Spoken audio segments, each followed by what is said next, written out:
Cosby. And now I'm going to record. What's up? What's What? up with Cosby? Why you want to go Cosby tonight? I don't know, but this is for me bigger than Cosby, clearly. It's bigger than Cosby.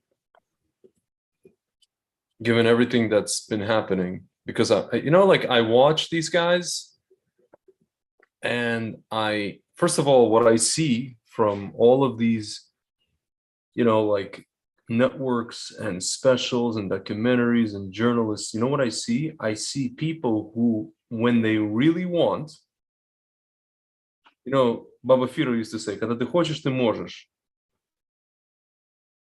When they really want, they dig up so much stuff, legit stuff. And they make so many connections and they do so much investigation. These guys are really good. They're not. It's preset. I know it's preset, but what I'm saying is there's so much detail and nuance and circumstantial kind of stuff and connecting. Like when they want to connect dots, they're so freaking good at it. But when they want to ignore all the dots, which they obviously themselves created, they're very good at censoring people who do. That's incredible to me. The other aspect that's incredible to me is like when they talk, all I'm doing is I'm sitting and I'm like I'm just replacing words. I'm replacing words and I'm replacing people and terms in the same exact situations. When they say Cosby, I say Burla. When they say whatever, I say Pfizer. Well, no, when they say Me Too, I say pedophilia. It's just so like it's such projection. It's a projection job. I mean, again, whoever they're accusing may or may not be guilty, maybe guilty of 20% of what they did, whatever it is, maybe not guilty at all. Same thing with they're doing with Orange Man, but like, dude, my God, it's literally even now with this raid on Mar-a-Lago. I mean, like, can you say distraction? I've heard about this Mar-a-Lago thing from several, meaning like, the reasoning for the raid. Like, what are they, Yeah. And now there's like UFO people who, really? they think that it's he was going to release UFO stuff. And then they swooped in to to get it out. I mean, I don't know about that. But you mentioned, first of all, I don't know about that. Second of all, you mentioned that, I mean, not you mentioned, but we saw the story that Cuomo came out of all people, and he's just like, this is whack. Why are you guys doing this? He's just trying to suck it. He sees the writing on the wall. He's on the wall. Right. He's kind of like, he has a preview of what most of these guys are still have yet to experience, right? So he has like he's one of the first like to go down. So now he's just trying to save his skin, and he sees that they don't see the writing on the wall. I mean, they do. That's what they're doing. They're fighting tooth and nail to not be exposed. Or you're saying they don't see the writing on the wall in the sense of like they think they won't be exposed. Right. They still think that there's something to fight for. They still think that they can make this, that they can somehow weasel out, squirm their way out of this. That's what they think. Yeah. Okay. So, but he realizes that it's over. I think he realizes it because, he was gonna run for president, and then he realized that. And then the exploratory committee decided that it's not in the best interest of blah blah blah. Yeah. Exploratory committee. You know who these exploratory committees consist of? The person. I'm opening an exploratory committee for these people, like interns that they hire, like 18-year-old kid in Hunter College or what? I mean, cracks me up every time. By the way, did you send the link to Stuyvesant? Oh, I will. Yes, I will send the link to Mr. Stuyvesant in casings. I'm gonna send it private because then we're gonna have what's it called? So I responded to our friend, but I responded on Yeah. YouTube. On YouTube. Yeah. No, I saw the response.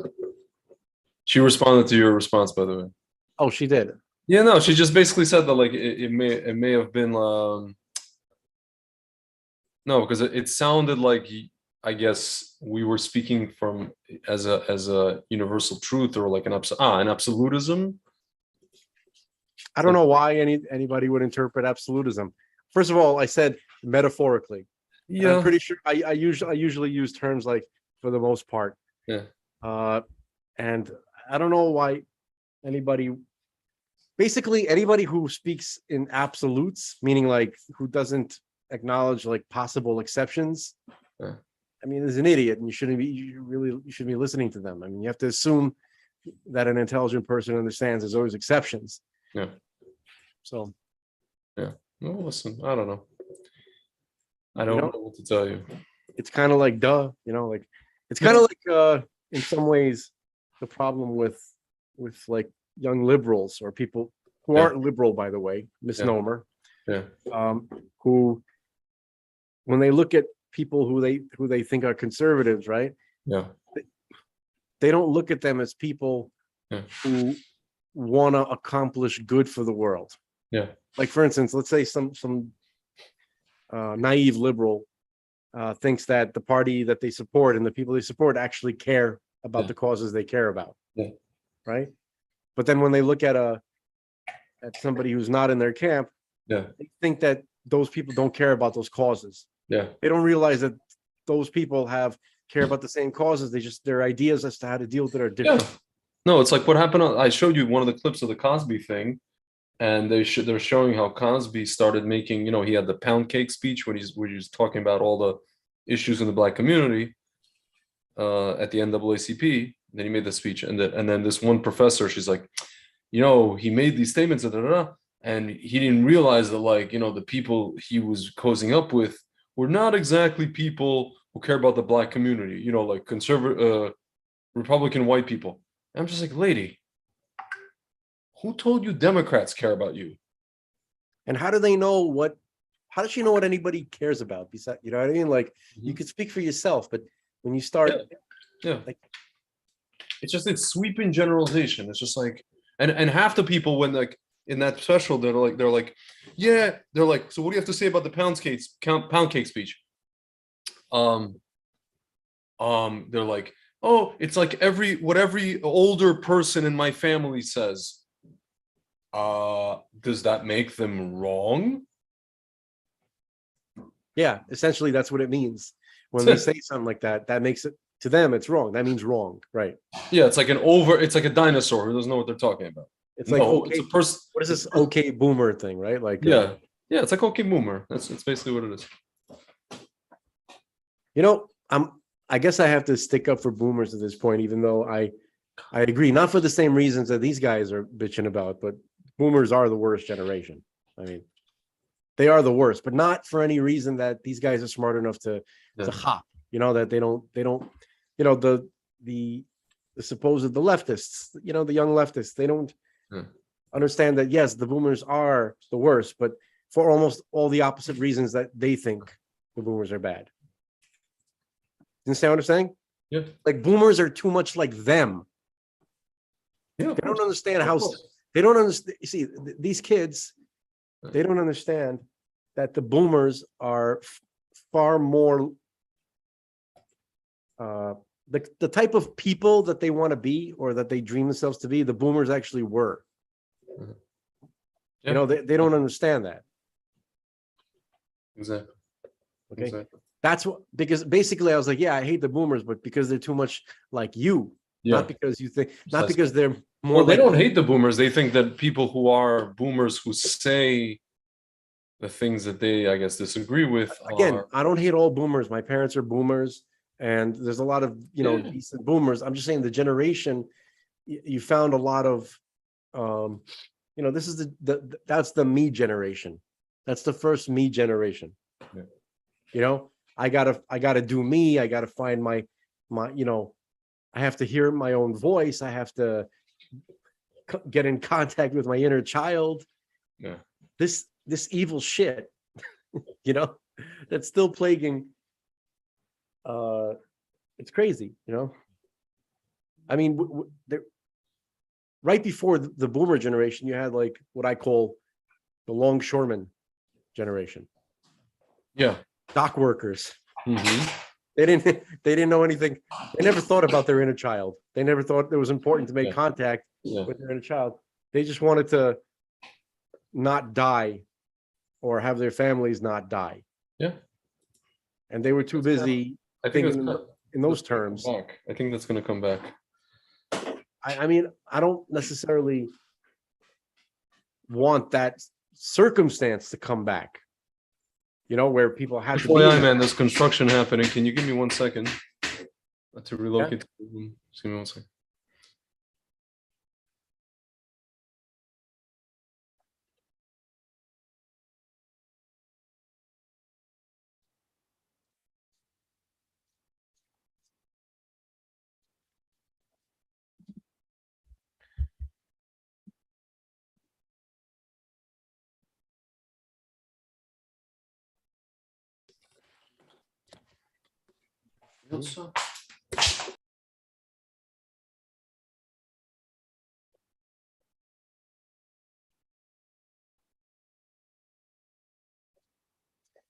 Babaloo, babaloo.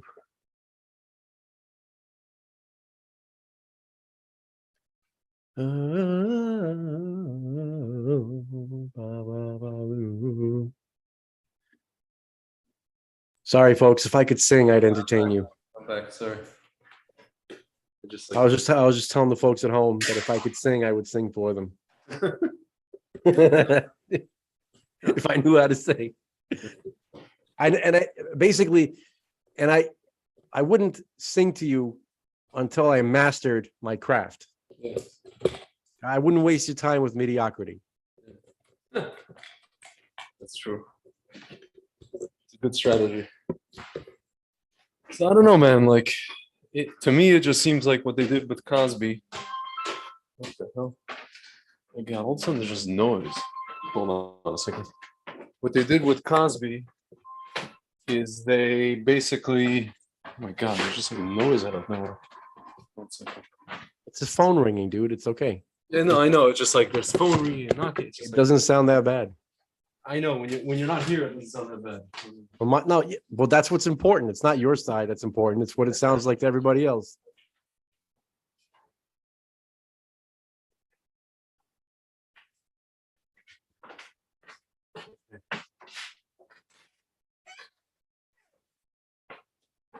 Give me 1 second. I just need to get the mouse and the. Oh my God. The other thing. Dude, I'm tired of this Mickey Mouse amateur horseshit. Ridiculous, huh? Well, we're truth fanatics. This is. I stole that from Rickles. Yes. I think he was being interviewed by Larry King on his not the old Larry King show on cable, but his podcast. He had like a podcast. And somehow they got into a conversation about the old days in Vegas. And what? Larry King was interviewing Rickles recently, the last couple of years, and obviously they always ask him about Sinatra and Vegas and the Rat Pack and all that kind of stuff. And somehow I don't remember how they got into it. He's like, "Do you remember your first kiss?" Larry King. He goes, "Well, I don't remember my first kiss." He goes, "I remember some of the women that I used to see in Vegas, and they won't be mentioned on this Mickey Mouse show." Wait, who said that? Or Don Rickles? Rickles said that, of course. Oh, okay. Dude, you have to see.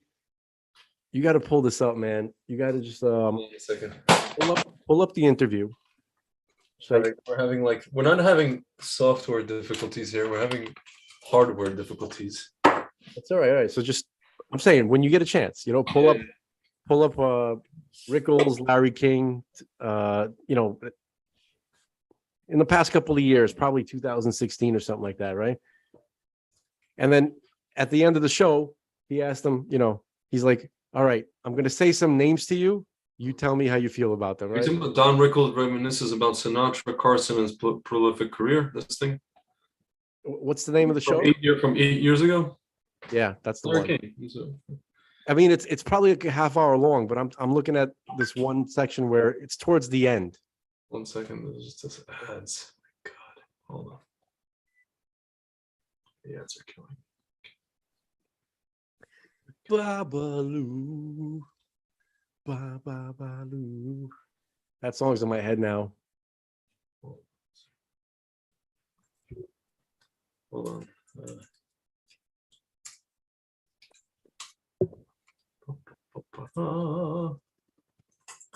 Yeah. 27 minutes long. Yeah, no, you got to go towards the end. Hold on. Towards the end. Remember that night in the Philippines? We went to battle stations and you said to me, some candy, you remember that? No, for young comics, I think you have to be right at it. You have to Keep going further back. Oh, that was my best. Oh, further back as in like to even more? Yeah, to the end, closer to the end. This is to the end. This is the very end? Yeah, almost. I mean, it's all right, forget it. I'll find it. Like, okay, I'll find it in my own time. You know what? I'm just gonna do a search really quick, like YouTube, Don Rickles. 1 second. I want to see if Don Rickles and Justin Bieber.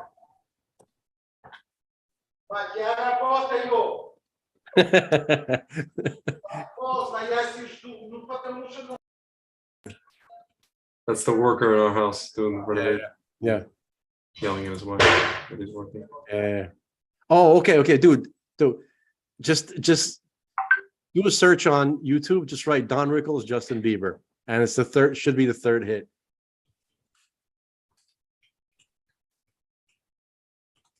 One second.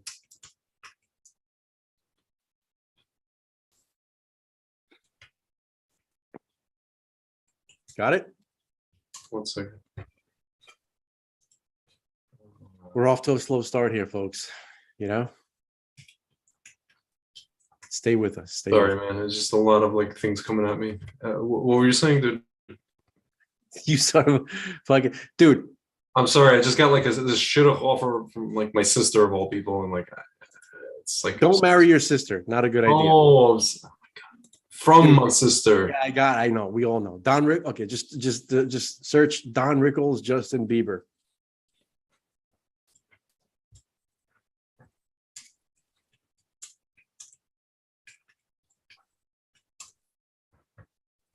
Okay. Don Rickles has nothing to say about Justin Bieber. That's very funny. It's 23 seconds. Not 23. It's like 2 minutes, 13 seconds. Me your thoughts. Okay. Oh, Justin names. Bieber. There you go.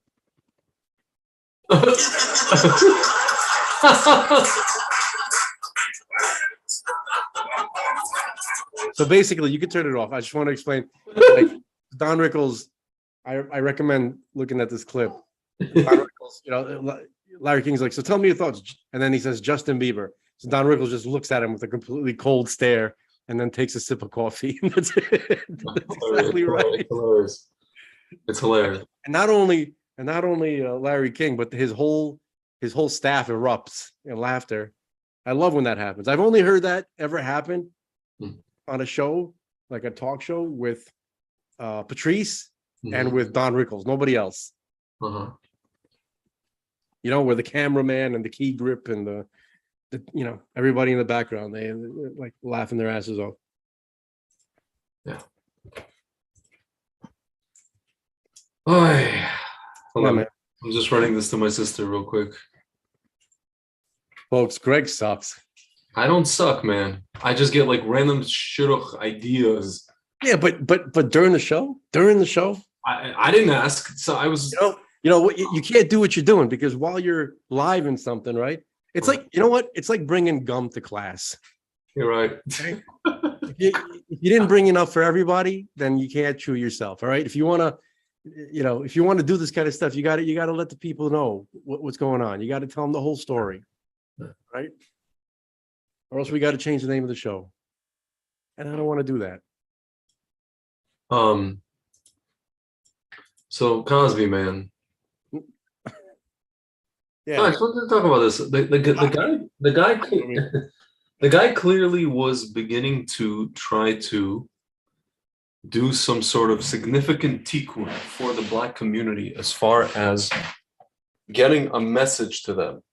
From what I understand, even from this documentary, 50% of these people were responding to him, to what he was saying. They were agreeing with what he was saying. 50% were kind of like, dirty laundry, whatever the hell that means. Don't air our dirty laundry, even though some of us may agree. So let's say safely 75% of the Black community agreed with him. And that, you can't have that, because if they agree with him, and if they, take action after agreeing with him, what does that mean? That means that ain't no more Black people voting for no Democratic Party. Oh my God. Party ceasing to exist. Kill the Democratic Party. Kill it until it is dead. Should I play the clip, Howard Stern? I guess so. Nah, don't play Howard. I don't want to give that guy any. No, it's just for reference. I know from this movie where he plays like a militant Black, private parts. Here you go. White hating activist. Kill. Oh, this is no. Hold on. Here. Dude, what are we gonna do about this audio situation on the show, man? I don't know. We're gonna get that hickey dude from our boy, Mr. Voz. There's a hickey dude that can solve this issue. There is, yeah. He told me about it. He has it. He's gonna give it to me. B'ezrat Hashem next week when I see him at his wedding. I guess. I don't know if yeah, man. Yeah, we need that Wahoo's it. Something in me just snapped. My name is Howard Stern, and welcome to the new morning show. And we have a new feature for you. This is something special. We have a traffic copter now here at WWWW. Let's go up to Mama Luka Boo Boo Day. Mama Luka Boo Boo Day. Mama. Hello.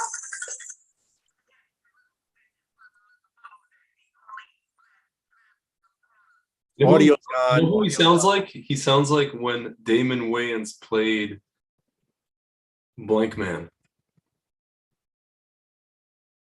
Hello? Yeah. I'm listening. That's what he sounds like. That's what he sounds like on this bullhorn here. This morning, Mama. Tell me what's going on in the traffic.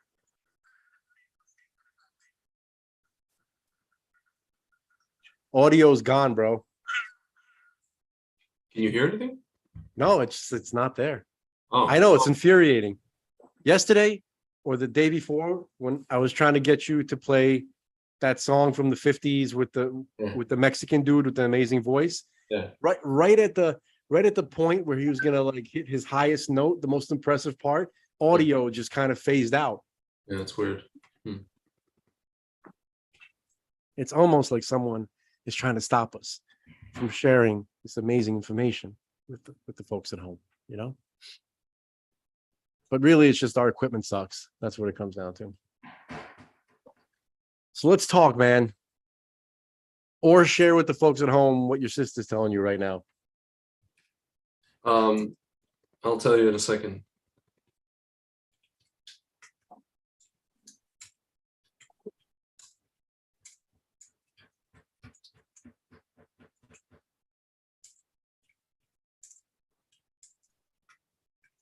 Wow.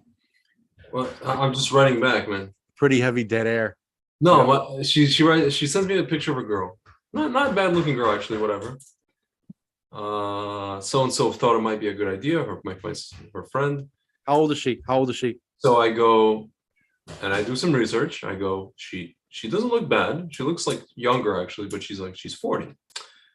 And she's like, yeah. Da blять. So I just write one word to my sister. I go, kids. What the fuck is wrong with these people? So my sister responds, is that more important than finding a partner? Also, yes. Also, maybe she froze her eggs. And I go, and then she's like, most women don't have kids by 30 to start doing that. Like, I'm not doing this frozen egg stuff.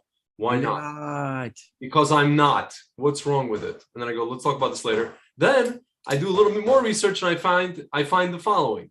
Party affiliation, Florida Democratic Party, registered Miami-Dade County, registration date. It'd be one thing if the date was like, I don't know, 10 years ago, maybe somebody came to their senses. August 19th, 2020. The person went out of their way to register as a Democrat after COVID. Okay? Yeah. And then I wrote to the respondent to the, is that a more important finding a partner? I'm like, kids is the whole damn point. Finding a partner or someone just to have fun with isn't the issue. Dude, just so you understand, and don't even like bring this up and don't have animosity, but you can tell by people's actions, right? That they've given up on you having kids. Of course. It's whack. Yeah. Шли не, you know where, okay? Whack. In a matter of speaking, you gotta have kids. Yeah. See, that's another thing. That goes back to it's this female thing again. Yeah. Yep. Yep.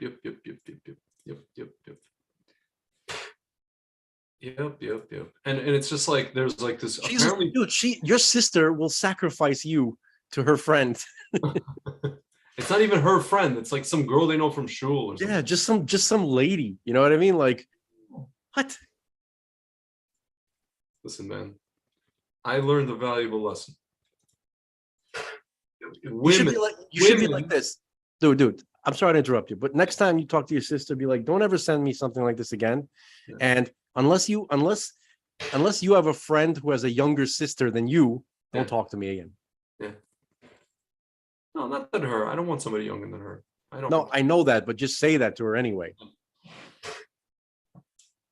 Listen, whatever.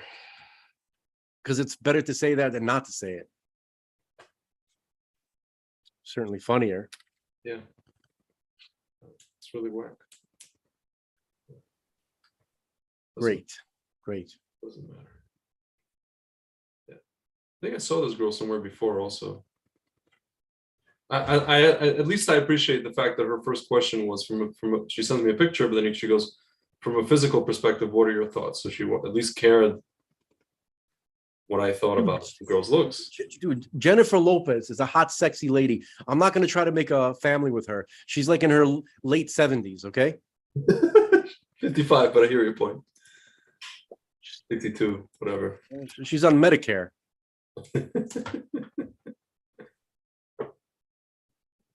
I will try to, however, unless you're that 168-year-old Indian lady, who had a kid. She's 53. I mean, whatever. You could just, kind of have some fun. You know that song? I want to have some fun. I want to have some fun. Move my mind. I don't know that song, and I'm grateful. Want the Fox? Remember? I don't. I really don't. But I do know. Dude, Samantha Fox from the 80s. Okay, I remember what she looks like, but I really cannot place any of her songs. Okay. Crazy. Let me play. But I just want to say something. Yeah. There's so much irony in the fact that this lady is 40 and she's in Miami. Since we were talking about you coming down here to find young women. Yeah. Right?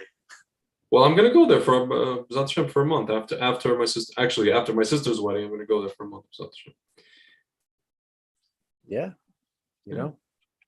we planned this out, man. This is gonna work out the way I envisioned it. Okay. For the folks at home, I concocted this plan that Greg is gonna come here and he's gonna meet lots of younger non-American women. That's very important. Okay, non-American women. Okay, and because it would seem like women from South America, women from Europe, right? They're different in the sense where it's not culturally out of the question. It's not disgusting, and they can find themselves to be attracted to a guy who's not only older by numbers, but also looks older than them. And that's not even Greg's issue. Greg doesn't even look, he doesn't have the look to match the number 41. He doesn't have that look. Yeah. No, he doesn't look like Mr. Dos Equis. Yeah. He looks more like if you could picture Jonathan Silverman in the 80s. If Jonathan Silverman from Weekend at Bernie's had hair in his face, had a child with the guy from what's that Israeli actor's name? The one that people say. Oh yeah, no, people just tell me I look like straight up that Israeli actor. What's Oded Fair? What's the guy's name? Fair? This is a 14th century. His name is Oded Fair. If Jonathan Silverman and Oded Fair had a baby, you'd get Greg.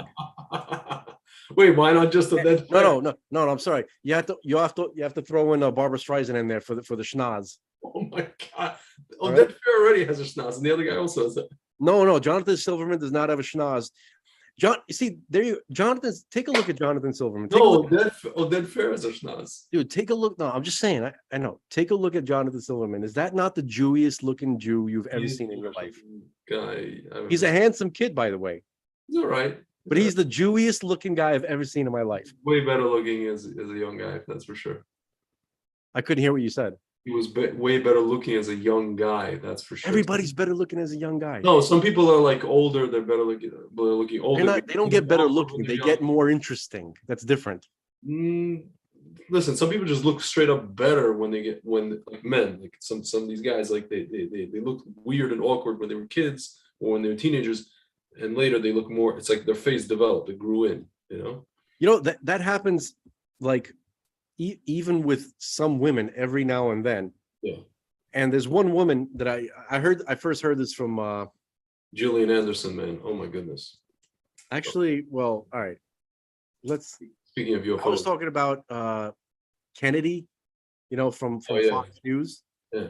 What was her name? They just call her Kennedy, right? Or that was what? Her first name is Kennedy. Yeah, she used to be on MTV. Everybody just called her Kennedy. Now she's on Fox. She's Lisa Kennedy. So Gavin McInnes called her a Benjamin Buttons babe. She is, yeah.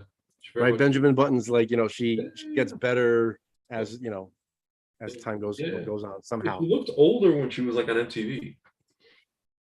No, she didn't. She was just kind of She looked like Daria from Beavis and Butthead when she was on MTV. Yeah. What she looked like. I never knew she was like a conservative. I guess that's weird. Who knows, man? I guess she was. I mean, the fact that she's on Fox. I mean, yeah. I don't know. Rhino. Who knows? I don't know. Yeah. The whole thing's weird. All right. Yeah, man. So I don't know. By the way, not only is Jonathan Silverman the quintessential Jew look, he has the Jew look. He also has the quintessential Jew neurosis. Yeah. He is like if you could think of a picture this, an American Jewish guy, an Ashkenazi guy, right? Or even a Russian Jewish Ashkenazi guy, right? Who they're Jewish, but they end up with a shiksa. And a huge section of their life is the justification of ending up, with that shiksa, right? So, and that's exactly Jonathan Silverman. And he's not just Jonathan Silverman, there's even guys in my family that fit that description. Okay. So it's a very common type of, he's like the mold for that. You know what I mean? You know who else says shit like that all the time? And it really bugs me. Michael Douglas. Now, Michael Douglas is Kirk Douglas's son. So Michael himself is not Jewish. Okay, because Kirk didn't marry a Jewish lady. But Michael Douglas now, he's constantly bitching about it. He's like saying that Judaism has to be more, more acceptable, more accepting towards, towards people. So basically what he's saying is the Torah has to change to accommodate him rather than him change to accommodate the Torah. Right? He's like the biggest voice on that. Yeah. That sucks, man. You know what I mean? Like he just wants to be accepted. Follow the rules and you could be accepted. Yeah. Yeah, exactly. And also some of the movie choices he's made doesn't help him being accepted into the to the fold. Now, I'm not even talking about Basic Instinct. I'm talking about that last movie, Liberace, right, where he played Liberace. Then he make out with Matt Damon. Matt Damon. I think he made out with Matt Damon in that movie. Wait, who played Liberace? Michael Douglas played Liberace, and I think he made out with. There's a scene where he makes out with Matt Damon. When the hell did Michael Douglas play? This is recently. This is like in the last few years, I think. Right? Behind the Candelabra. Why do I miss these movies? Because movies have sucked for a long time, and nobody's give a damn about them for quite some What the time now. hell is this crap? Matt Damon and Michael Douglas made a movie about Liberace? What the? Dude, the movies now suck so bad that it's like going to a Met game. No, what the exact? The Mets are good, actually, by the way. But I know what you mean. It's just boring. Okay, it's like not a lot of people go. Is my point.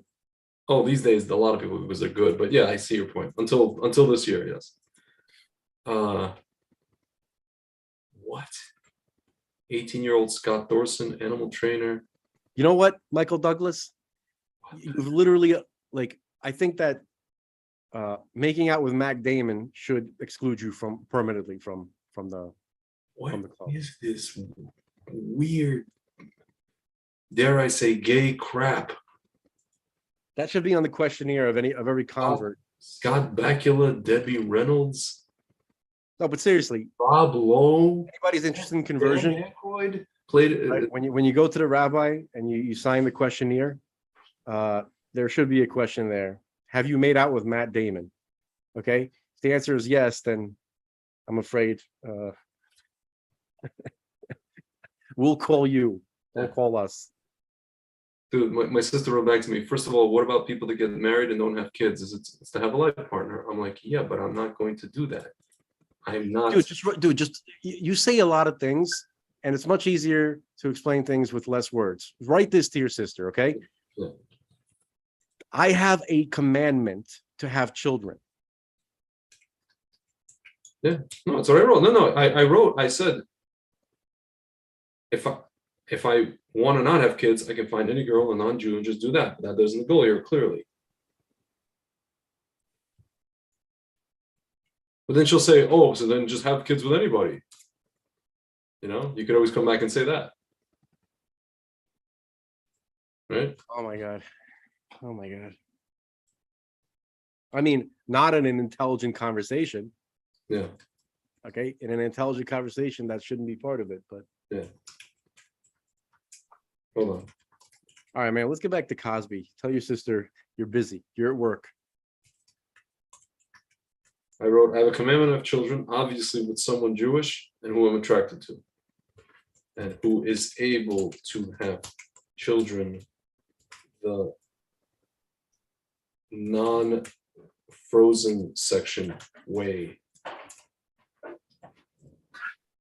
I'm surprised I even have to explain this. Yeah, I'm also surprised. I don't understand how that's not obvious, you know? Yeah.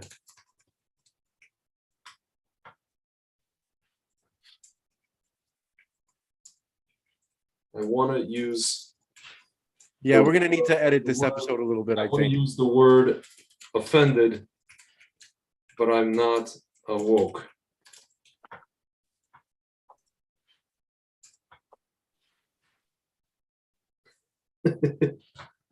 Anyway. We're going to need the old editor for this one. Chop this one up a little bit. Anyway, no, we'll chop it up. We'll keep it in. People that's people will turn away. People will be like, "What the fuck?" Why? Why would they turn away? No, because there's a lot of dead air. Oh, dead air, yeah, for sure. Dead air, I can scrunch up, yeah, but we're not gonna erase this part. No, not the talking parts. Yeah, of course not. Anyway, what was I gonna say? Yeah, so Cosby. He was trying to help black people. A lot of black people agree with him. Seems like the powers that be saw that this was about to happen. They couldn't have it. Like so we have said that before several times. So what can we offer about this? What can we offer now? I mean, listen, like it just seems like from this special that I was watching on Showtime, you guys should catch it, by the way. It's actually quite interesting. that these people are trying to kind of reconcile Cosby the entertainer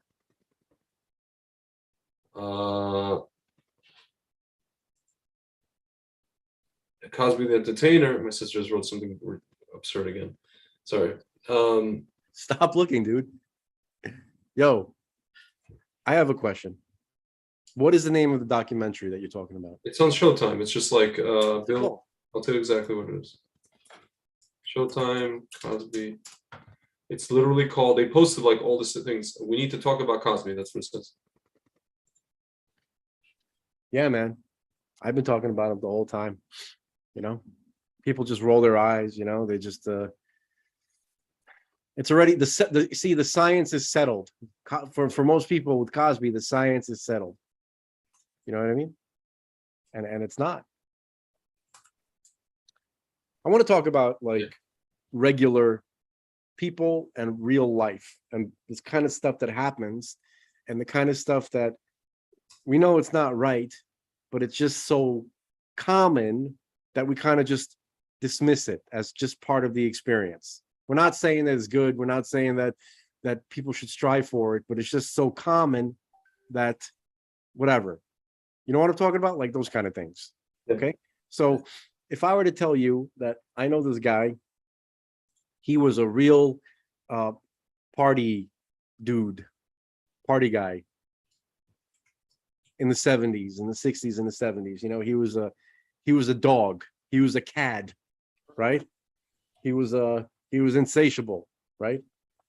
A womanizer, right? But he also did good things too, right? He fed the poor. He volunteered his time, teaching children math or whatever, that kind of thing.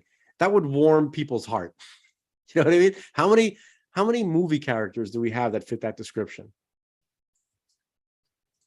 Think about it, right? Like so many. We've had presidents that have fit that description, like Kennedy. Like he's well known as a womanizer, somebody popular with the ladies. Like it was totally okay, right? When it's Kennedy, right? Okay. Yeah. Are you still talking to your sister? I feel like you're still talking to your sister. Sort of. She's just like, she's not even talking about me now. She's just writing absurd in general, kushkafa things. You know what, dude? Let's talk about your sister. Let's respond to her together. Tell me everything that she's writing. I'm not saying it's not important to have kids. No, because she's like, I'm just saying that I'm sure you can find somebody younger. I think finding a partner you share values with, get along with, who will push you is not, if not important. I'm like, okay, both is preferable. She's like, a non-Jewish girl isn't going to fulfill it. Because I was like, if it wasn't a commandment, I could just find a non-Jewish girl and whatever, do what I want, right? They're not going to share your life outlook, but it's fine. If you don't want, you don't want. I'm like, both is preferable. As far as non-Jewish girl, I beg to differ that they're not going to share my life outlook. I've met those who do and have. And I'm not saying it's not important to have kids. I'm like, the only reason I didn't marry them is because they're not Jewish. That's why I wrote to her. And she goes, I just don't get why frozen eggs is a big deal. By the way, plenty of people now have fertility issues even at 30. I'm like, dude, if it wasn't for the mitzvah to marry and have kids, I wouldn't marry, period. It's a commandment. That's the only reason I would. And she's like, more and more have issues and you likely won't even know. I'm like, first of all, stop poskening for me. Second of all, like my life. Tell the folks at home what poskening means. Like ruling, making a ruling. And then I go, yeah, because of this effing vaccine. She's like, way before that, fertility has been declining for the last 20 years among men and women because of plastics, phthalate, plates, whatever. Basically, do you understand what she's saying? Let's just cut through to what she's saying.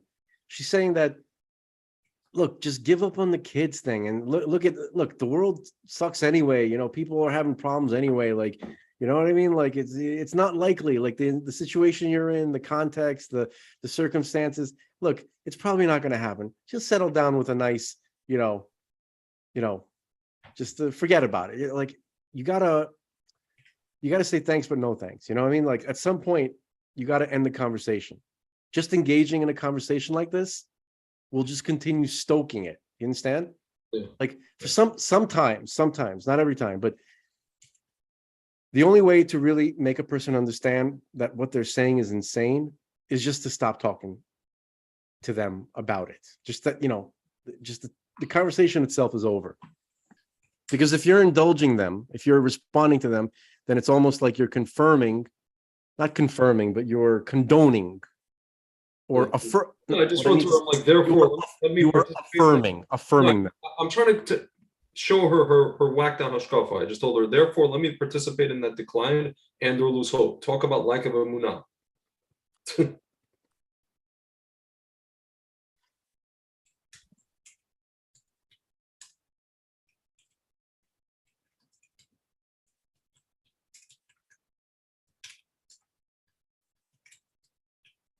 I wrote to her, she's like, therefore, there are lots of modern solutions to this problem. I'm like, I'm good. I'll seek out modern solutions if, has v'shalom, I have the problem.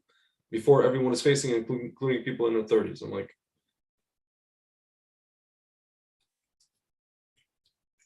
I have the free will and choice to marry whom I want. For the folks at home, for the 3 people watching, and let's say there's only one person watching because I assume Greg has this on too, right? So I do, Greg, and then there might be one other person watching. Can you say hi in the comment section, please, to let them know that there's somebody there? So yes. We should actually do the podcast. Yeah. Yeah. Suppose. Hello. What the hell's going on? No, I'm just waiting to my sister. She's like, because everyone is facing it, including people in their early 30s. I'm like, dude, we just lost the one viewer. I wrote to my sister. I'm like, okay, so I'm like, I'll seek out modern solutions. If not, no, this is an important conversation, man, because this is what they freaking blasted their brains with at the huinoi. You understand? The part of the whole my wife said hi. Part of the fertility, you don't count here, is the mentality that there is an issue. The what do you call, not resolve, but the people who are like not absolved.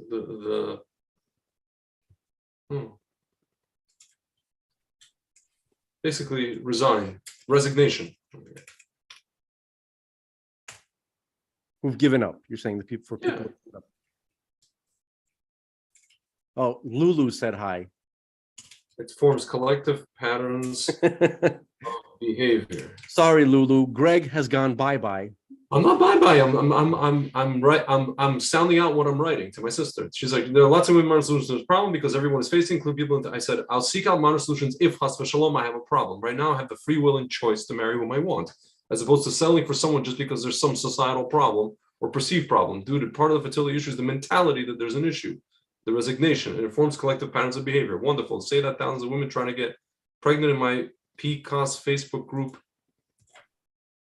they still do not represent the majority of women.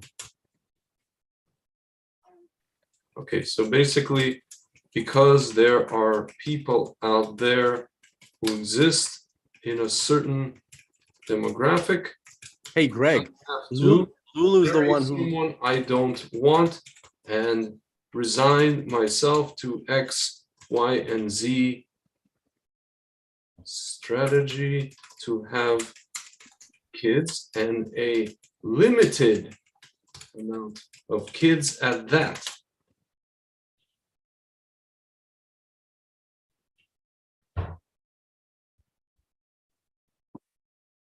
Like literally, dude, I don't. Dude, I'm not there texting with you. I don't know what the hell you're talking about. No, my sister's writing to me something like, so say that to the thousands of women trying to get pregnant in my PCOS Facebook group. What's I don't even know what PCOS of all. Dude, you don't have to. There's no reason to throw yourself into a demographic that already has an issue. Yeah. It's one thing if you marry a person and then, God forbid, you have to deal with something, whatever. Okay. But there's no reason to throw yourself into that demographic. Yeah. Okay. By the way, say hi to Lulu. Do you remember Lulu? Yeah. She said some stuff. She said stuff about Israel or something. That I like your show, blah, blah, blah. The rights of Jews to be in Israel and all that kind of stuff. So go get her. It's okay. The person likes our podcast. All right. don't even know why we're having this conversation. Sorry, Lulu, I tried.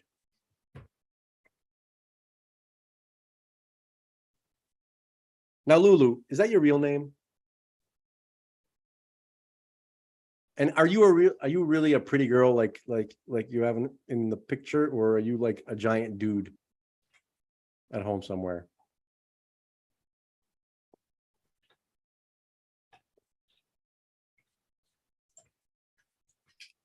Basically, you just took a minority of people over there and made it the norm, Thanks, Lulu. and then suggested that I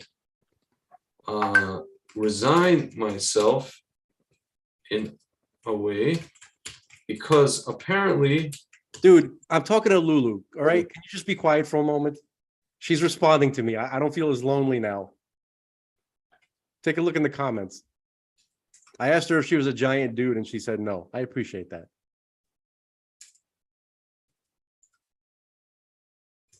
wonderful. Check, dude. Dude, I never thought I'd be looking forward to I'm very sorry. Stuyvesant joining the conversation. This is really like sad.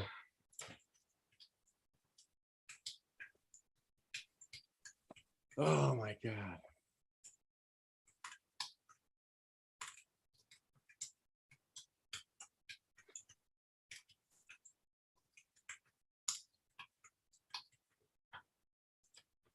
I'm just writing to her. Sorry. You know, dude, I normally get this kind of stuff from these old shadchanim who don't know me from Adam. A hole in the wall. Never thought I'd have this comment with my sister. It's kind of disheartening.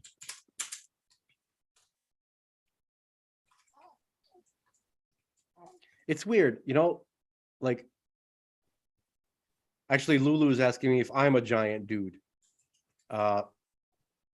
Not as giant as I'd like to be, so I guess not. What's good?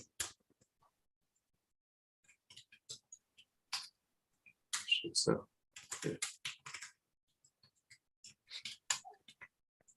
My sister asked me, all I asked was whether, if given the choice, one would choose singlehood over a partner without kids. Why are those the two choices? Are those the two choices? No, but it does reveal to you. It does reveal to you. Yeah. That what she thinks your choices are. Yeah. Yeah, man. Because those are not my two choices. So you don't care that they wouldn't keep Shabbos?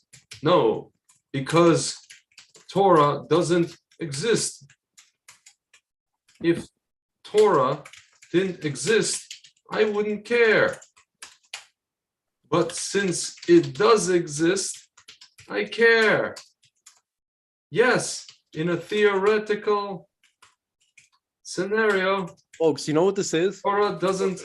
You ever been out with your friend, Yeah. you know, and then like, you know, somebody pisses him off, and usually he's normal, but then he gets all belligerent, and he get, you know, you try to prevent him from fighting, you know, like, come on, man, come on, just let it go, you know. But that's happening in real time here with Greg. No, we're not fighting. It's just like, you don't care that they wouldn't keep Shabbos. I'm like, no, because the Torah don't exist. If Torah didn't exist, I wouldn't care. But since by the way, it doesn't exist, the Torah doesn't say have children with a woman who keeps Shabbos. The Torah says have children, okay, and then the details will work themselves out somehow. Yeah. The Torah says have children. Does Hashem first tell us to find Ezer Kenegdo or to be fruitful and multiply? What's actually a legit question? Which comes first? She's asking. There's no mitzvah to find an Ezer Kenegdo. No, she's asking about what's the first thing that it says. It says. Yeah, but it doesn't matter. Okay, hold on a second. The first mitzvah is to reproduce, right? It's not. There's nowhere. You're not going to find anywhere where there's a mitzvah that says find an opponent to find a helpmate to oppose you. Kenegdo Ezer Kenegdo is not the mitzvah. It's the method, modality. Yeah, it says. Yeah, I wrote to her. The Torah doesn't say. She's asking a legit question. It's a good question.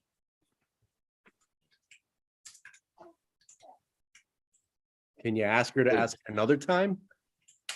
It's fine. It's all good. No, this is a good. This is a good. Dude, I'm waiting. Listen, can I tell you something? Cosby's waiting. Lulu's waiting. Can I tell you something? My sister is a very intelligent person. There's a lot of things that I get a glimpse into her. This is why you're telling me. See, you're telling me you want me to marry a girl her age or a little bit older. Dude, do you understand? I've been trying to convey this to you for already a few months now, and you refuse to understand. That people your sister's age are dumb. They're not dumb. They have been indoctrinated. And you see, me and my mother are spending half of our time debugging my sister, which we succeed. You see, I'm succeeding right now. And I have to do this on air, and I have to do this. I must. Dude, why don't we have your sister on, man? We should have her on. Dude, send her a link and they have been indoctrinated by either the schools or whatever's happening around them, and they take how like Jordan Peterson talks about the bell curve, and he always tells people, you guys take the freaking extremes and make it the norm. Oh, but what about these people? Just like our friend Esther did today. But I'm like this. But you're not the fucking norm. Dude, let's have her on. Let's have her and your sister my on. Father called me like 12 sons. I'm like, because that's you. That's not most women. That's you, Blin. Flip. Greg, did you hear me? Yes, I heard you. Let's have them on. Ask your sister if she wants to come on and we can hash this out. No, I think she's busy. Oh, but she's busy. Hold on. She's busy? Dude, why is she busy interrupting my podcast? Okay. But when it comes to like actually having the conversation, she's too busy to come on. Give me a break. Come on. I just asked her. Let's see what she says. Yeah. Dude, I'm not gonna attack your sister, but we can ask her gentle questions, Yeah. See if she tries to squirm out of it.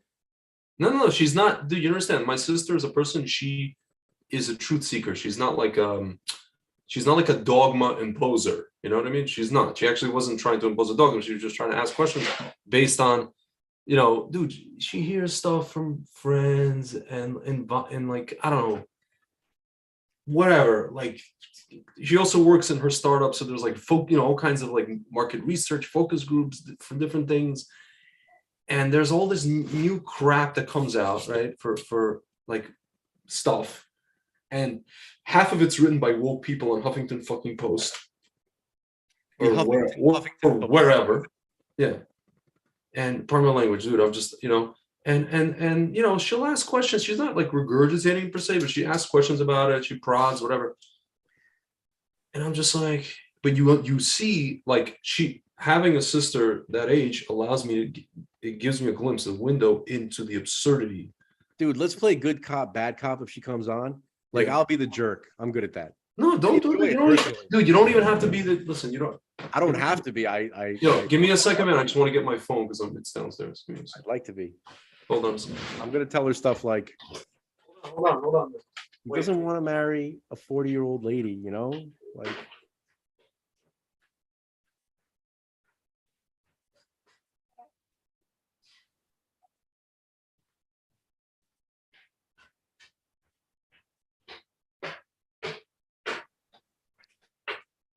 I think you were just talking to yourself just now. Sorry. I wasn't.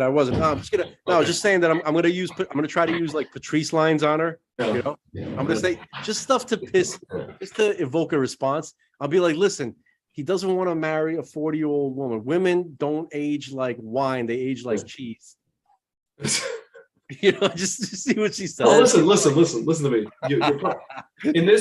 In general, you're right, but no, listen. In this particular case, this girl that she showed me. I have to get over to my sister. My sister has never showed me a girl.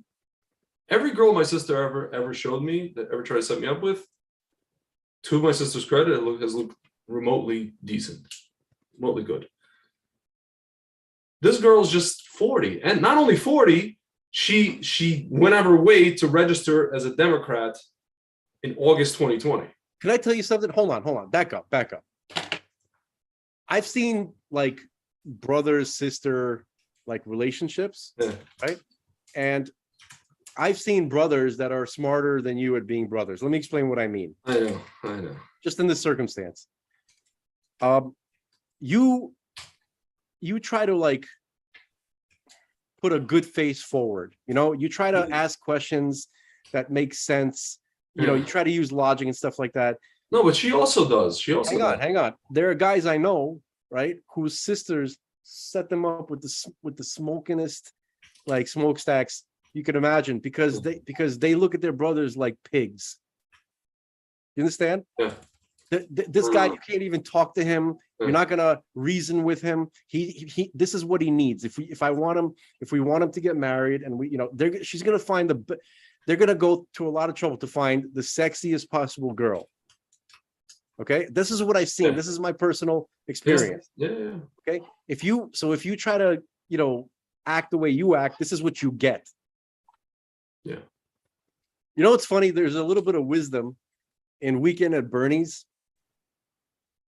When they get to the island, you remember the premise of the movie, right? Yeah. Bernie, their boss, when he's alive, he invites them to his house in the Hamptons for the weekend. Yes. He's really planning on killing them, but they don't know that. They think that, they're up for a big promotion and they're going to be friends with him. Okay. Yeah. So when they get to the house, no one's there. And it's this very, very impressive kind of like 80s type of modern, mansion on the beach. And they're shocked when they come in there, And then so Jonathan Silverman's character says, you see, I forgot the other guy's name. Yeah.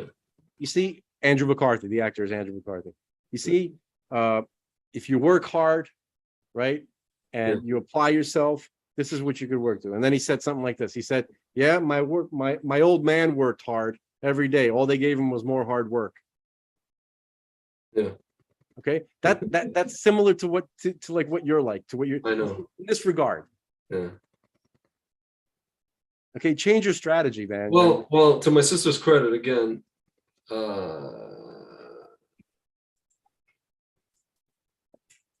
and I'm not even saying that she's responsible for finding you. I'm just saying that if she's going to go to the trouble to look, and if she's going to get involved in this topic, she better get you the smokingest, most fertile, person that she can that is in her vicinity. And if you were a little bit more of a pig, then she probably would. Right? If you acted like a pig, she wouldn't consider, Dude, can I tell you, to her credit, now she actually said she wants to come on our podcast.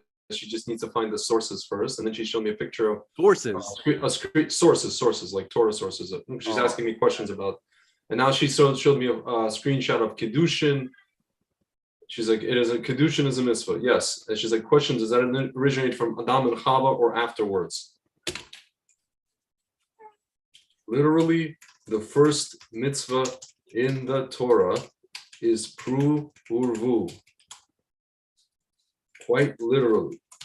Dude, I can't wait till she comes on. I got something to say. I don't want to waste it on you. Can I send you? Because obviously you're not there. And Frank will clarify he's better than me at this. Greg, flattery is the highest form of intimidation. What? I heard that today. I heard someone say that today. What the hell? If somebody came on a show and they introduced him, he's like, he's an expert in this, he's an expert in that. He did this, he did that. And the guy came on and said, flattery is the highest form of intimidation. Meaning like it's like a form of intimidation. They're putting you on a spot. They're saying you know what it's like? You know, it's like you're hanging out with your buddies and one of them is like a black belt. I said you're better than me. So I'm retarded, you're slightly better than retarded. Doesn't mean I know. But you know what that's like? That's like if you got a buddy who's a black belt and you decide you're gonna go mess with some thugs, you'd be like, yeah, man, my buddy over there is a black belt. You know what I mean? Like, dude. In this case, I understand what you're saying. You're being hyperbolic. I'm a yellow and you're a green, or I'm a white and you're a yellow. Bitch, I'm a red belt with a white stripe, man. This is like the judo bunk in Camp Olympic in the Poconos, and I just got in. This is my first day, and you've been there for 2 months, so you have a yellow belt from the Sambo teacher, the Sambo expert who came from Moscow to be for the summer. Okay. In reality, I have my shodan, but that's neither here nor there. Dude, there was a guy that came to Olympic for this every summer, and he was like a sambo expert, but they got him to teach judo. For the folks at home, Greg is talking about the Russian wrestling martial art, not the Spanish dancing. Yeah, not sambo. Yeah. Actually, samba is not Spanish, it's Brazilian. Yeah. So, can I read you about sambo? This is really cool. Yes. Sambo is a Russian martial art with Soviet origins, an internationally practiced combat sport and recognized style of amateur wrestling, included by the UWW World Wrestling Championships, nothing to do with WWF, along with Greco-Roman and freestyle. So Sambo originated in Russia, in Soviet Union. The word Sambo is an acronym of Самозащита без оружия, basically self-defense without weapons, which literally translates as, there you go, self-defense without weapons. The correct official English spelling, approved by USA Wrestling, United States Olympic Paralympic Committee, is SAMBO. Sambo is relatively modern since its development began in the early 1920s. Speaking of NKVD, by the Soviet NKVD and Red Army to improve hand-to-hand combat abilities of the servicemen. It was intended to be a merger of the most effective techniques of other martial arts. So it's basically like a hybrid of different things. The pioneers of Sambo were Viktor Spiridonov and Vasily Oshchepkov. Oshchepkov spent several years living in Japan and training in judo. There we go. Until its founder, Kano Jigoro. Let me stop you. Are you talking directly into the mic? There's a little bit of sorry. Kind of I don't know if it's I would call it an echo, but a little reverb, a little bit. I'm not talking directly into why. There you go. Now that's okay, that's better. Damn, there we go. Sorry. Smooth, nice and smooth. Okay. The pioneers of Congo, its founder, so he basically studied Sambo under the founder of judo. Oh, he trained judo under Kano Jigoro, who founded judo. Oshchepkov died in prison as a result of the Great Purge. Wow. After being accused of being a Japanese spy. So basically, the guy goes to Japan, tries to create a martial art for Russia, and gets accused of being a spy. Yeah. Spiridonov and Oshchepkov independently developed two different styles, which eventually cross-pollinated and became what is known as Sambo. Compared to Oshchepkov's system called free wrestling in Russia, by the way, there's another new system called Sistema. That's not new, Russia, man. That's been around for a little bit. Okay. Well, it's newer. Known in the West as catch can wrestling or simple catch wrestling, Spiridonov's style was softer and less brutal. It was also less strength dependent, which in large part was due to injuries Spiridonov sustained during World War I. Anatoly Harlampiev, a student of Vasily Oshchepkov, is also considered a founder of Sambo. In 1938, it was recognized as an official sport by the USSR All Union Sports Committee. So basically here you got basically what they do is, this is just the basic moves of Sambo. Freestyle Sambo, to encourage non-Sambo practitioners such as judo and jiu-jitsu to practice in Sambo. Freestyle allows the use of chokeholds and other submission techniques that are not used in sports Sambo. So if you have sports Sambo, that's basically the main competition Sambo, is stylistically similar to old-time judo. Oh, that's why I was like, basically, I didn't really see the difference. I want to say something at this point. Can I just finish reading? No, I'd like to say something. Okay. You're gonna have I'm glad that there's not a lot of martial artists that are listening to this, because then they're gonna be such a headache. But everything just boils down to jujitsu. Yeah. It's all just jujitsu, all of it. Yeah, a form of it. Yeah. Okay. You have a human body, okay, with the joints move a certain way. You got two arms, two legs, you got a head, you have a torso, it moves a certain way. All of us have the same basic movements. Okay.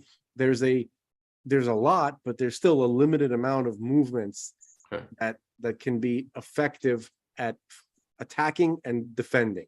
Yeah. Okay. So everything is based on that. So it's easier just to kind of think of everything as jujitsu, and then you got guys who want to put their little flourishes on it, but that's all. It just boils down to that. Yeah. Dude, basically, Soviet Union and/or Russia has been the Sambo champion of the world since the 70s. Yeah. Why couldn't Russia just have jiu-jitsu. You know why they did that? You know why they went to the trouble? Because they wanted to pretend that they had some ancient martial art going back to or that they can take an ancient thing and perfect it, or whatever. No, the long tradition of the greatest martial artists in the world, the Russians. It's crazy. It really is crazy. My sister just wrote, "I found the source. You're right, and I'm making dinner." Okay, she's so funny. I guess that's handled. Doesn't want to come on, right? No, she wants to come on. It's listen. My sister is a truth seeker. She's one of those people, like, she'll admit when she's wrong or whatever. Really? She will. No, she will. That's a rare. Usually what happens is before that happens, she kind of turns red and goes quiet. Usually, and of course, again, Esther, not all women, okay? But in my personal anecdotal, most women, when they argue, what happens is once they realize that every now and then they're wrong, right? So usually how they handle that, they just change the topic of conversation. Yeah. That's what usually happens. So if your sister really does admit when she's wrong, that's a rarity, can I say? She said she can try in 5 minutes. No, she's like, how long are you guys going? I'm like, another hour or so. So how long are we going? Tell her that she's been on this podcast since you started it. Let me give her the exactly. He invaded our podcast. She didn't invade. I allowed this. I allowed this to happen. You allowed it, and frankly, you can go on without video. Both of us are on just audio. Frank doesn't like showing his face. Show us your face. All right. Anyway, we don't want heads to explode. Yeah. So anyway, back to Cosby. Yeah. No. So I was actually in the middle of saying something about it. Okay. Yeah. That's it. I was saying that you had like people like Kennedy. You had these characters that no matter how much of a dog they were when it came to women, they always got a pass. You know what I mean? Like you had I remember Bill Maher describing, like, he's like, what's happening to guys? We used to be stallions. You know what I mean? Like whatever. This whole mentality that the left used to own. Yeah. You know what I mean? About like, forget the traditional marriage, go out there, have fun, bang a lot of women, that kind of stuff, right? Yeah. That's totally flipped now. That's not. But no, the point is that they're selective about what they. It used to be like kind of just acceptable, like even kind of sexy to women sometimes. Yeah. Not sometimes, every time. Okay, it's something. It used to be that the more women the guy, let's say, the more conquests he had, that made him the more interesting. Yeah. That literally made him the most interesting man in the world. Right. To future conquest. Oh, there must be something about him. Yeah. I'm curious, whatever. Yeah. Okay. So that's what just things were like in the whole baby boom, really through all of history, but especially in the 60s and the 70s. Okay. So and everybody, and this holds true for all of history, including today. It's not unheard of that someone, when going out, when a guy takes a girl out, right, he wants to get her drunk to hopefully loosen her I was going to say restrictions. That's not the right word. To inhibitions, right? To kind of to loosen them up a little bit. Okay. Yeah. And the girl wants that too. You know what I mean? So she'll get drunk. Okay. And also, it's not unheard of in the hard party circuits that drugs get involved into the picture too. Yeah. Okay. Maybe I don't want to get too real here. All right. But I can't tell you how many times when I've been hanging out with a girl, right? And then she asked me if I have any coke. Yeah. You know what I mean? Yeah. Maybe it's just a place we were at, which was usually clubs. Right. And it wasn't all girls, there's a certain definitely a certain type of girl. Okay. And for the folks at home, I've never had coke. Okay. Never. Yeah, me neither. You can imagine how much luck I had with these girls. Okay? Exactly. All right. And I've been with Dude, other can I mention one thing? I had guy friends who used cocaine. I know cocaine. guys. They who use became coke cocaine dealers. as bait. Yeah, I know guys who became As- coke dealers for Not that reason. dealers. They just used it as bait to give it to girl for free, and then they would tell me, "You see what happens when you give it this to them? They come running and this whole shtick." I don't know why girls love coke so much, but anyway, because they want to lose. Well, the ones that do, not girls, but the ones that did, they wanted to not eat. They wanted to have energy at 3 o'clock in the morning to dance. that wasn't my thing. I have to admit, I tried it, and it I felt never weird. tried it. I didn't feel any different at all. You know what a friend of mine used to say? He used to say it in Russian. У тебя, когда ты пробуешь кокаин, у тебя язык подвешенный. Nothing changed. Your tongue. He used to start talking very. He used to be like very witty, and talking very. I saw people around me. I did the same coke as them. I saw people around me completely change into exactly what coke is supposed to do, and me, nothing, zero. Yeah. My head felt a little bit inflated. That's all. Yeah. Like not my ego, but my head felt like there's more air pressure inside. That's all. It's funny. Give me difference, okay? So I didn't get it. I never understood it. But anyway, I've also known girls who say, they said, when they hang out, like, do you have anything like any kind of muscle relaxer type thing too? Because it all depends on what the type of person.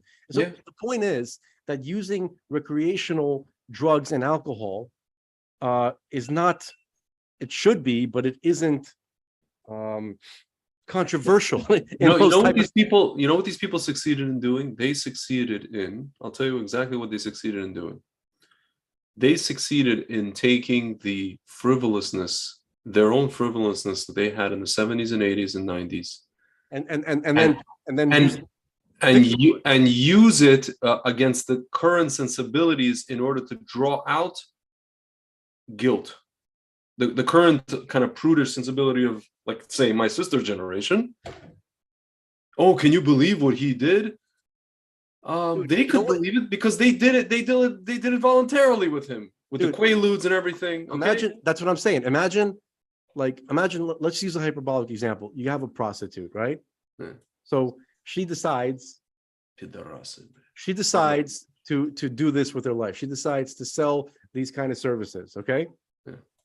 20 years later, she decides that she's gonna make herself into a victim and blame the people who bought her services that she was offering, right? That she was forced into these services by those people whom she was selling it to. That's like a drug dealer blaming the people who bought his drugs. Yeah. Okay. So the women who Cosby was with, okay, even the most controversial of them, like I remember when I looked into the story, when I actually looked, there was a document where I bookmarked it on my other computer, okay, and I can't find it, where it describes what these women were saying about him. The worst of it was a lady who said that he drugged her and then had sex with her when she was under the influence of the drugs. But that lady came back to him like 40 times. He came back to him 40 times. The others just said, like, well, he gave me like 2 Quaaludes. And I just took it. No, they're like, I just took it because, like, he built up this trustworthy image on TV, and he must know better than me. And this here, I'm a doctor on TV. Here, have some Quaaludes. You know what I mean? Like, either these women are clinically retarded, not even, not in the way that we usually use it, like literally, like mentally disabled, right? Or they're full of shit. And of course they're full of shit. Yeah. Okay. My sister wants to know, what are we talking about? So she has context. I said Bill Cosby, the Showtime series, the whole story with him and the black community, the women. Tell her not to worry. I mean, we'll change gears when she gets on. You can change. But before that, hold on. Before that, I just wanted to. I remember this. My least favorite comedian, who I don't like at all, Nick DiPaolo. Yes. Right. He had this routine which I hate. Oh, my sister's coming out. Can I let her in before you tell her? Actually, no. Just I think maybe I should say this before she comes on. Okay. So he's like, he goes, listen, you know what I mean? I don't know what people are having a problem with, with people drinking and going out. He goes, look, when a girl said to me, She goes, I think I'm going to throw up. He goes, that's how I knew I was getting laid. Yeah. She wouldn't be offended at that. But anyway, okay. I didn't know. No, but I don't feel it appropriate to say stuff like that around, All right, ladies and gentlemen, this is my first sisters. Can you hear us? Hello? Yes, I can hear you. Hello. This is my sister's first appearance on my podcast. Right. Hello. I mean, you kind of invaded our podcast with all those. You didn't. She did. It's not really your fault. Okay, Greg kind of texted me and was like, "Hey, jump on right now. We're talking about." No, we were talking. Okay, I know that's the whole. truth. I know that's the truth, but it's not as funny as what I said. Nice. By the way, what's your name? Rachel. It's on the Zoom. Well, I'm looking. He's illiterate and blind. I'm illiterate and blind, and dyslexic. And his wife is hard of hearing, so they're basically like Helen Keller couple. And Greg's never talked about me before. No, he has. I haven't talked about you. I've talked about like Frank has been trying to actually get me to date. By the way, Rachel, he needs a young, sexy, beautiful broad who is fertile. No 40-year-olds, okay? Women age like cheese, not like wine, all right? Most, not all. Look, all I have to say about this, I wasn't trying to tell him he has to do something or he has to settle and he must do X, Y, and Z. I just think that at this point, no, for me personally, okay. I would choose not being lonely over like the potential of not having kids. And by the way, it's not even a given that. Of course, it's never a given. Have kids. Rachel, my mother had me at 42. Huh? You're describing a routine from a comedian. I can't remember his name, but he's like, it's really messed up to like put like two male cats together. You know what I mean? And he was doing an impression of one of the male cats looking out the window, and he sees like into another apartment where there's like a female cat, and then the other male cat, comes up and he goes, "Look, dude, we're not getting any younger here." He's like, "This is it," Look, Greg is not in that situation. I've introduced Greg to younger girls, and I think that maybe from a personality perspective or a life experience perspective, I'll just tell. No, you're right. I'm working on that. Rachel, can I say something to Rachel? No. You're not going to find everything in one person. You're just. I got to talk to Rachel for a second. Okay. Rachel, you're right.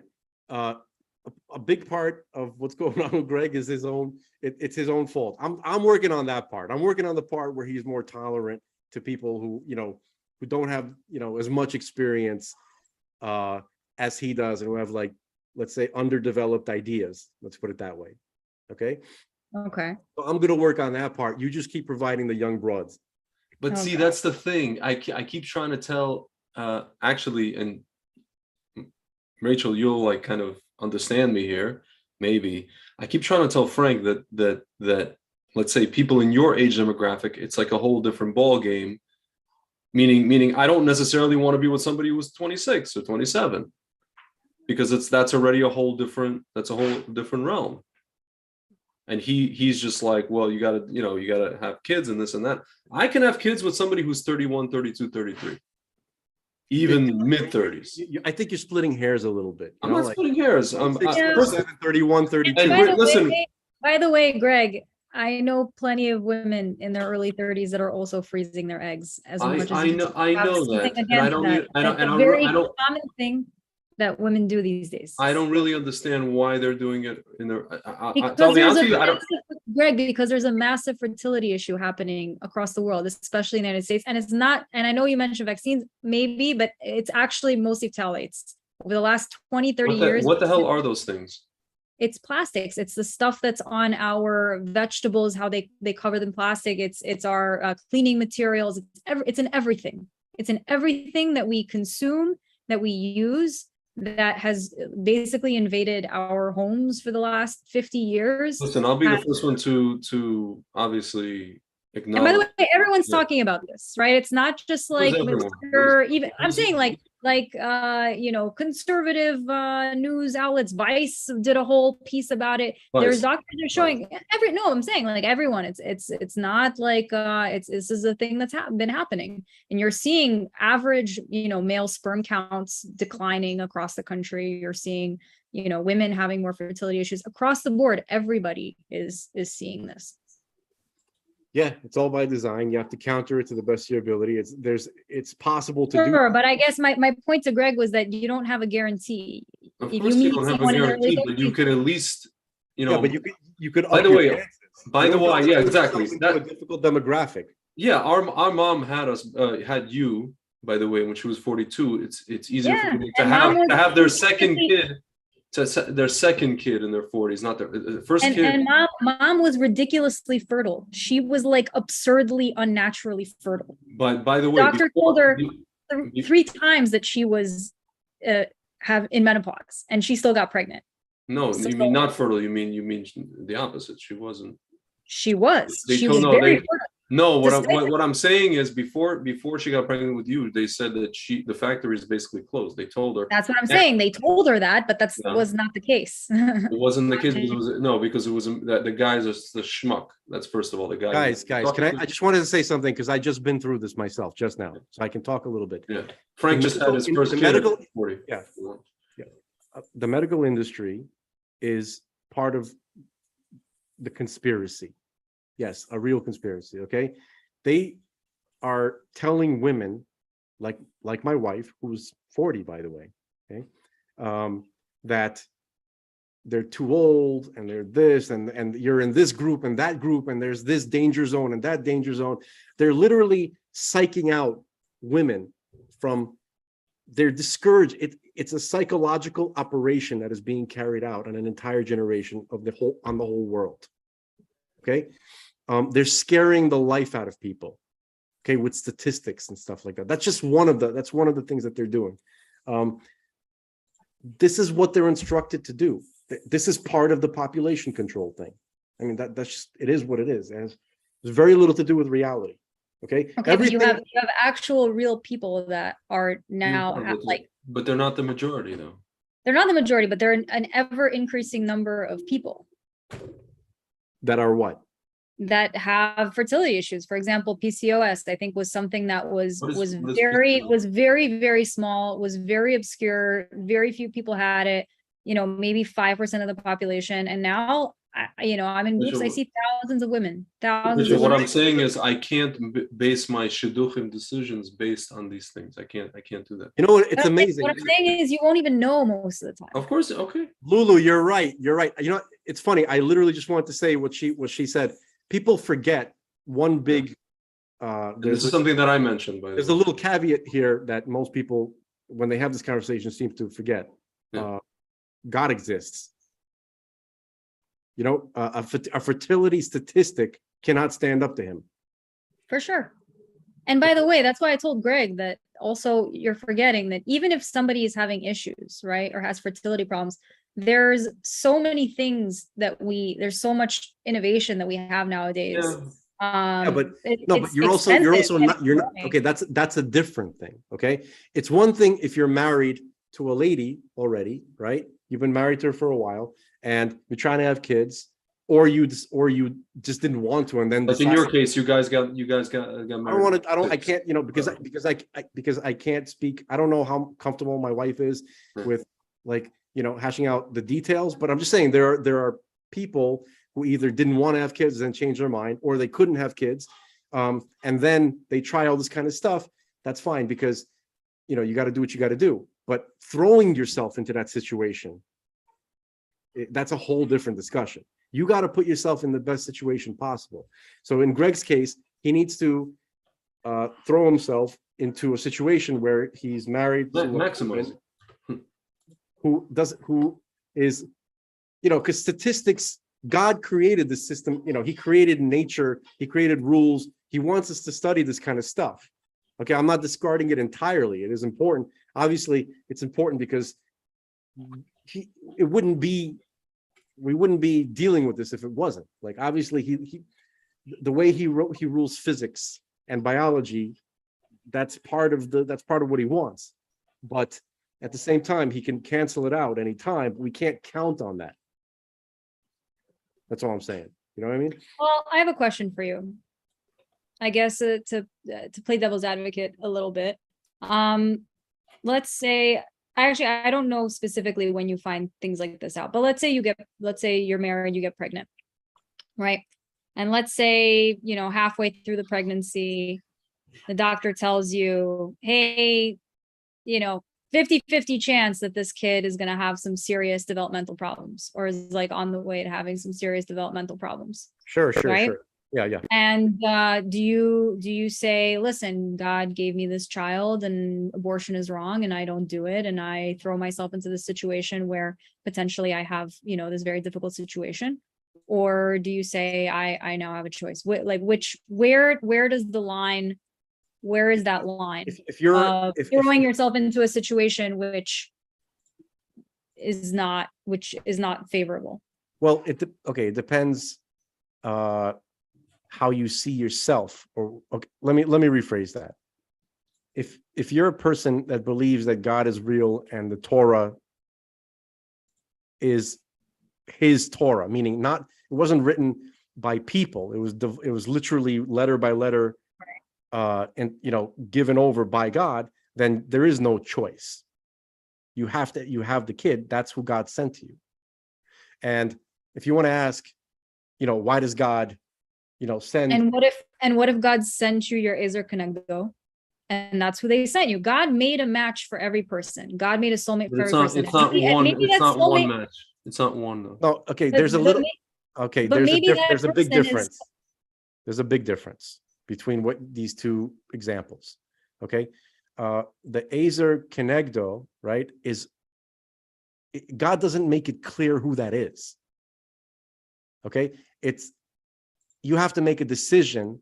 Okay, and then once the decision is made, then you have your Ezer Kenegdo. Okay, but there's no clear. It's based on your intuition, based on your calculations, whatever. Right, but a child being conceived, that's God. That's literally God sticking something in your body. Like that's not. There's no gray area. There's no interpretation. That's objective. That's not subjective. Ezer Kenegdo, subjective. Child being conceived, objective. Yeah, like tomorrow, I'm going to. Hold on, subjective to you, but not subjective in terms of the realm of God, right? It's very much objective. It has been decided. No, once the baby is in your womb and it is what it is and how it is. She's talking about choosing. I'm saying choosing a mate. It might be subjective to you, but it's very much not subjective to God. Well, yeah, that's what we're talking about. God didn't make it. He didn't make the objectivity of it available to us. That's why it's subjective. Yeah, we're not God. We're people. To God, everything's objective. But not to us. To us, some things are subjective. I mean, that we have to make this decision. That's what like good and bad is. Good and bad are subjective determinations. They're not objective realities. By people, yeah. The only reason we even know good and bad is because the Torah supposedly tells us what's good and bad. But other than that, human beings are just every day. Okay, this is good. By the way, hold on. Practical perspective, I still go back to the idea that I said in the very beginning, which is that loneliness sucks more than not having kids, in my opinion. Loneliness sucks, but if I want to, Rachel, if I want to cure, quote unquote, cure loneliness, like if that was all I was here for, I would just go with a non-Jewish girl. There's plenty of amazing women who have the same values as me, maybe even more non-Jewish women with the same values. I wouldn't want to, but that's you. Personally, I wouldn't want to. I know you wouldn't want to.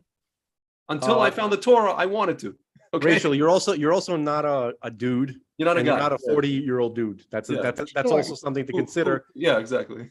Rachel, dudes, you cannot imagine what dudes have available to them, especially nowadays. Rachel, our friend Hannah. Rachel, remember our friend Hannah? Hold on. There's an island in Colombia called Whore Island, where you can literally for like $3,000, you can go there.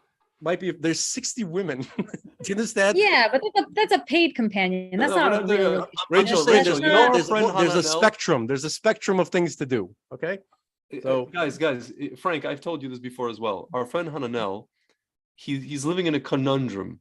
He works in a mall like most Israelis do, and he gets hit on. He's swimming in non-Jewish women who want him badly, madly. I'm saying a fact. I'm not saying this to like exaggerate. And Jewish women don't want him with the same gusto that non-Jewish women want him. So he tells me, and I say the same thing. If it wasn't for the Torah, he'd just be the most interesting man in the world and live that out. You know what I mean? Or maybe just find one girl and just be with her. Whatever. By the way, Greg, you touched upon an interesting point. Yeah. Gusto, Yeah. when it comes to desiring a man, is not something that you see very much at all in any Jewish women. Yeah, I'm not saying it's not there, but it's institutionally. Speaking of which, it's only there when a woman hits 40. I've seen 40-year-old women have gusto for me. No, I haven't seen 26-year-old girls have gusto for me. They had it before, but they're told. What do you mean by gusto? What do you like I haven't seen Rachel. Remember that girl that hit on me on Pesach? Guess how old she was? Oh, you're saying girls that will like there is no 26-year-old chicken pants. Okay. No, guys. I don't know what chicken you're talking pants. about. But let me explain what I meant. So there's no, if a person likes another person and they show it openly and enthusiastically. I'm not talking about any kind of like, perverted, whatever. Just the person is like, there's energy, you feel it. So with Jewish women in general, really not just the religious, by the way, they hide it with every fiber of their being.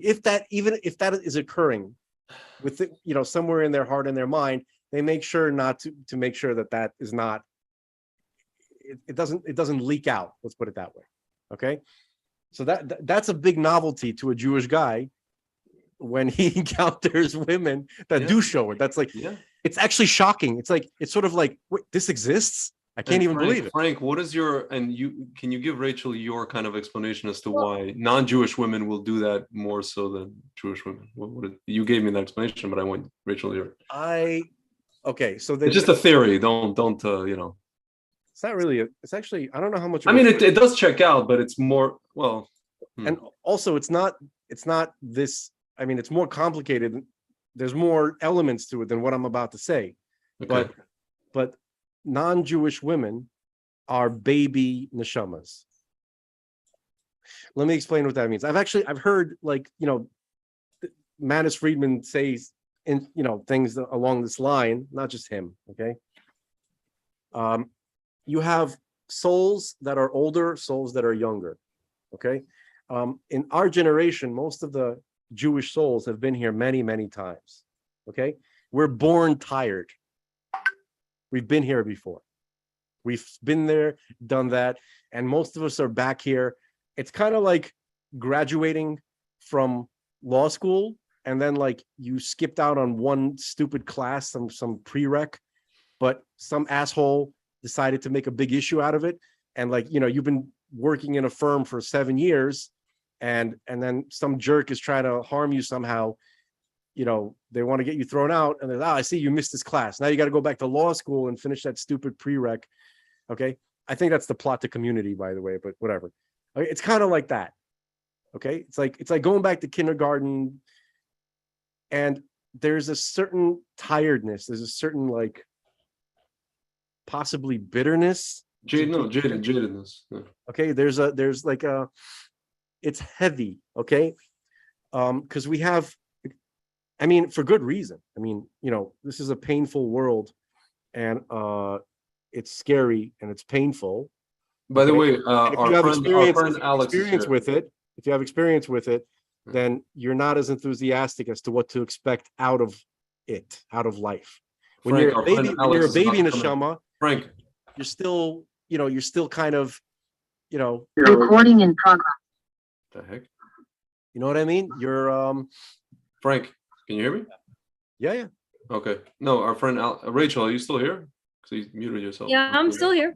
Our friend Alex just came in. He was originally invited as well. Hello? Yes. Hi, guys. How are you? Hello, sir. This is our friend Alex. He went to Stuyvesant High School a long time ago, so therefore his nickname is Stuyvesant, and he's a lawyer. I thought his name was Stuyvesant when I first met him. I thought that was like the whole bio, and I was like, "That's it? That's like When I first met him, I thought his name was Stuyvesant. When I found out his name was Alex, I was disappointed a little bit. Mhm. This is my sister Rachel. We're just talking Hello. about stuff. Yes. We're talking about ancient neshamas versus new neshamas, and why non-Jewish women seem to be very excited about Jewish men, and why Jewish women don't seem to be as excited, even though they might be as excited, they just don't show it. We're trying to get to the bottom of this. You know why Jewish women are not as excited? Why? And I've told you this before, Greg. Having lived on the Upper West Side for the last couple of years before moving down to Miami, Because they're a bunch of faggots, right? I'm not going to put it that way, but But there yes. are a whole bunch of mama's boys. There are a bunch of mama's boys who don't know how to wipe their own asses, who don't know how to set up Wi-Fi, who don't know how to clean the bathroom. I'm so glad you came on. Do you know why? I'm so glad you came on. Take out the fucking trash. No, Do you these know people why? don't know. You want to know what happened? My ex, not him. This isn't a him problem, but when he moved into his apartment with his roommates, I came into the apartment. They didn't have anything set up, and I was like, "Hey guys, are you planning on setting up Wi-Fi?" They're like, we don't know how to do that. Can you do that for us?" I'm like, "There's this thing called Google. Go figure it the fuck out. I'm not your mom. Like, go, like, be a human." And I think it's the fault of a lot of Jewish mothers, honestly. It's not just mothers. Frank, can you? It's not just mothers. I mean, it is mothers, but it's not just mothers. Greg, can I what? Well, can I Can you what? jump in? Can you? I've been trying to. And Okay. first of all, I'd like to say thank you for coming on. Okay. And I'm only saying that because you are saying the stuff that I was saying just the other day. If you were saying things to the opposite, I wouldn't be as happy. It's Look, and I'm very lucky because You are. thank God I'm getting married in a few weeks to a wonderful person who knows how to wipe his own ass, who knows how to do things, that's great. is a human adult. Otherwise, I kick him out of the house because our bathroom would be dirty. Right. No, he's like way too clean, like way more clean than I've ever Especially seen from somebody anyone. from Crown Heights. He's way too clean. He makes the bed military style. He's very, very, very like on How did top he of come things. out that way after like a Lubavitcher yeshiva in Crown Heights? I Have you don't ever know. seen Frank? Have you ever seen a Farbrengen table, Frank? Yeah. Like I come like. on, come I on, want to man. tell. I want to tell you something. That's one of the things. The fact that Lubavitchers get drunk. Not drunk, dirty.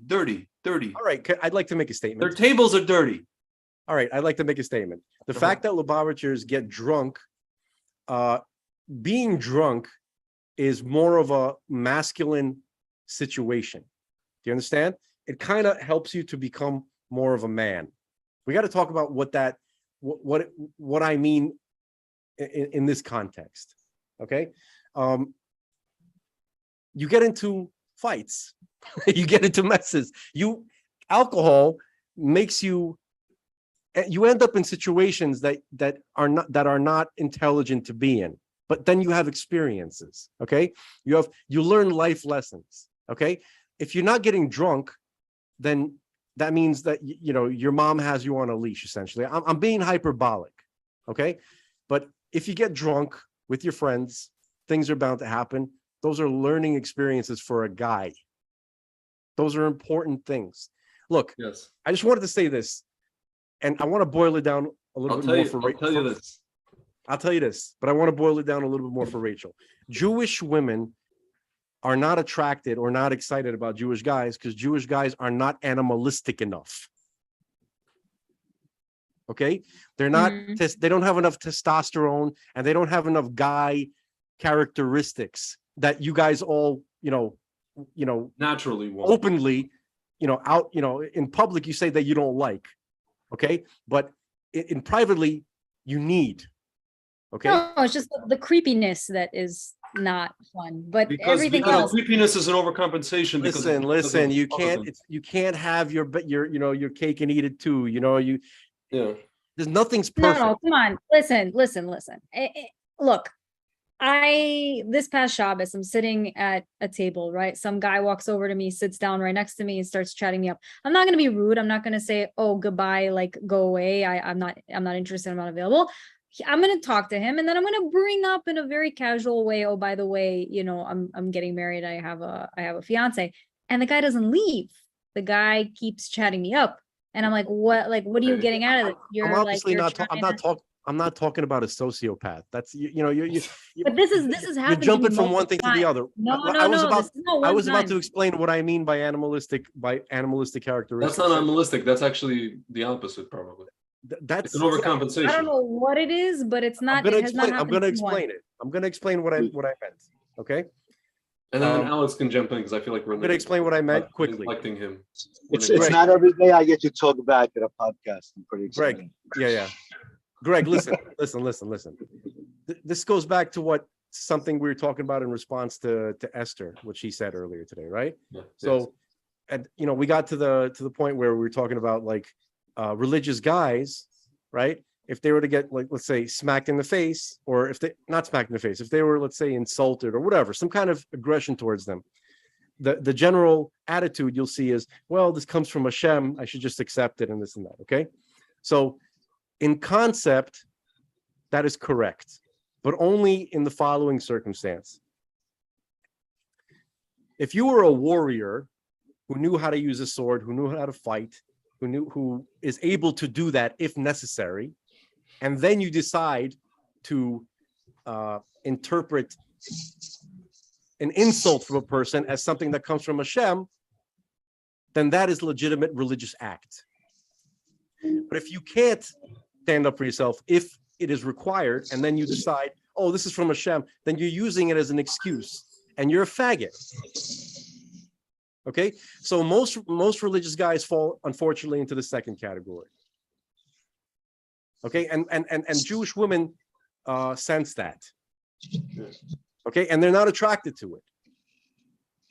That's it. That's all I want to say. That's it. That was the whole point.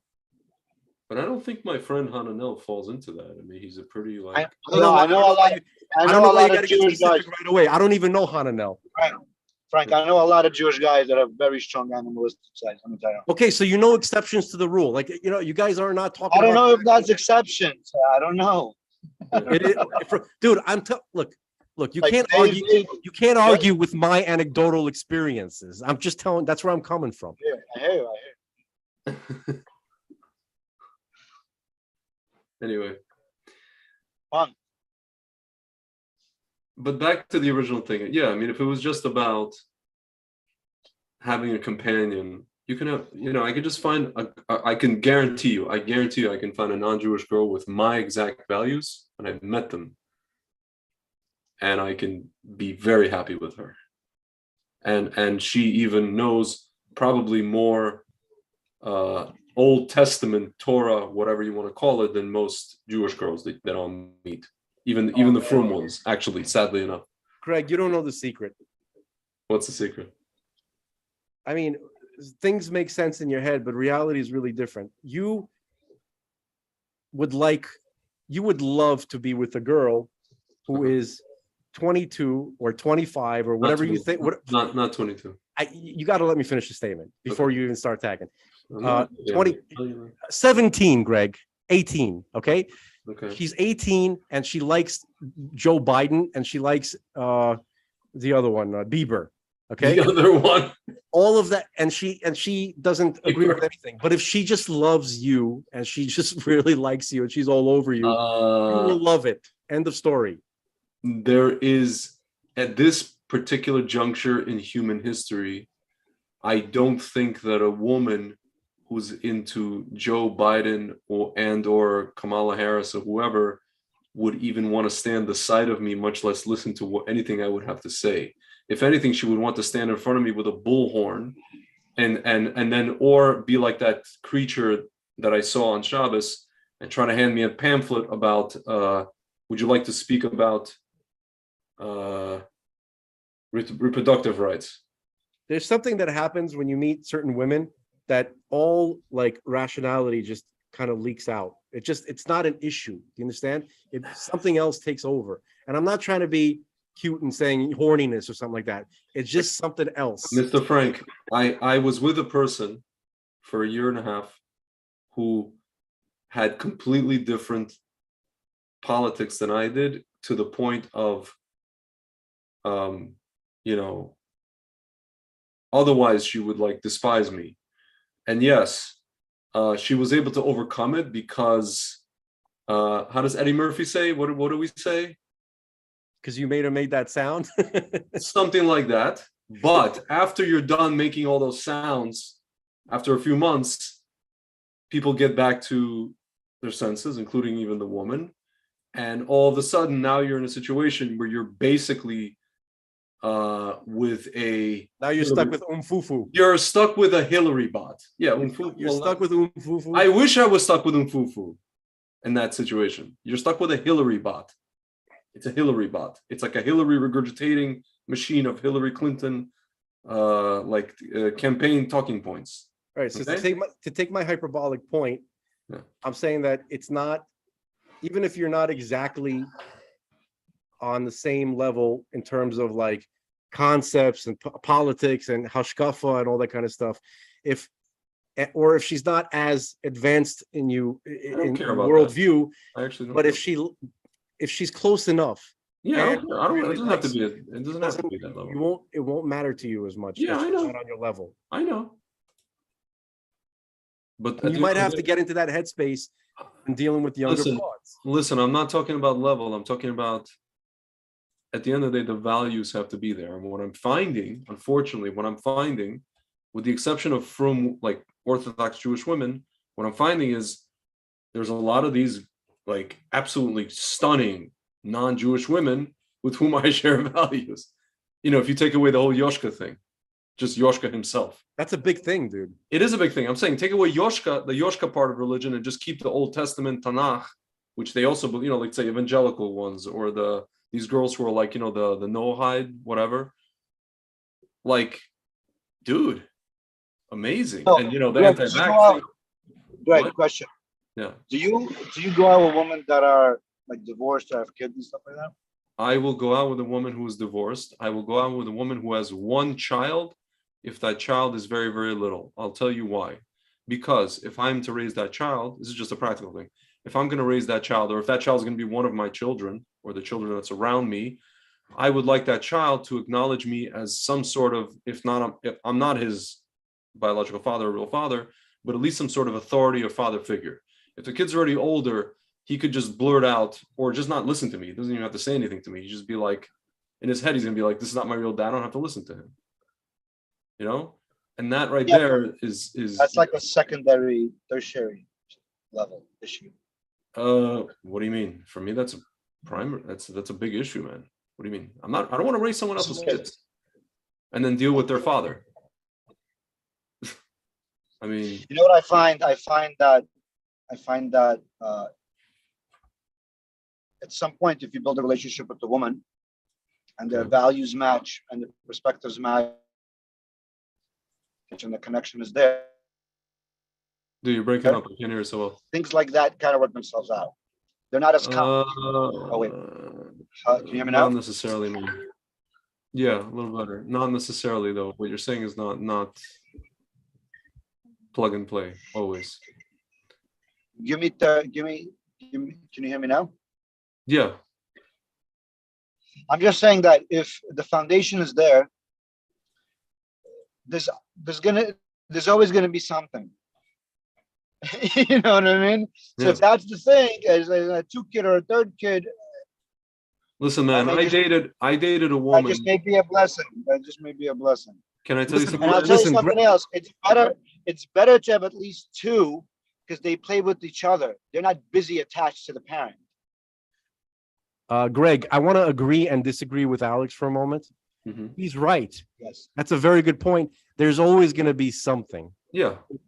So I recommend that something to be that she's a little bit younger, okay? And she doesn't have any kids, but at the same time, you can't fully relate to her on every hashkafic issue. I don't need to relate to her on every single hashkafic issue. Okay. What I'm trying to tell you is I don't want her to be influenced by Vice. Okay, the channel, fine. But the network Vice. Not I'm saying the point is, Vices. the point is, does that exist? The point is that there's always going to be something. Yes, correct. Listen, Alex, can I tell you a quick thing? 2 years ago, I have some experience with this. I dated a woman 2 years ago, who was a year older than me. I met her at a Pesach table. It's my friend's cousin. And she has 3 daughters. At the time, the oldest one was 17. They were basically 17, 13, and I think 9. I did not proceed, like we hit it off, man. If she was, I always tell people, if this woman was like, I don't know, instead of, now she's what, 42, whatever. If she was like 6 years younger, 5 years younger than me, and like say 1 kid, I would have proposed to her on the spot. I would have married her in her aunt's house in I don't know, whatever. I would have married her on the spot. But she's, she's got 3 daughters. The oldest one is 17. Now she's probably like 20, 21. Like, dude, that's already a problem. And how many Why is that a kids? problem? Why Seriously? does that? Why? It doesn't have to be a problem.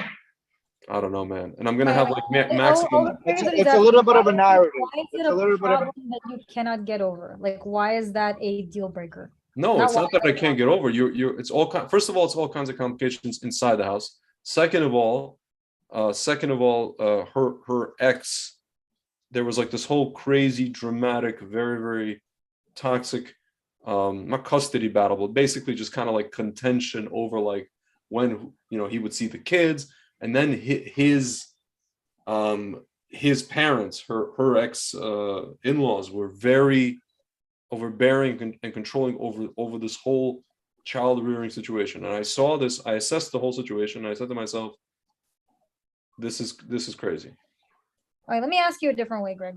Yeah. What are things that you don't prefer that are not deal breakers? What do you mean? Don't prefer that or not? Like things that you're like, I don't prefer it, but it's not a deal breaker. Can you give me some examples? Yeah, divorce. I don't prefer it, but it's not a deal breaker because it happens to the best of people. That's just it is what it is.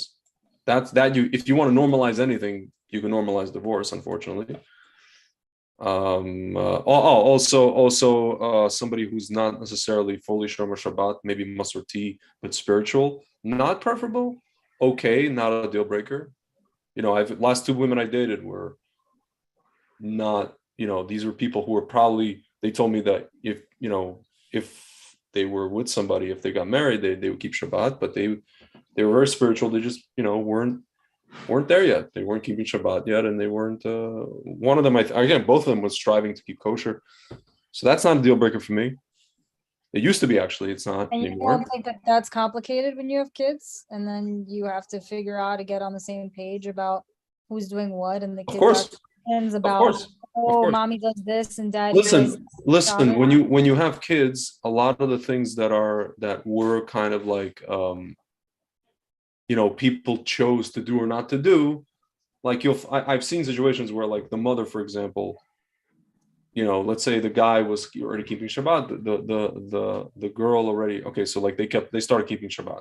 Because listen, if you're saying you want to raise a kid, like both parents agreed, right, that they're going to send their kids to, like, say, day school, right? So if they're sending a kid to day school, they don't want to make the same mistake as like all these Russian people did, back in the day when they sent their kid to day school and the parents didn't do anything, right? You come home and there's like shrimp and pork and everything.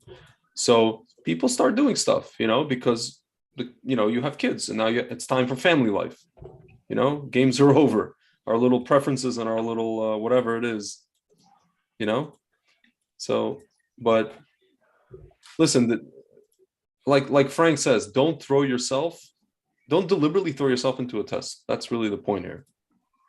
If you're talking about fertility, if you're talking about all kinds of divorce stuff, all kinds of in-laws and this and that, there's so many things that are like there's so many things that like you can easily avoid and yet still like meet somebody more or less. Greg, if you were 60 or you were 55, I would say to you, yeah, you're probably gonna have to get involved with people like this. Yeah. If you were 40, if you were 41 and you were bold with a gut, I'd probably tell you possibly something similar.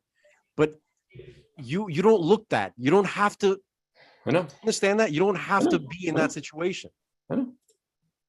Rachel, that I feel like, Frank, correct me if I'm wrong, I don't know. I feel like I've met a lot of people who've told themselves that every year for Rachel, 30 years. Yeah, but And I'm not one of the, I have a roommate in Jerusalem. The guy's 47 years old. He wants a 22. I'm not, listen, I'm not going berserk here. No, With that dude, said, hold on, Greg, Yeah. back up for a second. Look, I've known guys, we get very hyperbolic here. We do a lot of shtick, but so I'm going to continue on in that. Just understand what you're hearing. I know guys like, Dos Equis guy. Nobody has a problem seeing him with young, beautiful broads because there's something about him. He's an attractive, interesting guy. All right. He's 70, but you understand why these broads are hanging out around him. Okay. I've met a tennis instructor. He used to be a pro. He's a Peruvian dude. He's in his early 60s. Anybody could easily see him with a beautiful young woman. It's about the person. That's what I'm saying. First of all, you're young. 40 is a baby for a guy. Do you understand? And also, you look younger than your age. Okay. Listen. I was at a Shabbos meal I about think, Frank, I think you're trying to live vicariously. Shut Listen, the I can tell you. he's like, Oh, guys, like, I was waiting for your horseshit. I was waiting for it. He's been married Also- for 15 years, bro. aren't these guys like trading one girl for the next? Like what, like That's I'm not something talking. else. We don't have to get into the.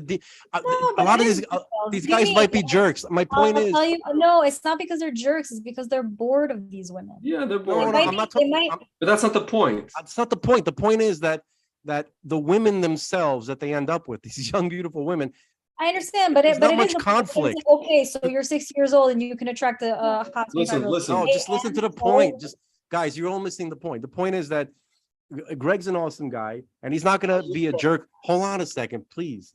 So the point is that the pool of young, single, pre-divorced women, okay, with no children, It's so sad that we have to qualify this. can see Greg as a real option without too much pressure or without somebody. Yeah, without the Without filter somebody- of a without shot. somebody begging. Like, I actually don't severe think that's- divorce I don't think that's the discrimination. issue. Severe I divorce. actually don't think Yes, that's the I issue. discriminate against divorce. Yes.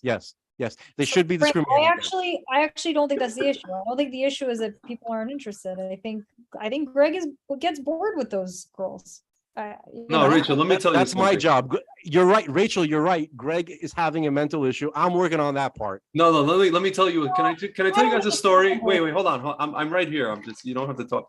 Can I tell you guys a story? I was at a Shabbos meal about a couple of months ago Dive is in. I love you. at this rabbi's house. And this is Frank. You're gonna want to hear this story. I'm listening. No, it's like this is a story for you. You'll be happily surprised. And I'm sitting at the still Shabbos listening. table, and this rabbi, he likes to invite, because he's a curative rabbi on a college campus. So he likes to invite his students, basically. So you can imagine his students are like, they're seniors in college, 21, 22, 23. And there's a few girls there. And we're just all talking. They have no idea who I am, where I'm from. Like, they don't know how I even got there, because I'm not one of the students. I can easily be the rabbi. I'm the rabbi's age, by the way, maybe a little bit younger. And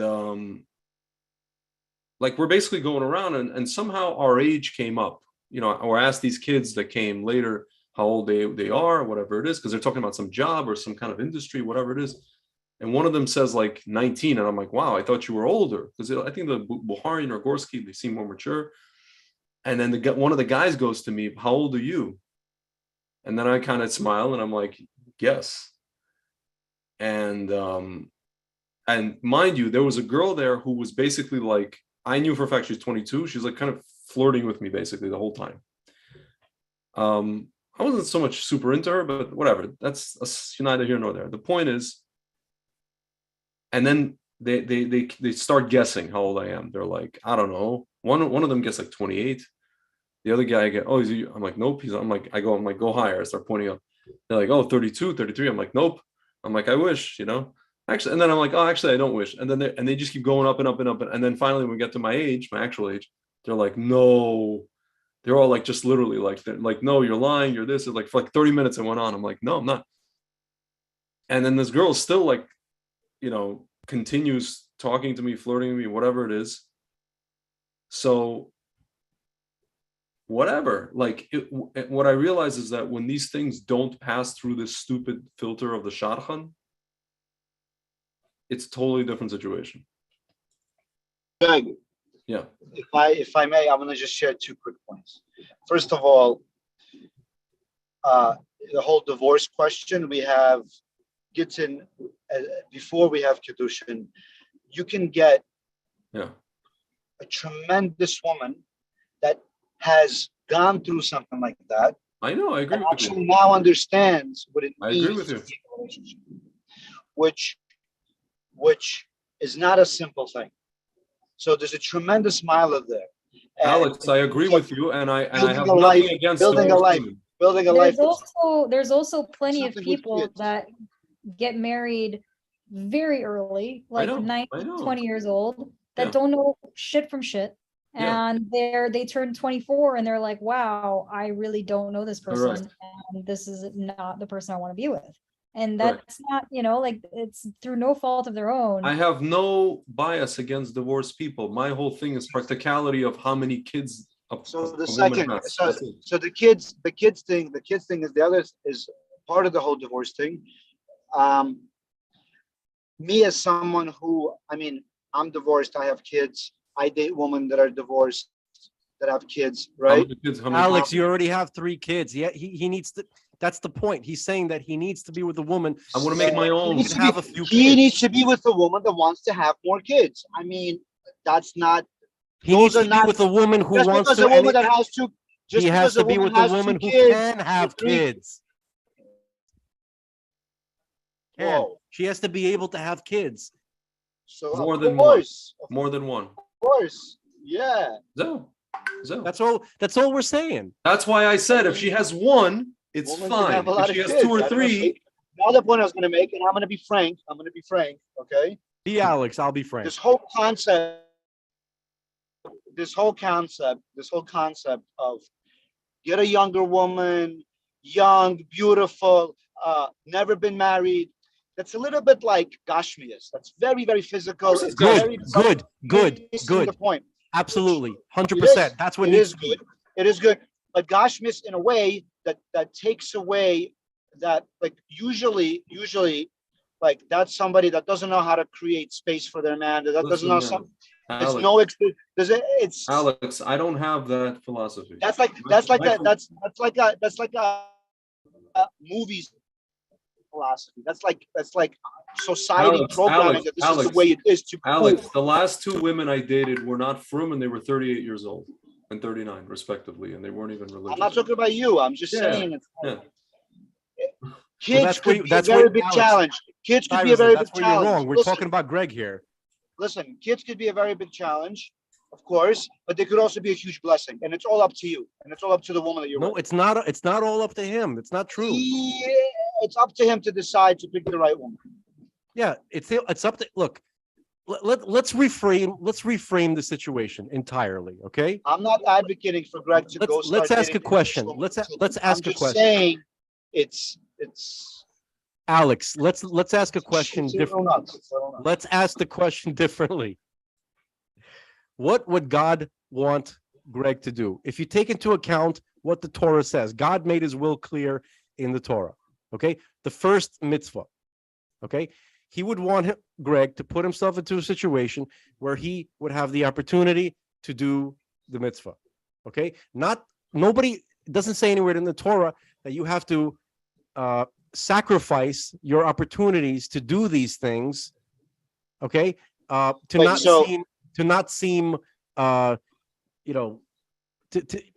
you're worried about seeming shallow to someone. I feel like framing it that way removes so much of the humanity. Well, one second, I'm sorry. That's right. You have, Rachel, remove the humanity because it's not about humanity sometimes. No, Frank, you're saying by dating a woman that has kids, that means he can't have more kids. No, that's kind of like she has 2 or 3. I mean, it's very simple. Greg, I have a value. I have a value. Greg, Stuyvesant, you put something in my. You shoved words in my mouth just now. I need to be able to respond to that. Let me just. Okay. What I'm saying is like while this. you do that, I'm gonna hop off, guys. This was wonderful. I was great chatting. Thank you for coming. I'm so sorry. I'm gonna hop off. I'm so sorry.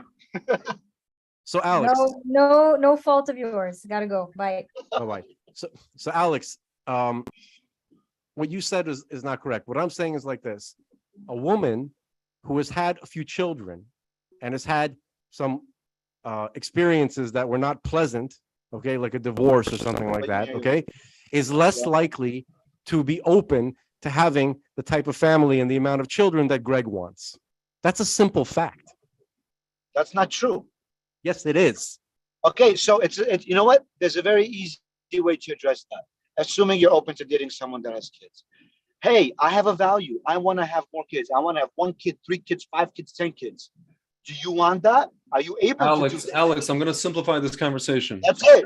Alex, I'm going to simplify this conversation. Kids. A woman who already has 2 or more kids probably may want to have like 1 or 1 more maximum. Greg, I'm sorry. We live in an Orthodox world. It's very easy to find a woman that's going to say, I want 5, 6, 7, 8. So all you need to do is provide. Or Alex, it depends with what money age she and is. make her happy in the bedroom. And Alex, it depends what age she is. That's it. It depends what age she is. It depends what values she has. And now, what do you want? You want to have 5 kids? So you look for a woman that wants to have 5 kids. Listen, just because she already had 2 or 3, who knows what the story is? Dude, someone had 2 when they were married when they're 18, 19, now they're 25, 30, 35. They want to have 5 more kids. Maybe, but that's like not mutually exclusive. I mean, I know it's not mutually exclusive. I'm just someone saying is there.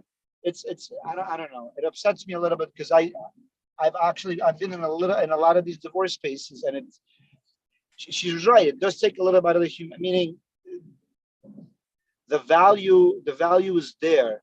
It's just up to you whether you want to create space for that. No, I totally have space for it. I'm also living in, first of all, I'm living in what's called reality. I'm also being honest with myself and what I can, it's not a burden obviously, but what I can bear, meaning what I'm able to withstand, so to speak. Not withstand, but like a question. Was this supposed to be like a Greg Shidduch roast? No, it wasn't a Greg Shidduch roast. What happened was we started talking about Bill Cosby and there's a Showtime special about Bill Cosby and all his stuff and people reconciling his work with what he did with women and stuff. And then my sister messaged me with a shidduch offer, some 40-year-old woman who actually registered as a Democrat in August 2020, went out of her way to register as a Democrat in August 2020 in Florida, but apparently is religious and is 40. I don't know. And I said no, and then we got into this whole discussion about freezing eggs and this and that, and then Frank is like, you know what? Let's bring your sister on, and we start talking about this stuff. The original topic is Bill Cosby. We're talking about Bill Cosby, who almost did a tikkun for Black people, and then they stopped him by bringing women out of the woodwork, who may or may not have been his victims. May or may not. May or may not. Some of them may have not been, given that at least one of them kept coming back apparently to his house. Hey, Alex, I'm sure you feel that the science is settled on that case. I'm sure a lot of those women were loving it, and I'm sure a lot of those women also probably drugged up pretty good. Yeah, you know? It's Quaaludes, man. It's the 70s. We were just talking about that. We were talking about how people use these things in a cavalier way, and now they're using the prudeness of people in 2020 or 2022 to say, oh, look, he gave us Quaaludes. Everybody was doing freaking Quaaludes. It was like enhancing the alcohol. They used it to enhance the alcohol they were drinking. I don't know enough about this. Like, I just know how quickly and how many came out. I never really studied the details. Yeah. But no, but listen, when it's against Bill Cosby, right? Yeah. Then it's, it's overwhelming. But when it's against Bill Clinton, it's a bimbo eruption. Remember the difference? Like, It's hearsay. It's Arkansas hearsay. Arkansas. No, I mean, it's funny because the Clintons are kind of immune to any kind of criminal prosecution. Of course they are. Even what's her name? Hillary put on a hat during this whole raid. She put on a hat with a sarcastic sentence, baseball cap. What about her damn emails or something like that? like making fun of the people that care about her emails. Like, seriously, bitch? Like, there's like stuff in those emails that like She really did that? Yeah, she put that hat on. No, these people, it's So like stupid. it's in your face. It's like impunity. It's like, they're laughing in your face. That's Ha ha ha, we got away with it. Fuck you. That's part of the Does that make psyop. you angry? Does that make you guys angry? It makes me realize that these people are about to lose. Hashem is about to unravel their whole. Greg, I don't know if you missed the nuance there, but he was hoping that it would make you angry. No, it doesn't make me. That's I funny. really wasn't That's it. hoping.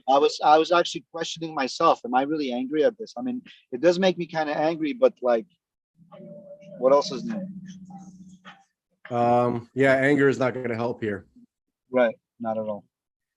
But Alex, I wanted to say that we're basically in agreement, like practically speaking. Like if Greg starts dating a lady and, all right, let's say she has a few kids, whatever, just hypothetically. And then he likes her and she makes it very clear that she can and does want to have a lot more kids. Yeah. Fine. But we're the only place that we're not agreeing on is how many women there are that are like that. That's what I'm saying. Like the you woman think there that are I a lot dated- and we think they're less. The woman that I dated, with the one with 3 kids, we had a serious discussion about this, and she said I'd want to have maximum 1 or 2 kids. And I'm sorry, apart from the fact that her oldest daughter is 17 and was kind of like Glaskistroil in the minya, which I would get in deep ass trouble living with, in the same house with a person like that. Oh boy. That's exactly what I said. And that's exactly what I said. And you asked me what the problem was, dude. That's the problem. I just told you the problem. Yeah. I mean, that's a situation that had not just 3 girls. That had a whole situation. In-laws, ex-in-laws, ex-Russian angry in-laws at the ex-wife. Wow. No, the in-laws were one Hungarian and Moroccan. That sounds like a country song. There's like, I liked her, but her daughter was 17. Dude, I mean, that's a good name for a country song. It was just too much. Let me just, from a practical standpoint, give you the advantages of dating a divorced woman with kids. Okay. Number 1, the kids could become a value add when it comes to babysitting your kids. That's long term. Okay. Number 2, as some Israeli guy told me when I first was getting into it, and I was, my ex-girlfriend had 4 kids. He's like, man, if you take her and her kids, she will love you forever. So, oh my God, there's an added devotion because you're not just taking her on, you're taking on the kids. Now, also, there was another really good one. I forgot. Oh, and the kids keep her busy. Mm-hmm. Now you may think, oh, I'm in love. I want to spend every day with this woman. No, man. Maybe in the first couple of months. But you need space. You need to do your thing. She's there to help you do your thing. The fact that every once in a while she's occupied with her kids, man, amazing. Go. I support you. Spend time with them. Alex, it sounds like you're speaking more to an individual that you have encountered more than what Greg is going to encounter. Yes. Alex, can I ask you a question if you don't mind? I'm just giving you ways to look at the ways to approach the situation from a glass half full. I definitely approach a glass half full, and I've told people, because I've had these shadchanim ask me would I date somebody divorced with kids. I get very specific. I tell them maximum 1. Yeah, but that's you just trying to control. That you control the situation. I'm telling you, 1 is hard. Okay, so that's a lonely child. That's an only child syndrome 1. Okay, when they're little. Each child is different, man. Okay. You know what I realized also having kids? Like someone told me this really beautiful line. Our kids are not our own. They're their own. They're gonna do their own thing, man. Like you pick and choose to what extent you need to be a disciplinarian or not. Or I mean, it's just obviously there's harder kids. Listen, man. easier I can kids. tell you that it's from what I see in I've seen marriages where like there's a father who has to deal with kids that are not his. It's one of the most emasculating things I've ever. It's just he's not their father. He's not their father. Come on, I'm sorry, man. He's not their father. That's the F. That's a little bit of F of FUD. That's the F of FUD. Dude, you can tell me that's F all you want. I'm telling you what I saw. I'm not saying F. I said, sure, I'm sure there's situations like that. But that doesn't have to be your situation. If you choose to explore that space, you manifest that, you create that. No, he doesn't. And if a kid, come on, if a kid is mouthing off, the extent to which it affects you, obviously you don't want to be in that situation. So you evaluate it before you get into that situation. That's not what he's talking about. Kind of kids there are. That's not what he's talking about. That's not what I'm talking about, dude. All I'm saying, that's one. Listen, there's a. I wasn't talking about a kid mouthing off. I was talking about just the father.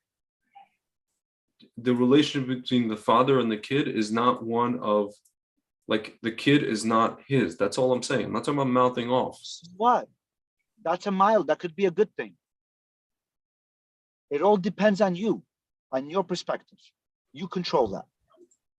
It's your narrative. It's your story. It's your experience.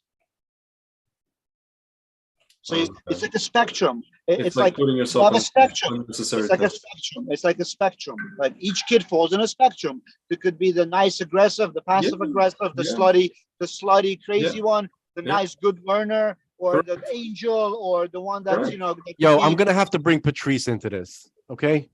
No, I didn't want to have to do it, but Patrice O'Neill, Dr. Patrice O'Neill, the great philosopher. No, not the doctor. No, Dr. Patrice. Okay, so he was talking. You see, the lady that he was with before he died, it was like his wife. He never officially married her, but they were with her for a long time, and she had a child from a previous relationship, and he would say like this.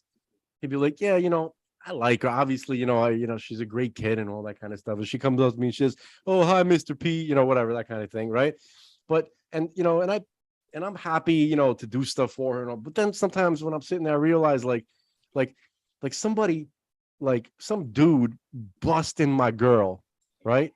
And now his semen's walking around my house, calling me Mr. P. You know what I mean? It's yeah.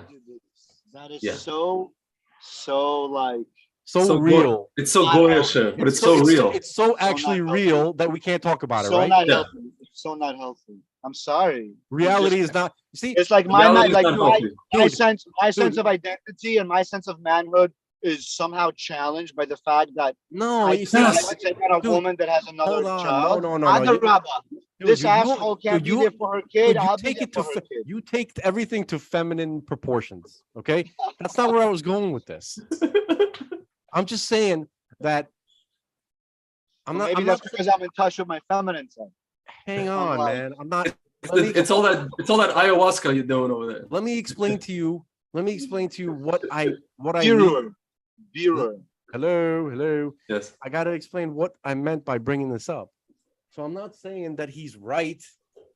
I'm not saying that. I'm just saying that there is an internal instinct. There are preferences that we have to constantly fight against, constantly. You understand?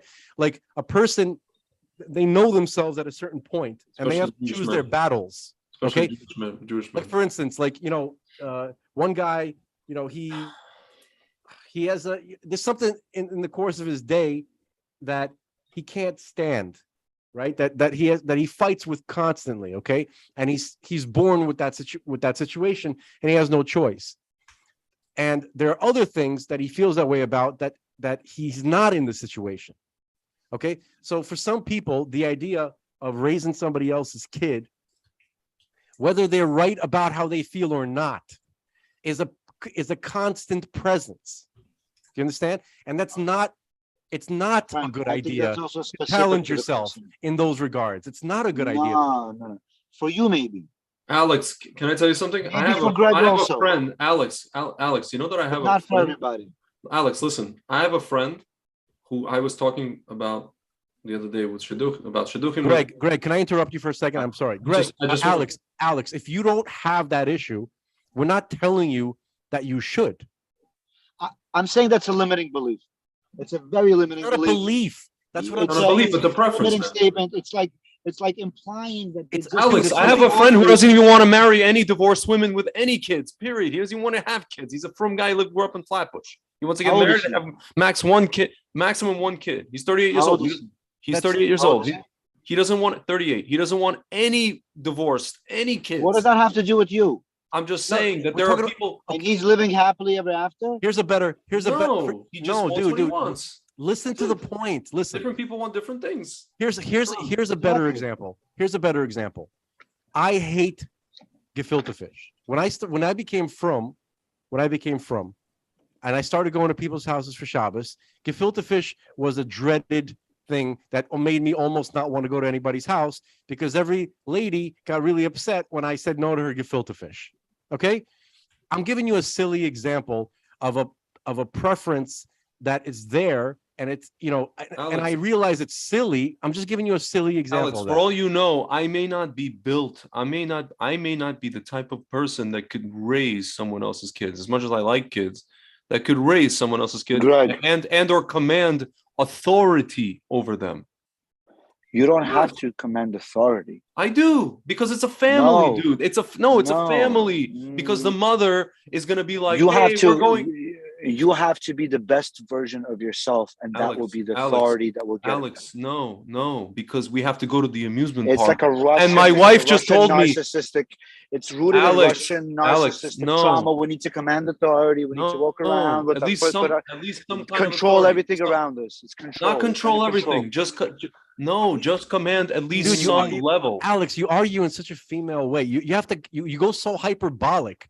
Like what is hyperbolic, bro? Hyperbolic means like extreme. No, you I'm go just offering a different. offering a different perspective. That's because somebody is telling you that they're in touch with they're admitting to something that they think and feel. Whether it's right or wrong, it's very, very present. Okay, and it's not necessary when you have something so fundamental. It's not necessary to go and to challenge it because life is hard enough. Yeah. So let me just why make it harder? I'm not trying in any way to change Greg's mind on who he should be dating. Again, it's not a mind thing, it's a visceral thing. What are his feelings, his values? The question and this is really the question: what are your values? Would you like to know? I can tell you. Yes, I would love. I've been trying to tell you, but nobody will let me. No, please tell me. I actually asked in my head. As this conversation started, I asked you in my head, Greg, please tell me your value. Listen to me very carefully. I don't need to control this, that. I don't need to be some Soviet parent. I'm just proposing a scenario to you, right? Imagine this scenario. Just a basic everyday parenting scenario. And I've never been a parent, but I've seen parents. I have parents, Baruch Hashem. Giving you a scenario. We have to go somewhere, to the beach, to the amusement park somewhere. And my wife tells me, can you please get, let's say his name is Shloimi or Moshe or whoever, whatever his freaking name is. Get him into the car. He's 10 years old, however old he is, 8 years old, 9 years old, 10 years old. I'm packing up things. I'm going to go make the sandwiches. This is a basic situation. I'm not talking about anything extreme or control or this or KGB, NKVD, whatever. Get him into the car. We're going to go get him his whatever toy that he likes, his little iPad for kids with those cartoons that they made for them, whatever that they're obsessed with. Get him this. So I try to go get him this thing. And the kid is just, for some reason, on that particular day, having a freaking poop fit, right? And I'm trying to this and I'm trying to this. And it may be that this woman is the love of my freaking life and my zivug. But it just so happens that this kid, first of all, is probably jealous of that, even whether he knows it or not, because I stole his mommy. Yes, that's a real thing. That's number one. Number two, he's a brat. Он непослушный, и он маленький пидорас. And he doesn't want to listen to me. And at some point, he may or may not break out with, "You're not my dad. I saw my dad 2 days ago. You're not my dad. Don't tell me what to do." And he says that over and over and over again. That can happen. You're saying I can manifest. Dude, again, let's not put ourselves in a test. Yeah, he may turn out to be the greatest kid, and he may love me. Kids love me. Yeah, that's a good percentage chance that may happen. Listen, that's true. But зачем мне это надо? I want to hear. Кому это надо? I hear you. Listen, dude. Life is hard as it is with crazy women. Just women alone. I have to handle a woman, которая сумасшедшая сама, может быть. You get it? It's simple. That scenario is 0.0. Like, I'm speaking from somebody who's been dealing with that for the past more than 10 years with my kids. So I know what that is.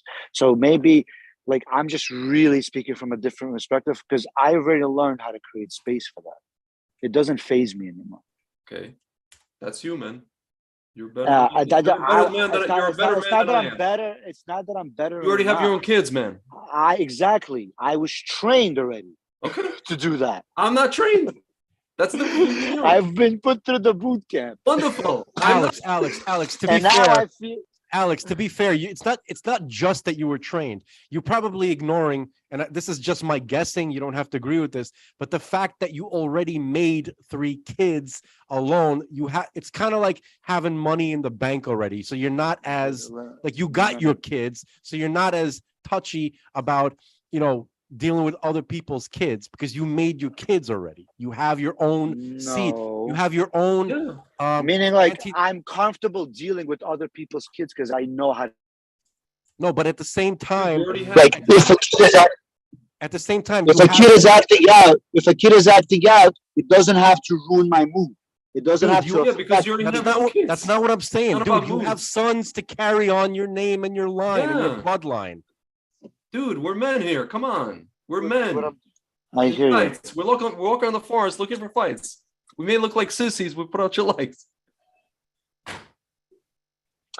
We're men in tights, bro. For sure. I'll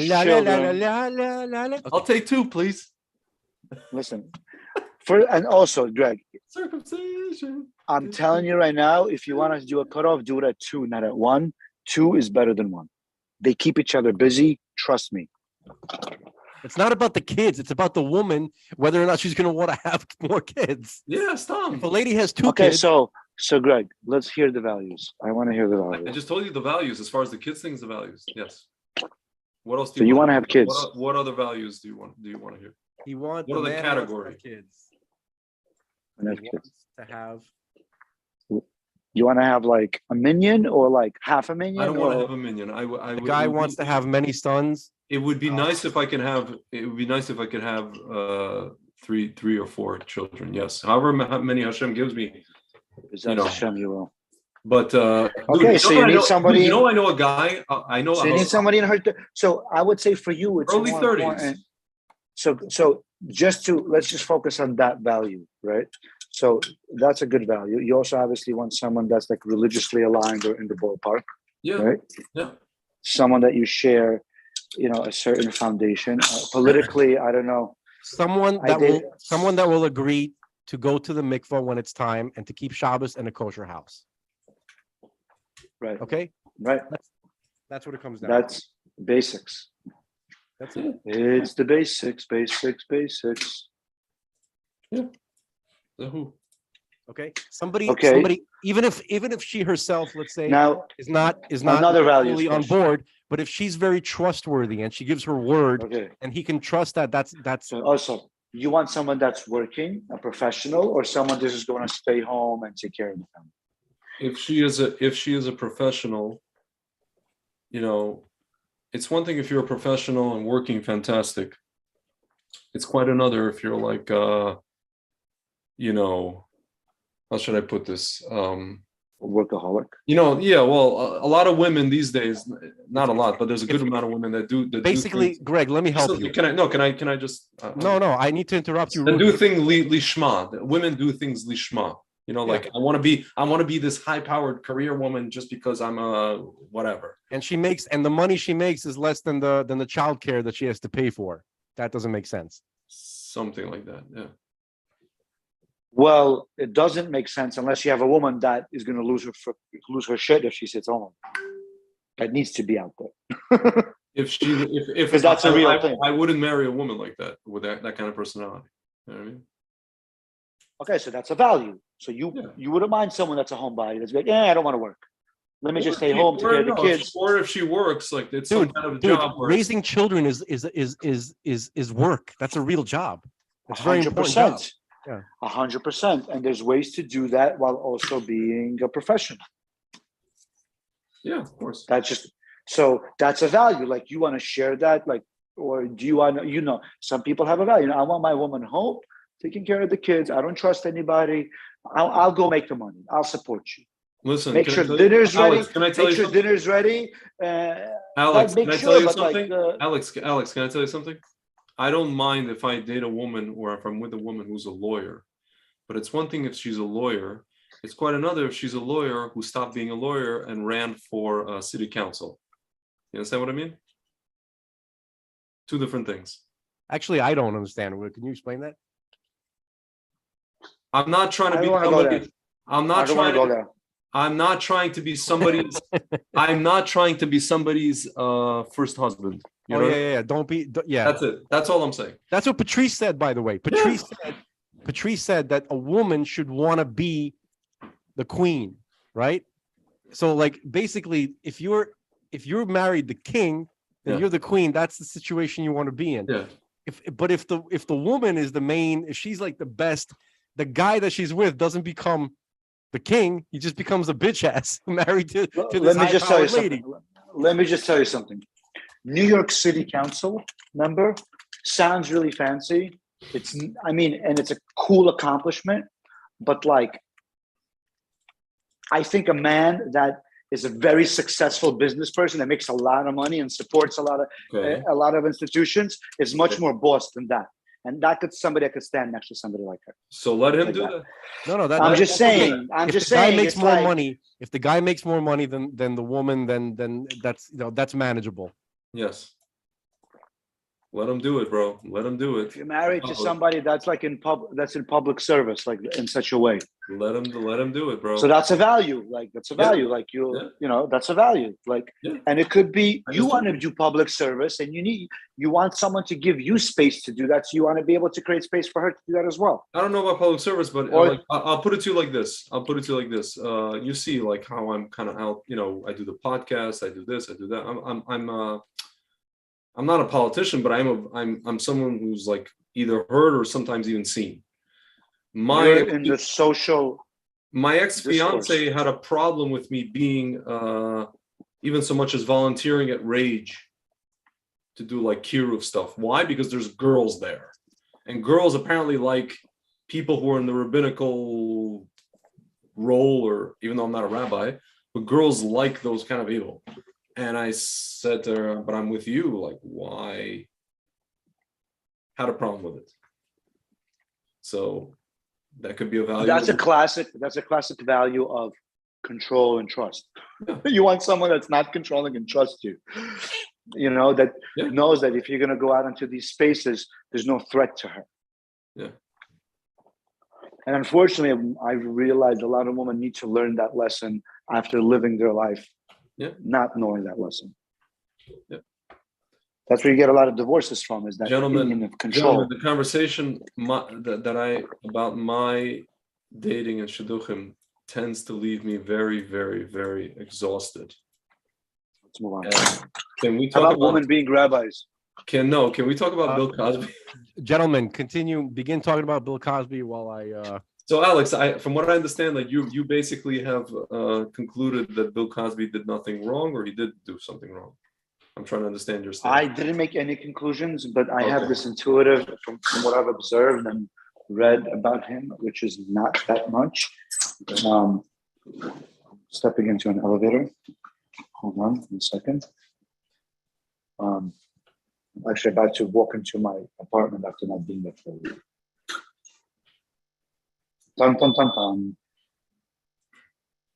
Regarding Bill Cosby, I don't know much, but my impression is that he's not a good guy and he did some pretty terrible things. Okay. That's like my impression.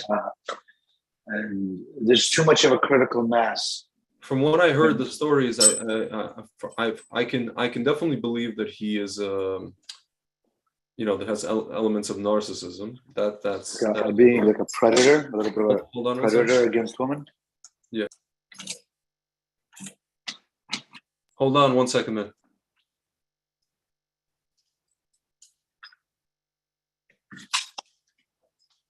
Oh my God. I just don't know if he did. I think he did something with like a few women. I don't know if he did anything. I don't think he did something with like 50 women. That's my issue. You're saying it was a takedown? Somebody wanted to take him down?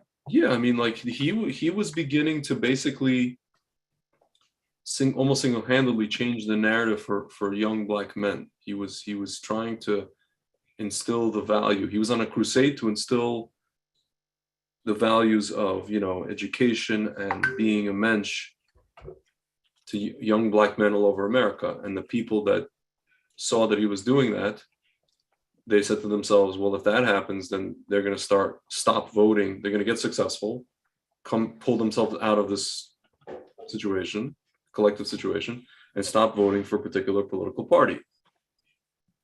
Like, think of, we're talking about millions of people and a whole demographic of people who are going to cease being, in a downtrodden situation if they only listen to that advice, which was absolutely 100% correct, whatever he was advising. What? Meaning he was always, okay, so he had his message, which is a positive message, you're saying, that some people wanted to get silenced. Yeah. Not just positive. He started saying things. What happened? He happened to have also been a guy that really did some really terrible things to women. Yeah, and they decided at this particular time to release the hound, as it were. Well, hang on, dude. Hang on. You see that I take a little bit of issue with saying terrible things. He didn't do anything out of the ordinary. Okay, if we look at reality and how people acted and the decisions that they made in the 60s and the 70s while they were partying, he doesn't stand out very much. The thing is, it wasn't just a partying thing. They tell stories about, and this was a common thing, not just one woman said this, when they were in, he had this whole thing in his, Kaufman Studios in Queens, when they were filming the Cosby Show. There were girls that used to walk into his room. Usually his room, his dressing room was open.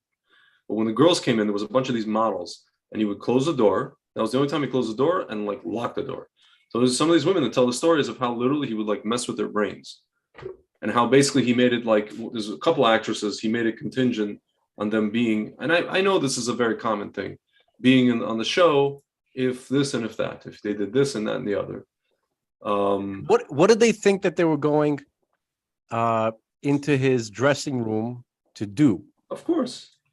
That's a question. I'm not saying it's good. Frank, nothing is good, but it's common. Why are we trying to give him? Are we trying to give him a little bit of a benefit of the doubt? I hear your question. I'm going to answer you. Okay, because I say that he is the least of the offenders, and they used him. And the people who do things way worse than him, right, attacked him and tried to destroy him. Yeah, he was trying to do something good. He's a bad dude who tried to do something good. Nobody is black and white. You understand?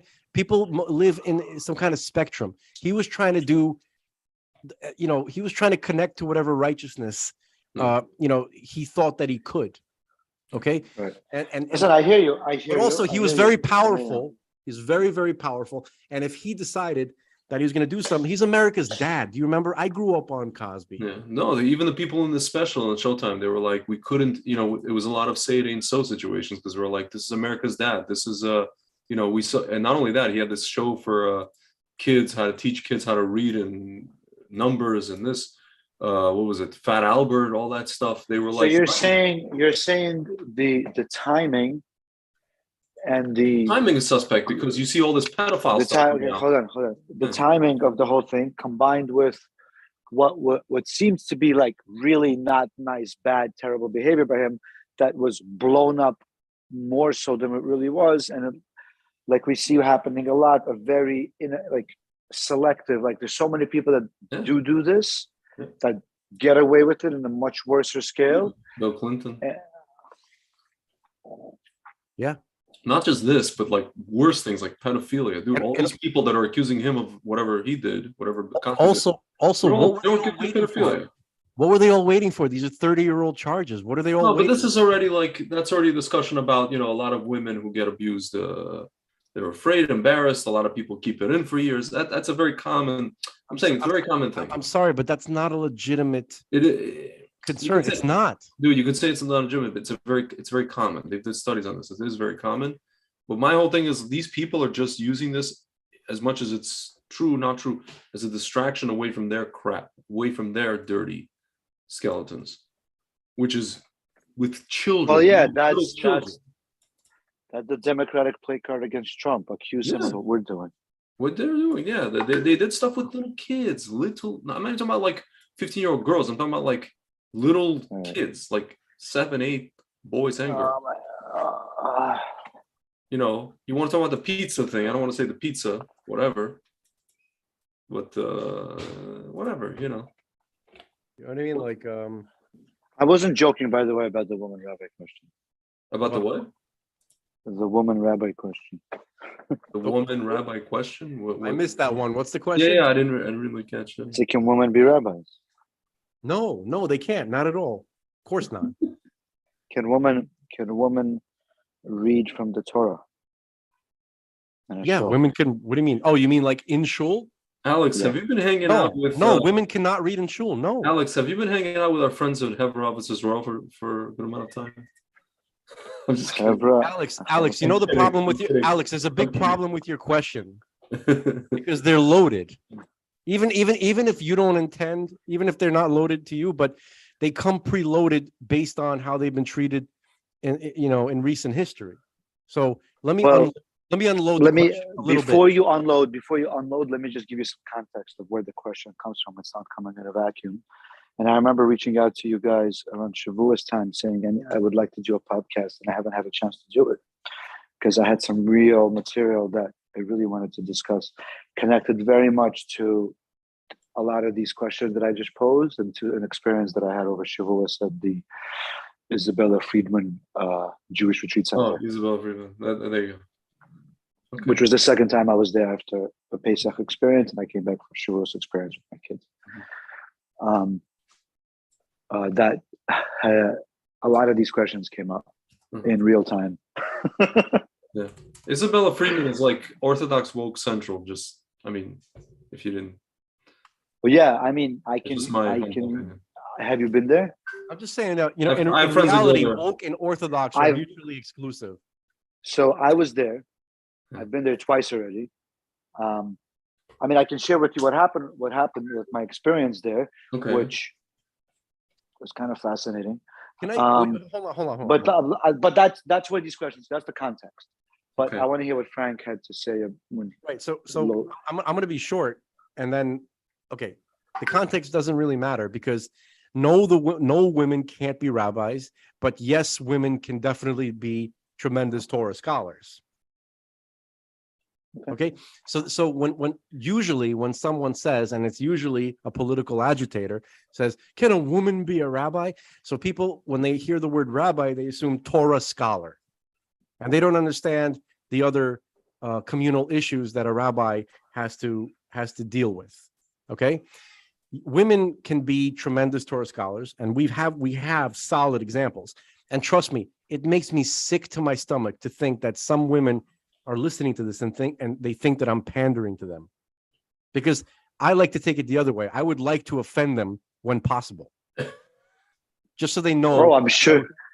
I would like to, but I also you're yahtzee. I think you're yahtzee. Good. But I have to stay somewhat.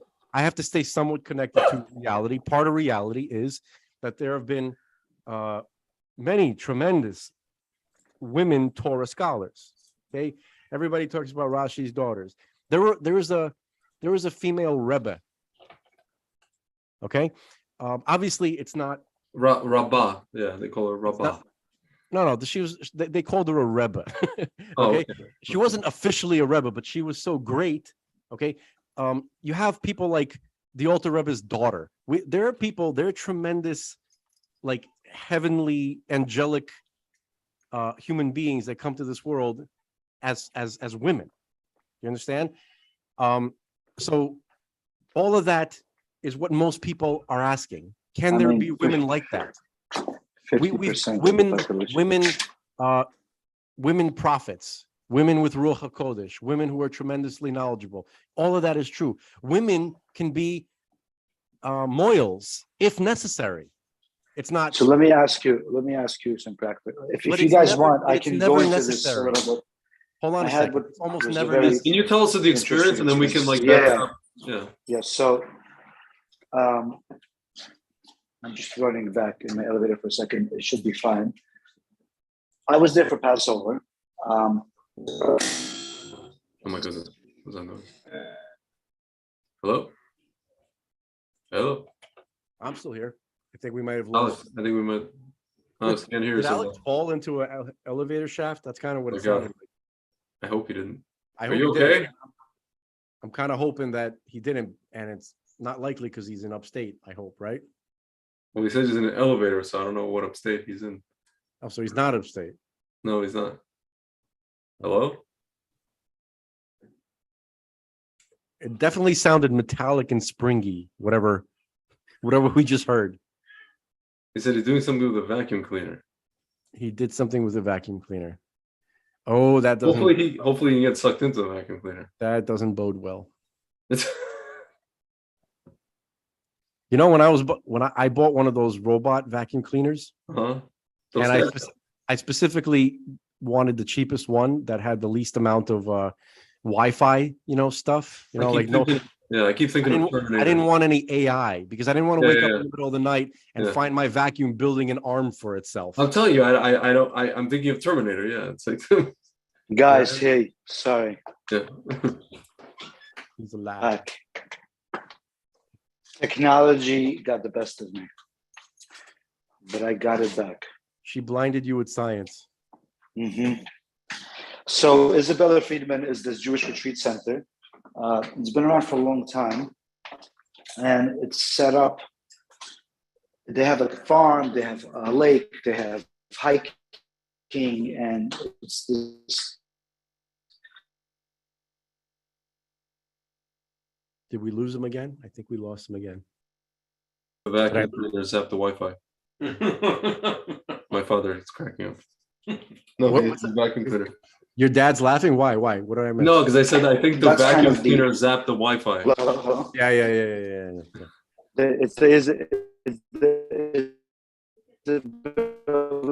Still cracking up. Still breaking up. Every time I start talking about Isabella Friedman. Alex, you were caught in a temporal disturbance. Anyway. Oh goodness. Yes, Hello? Yeah, you're back. All right. Sorry. Every time it's like the Isabella Friedman conspiracy. Every time I start talking about it, I lose connection. Anyway, so I was on this. I was looking for a place to take my kids for Passover, and that it was like kids friendly. And I actually asked in like a divorced group, and they suggest, check out Isabella Friedman. So I went. This was Passover, and there was like an Orthodox minyan. It was good. My kids loved it. It's a communal. There was elements of that left, liberal, sustainable energy, right? But it was fine. I had a good time. It's a very beautiful space, like very nice to be in nature. Now, I came back for Shavuos expecting something similar. You guys are with me? I'm hearing you. I'm listening. Yep. So I came back for Shavuos expecting something similar. And what happened was there was two minyanim. There was a liberal Orthodox minyan. One minyan was this liberal Orthodox minyan, and the second one was like this renewal minyan. The renewal minyan was totally like out of bounds, completely totally out of bounds. Microphones, guitars, different part of the community. So then I went to what I thought was the Orthodox minyan. They had a mechitza. They had this Rabbi Yisachar Katz. Oh, I know that guy. You know, yeah. Who had the payas, who looked like the part. He looks the part, but he's whatever. So I got a chance to spend 3 days over there. So and all of a sudden, women start davening from the Amud, leading the prayer. And this was like Friday night. And then Shabbos morning, women are getting aliyahs, reading from the Torah. Certain things they're not allowed to do, like they don't say Kaddishes. What was interesting, they were bedafka, not the renewal minyan. And all these people were like, the woman at least, and the ones that seemed to be like the from ones, were all dressed very tzniusly, meaning like they seemed to be really honoring halacha, and they consider themselves Orthodox. So I found myself a little bit like triggered, like what the heck is going on over here? You know what I mean? Yeah. I've been religious my entire life since I became from. I mean, like, what is it? 2004, I became Shomer Shabbat, and I've experienced Yiddishkeit, Orthodox Yiddishkeit, in a certain way, and now all of a sudden, it was a little triggering. So Rabbi Katz got up. He's like, "There's some of you guys here that may be a little bit uncomfortable." I'm like, "Oh shit!" And I was, just to give you a little more context, I'm in a situation where I have kids. I don't have a woman with me, and if my kids are happy, I'm happy. All I need is kosher food, right? So I'm not worried about the food. If my kids are having a good time and the environment there is like positive for them and they're enjoying it, I'm good. So I found myself like, wait a minute, what do I do?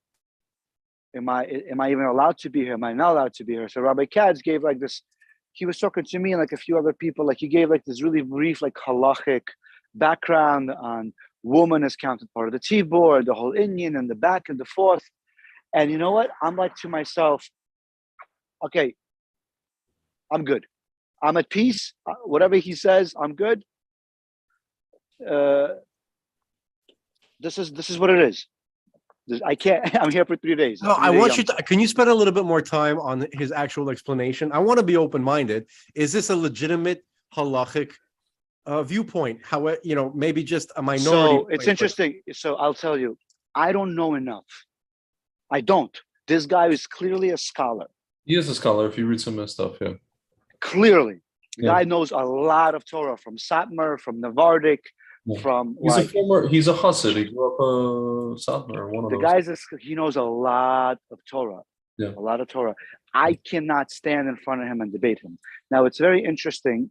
This Shabbos, this is kind of why it came back up on my radar. This Shabbos, what happened? I was reading an article, Rabbi Schachter from YU, on this issue. Can a woman be a rabbi? Right? And he actually got into some of the halachas that I think Rabbi Katz was talking about. Right? So the whole idea of why women were not allowed to read from the Torah, or I guess get aliyah, because at that time, if you're getting aliyah, you're actually reading the Torah, right? You're not just getting an aliyah. Originally, when it was established, came from a place of the modesty of the congregation, or like the embarrassment of like men should not be embarrassed that they don't know how to read and a woman is going to get up and read, something like that. Like there was a real thing like that. Explain that again. I'm not catching. Meaning, kibud hatzibur. There's a concept of like modesty. Yeah. And the halachas that I'm getting came from what Rabbi Schachter. I have a memory of the article that I read this past Shabbos, which brought up some, reminders from what Rabbi Katz was talking about. The basic concept is that there's an inyan of modesty, of us thinking to ourselves, right? But for the sake of Torah, we're allowed to get together as a minyan. This Rabbi Schachter is explaining. As a minyan, as a congregation get together so that we can do Torah communally, and that helps us do Torah and mitzvahs. And how for men that was kind of necessary, but for women, they still needed to be more modest. That was one inyan, not to step into that. And the other thing really had to do with so the men wouldn't be embarrassed that women are able to do these things. It's some kind of concept like that. And that was mentioned by Rabbi Katz and by Rabbi Schachter, who had a totally different viewpoint. And I actually, reading Rabbi Schachter's, he brought up some stuff which I can share in a minute that really made me uncomfortable. I couldn't follow his logic. So you have what's called this liberal Orthodox congregation, where his whole thing was the men opposite are encouraging women to be this way. They're not embarrassed.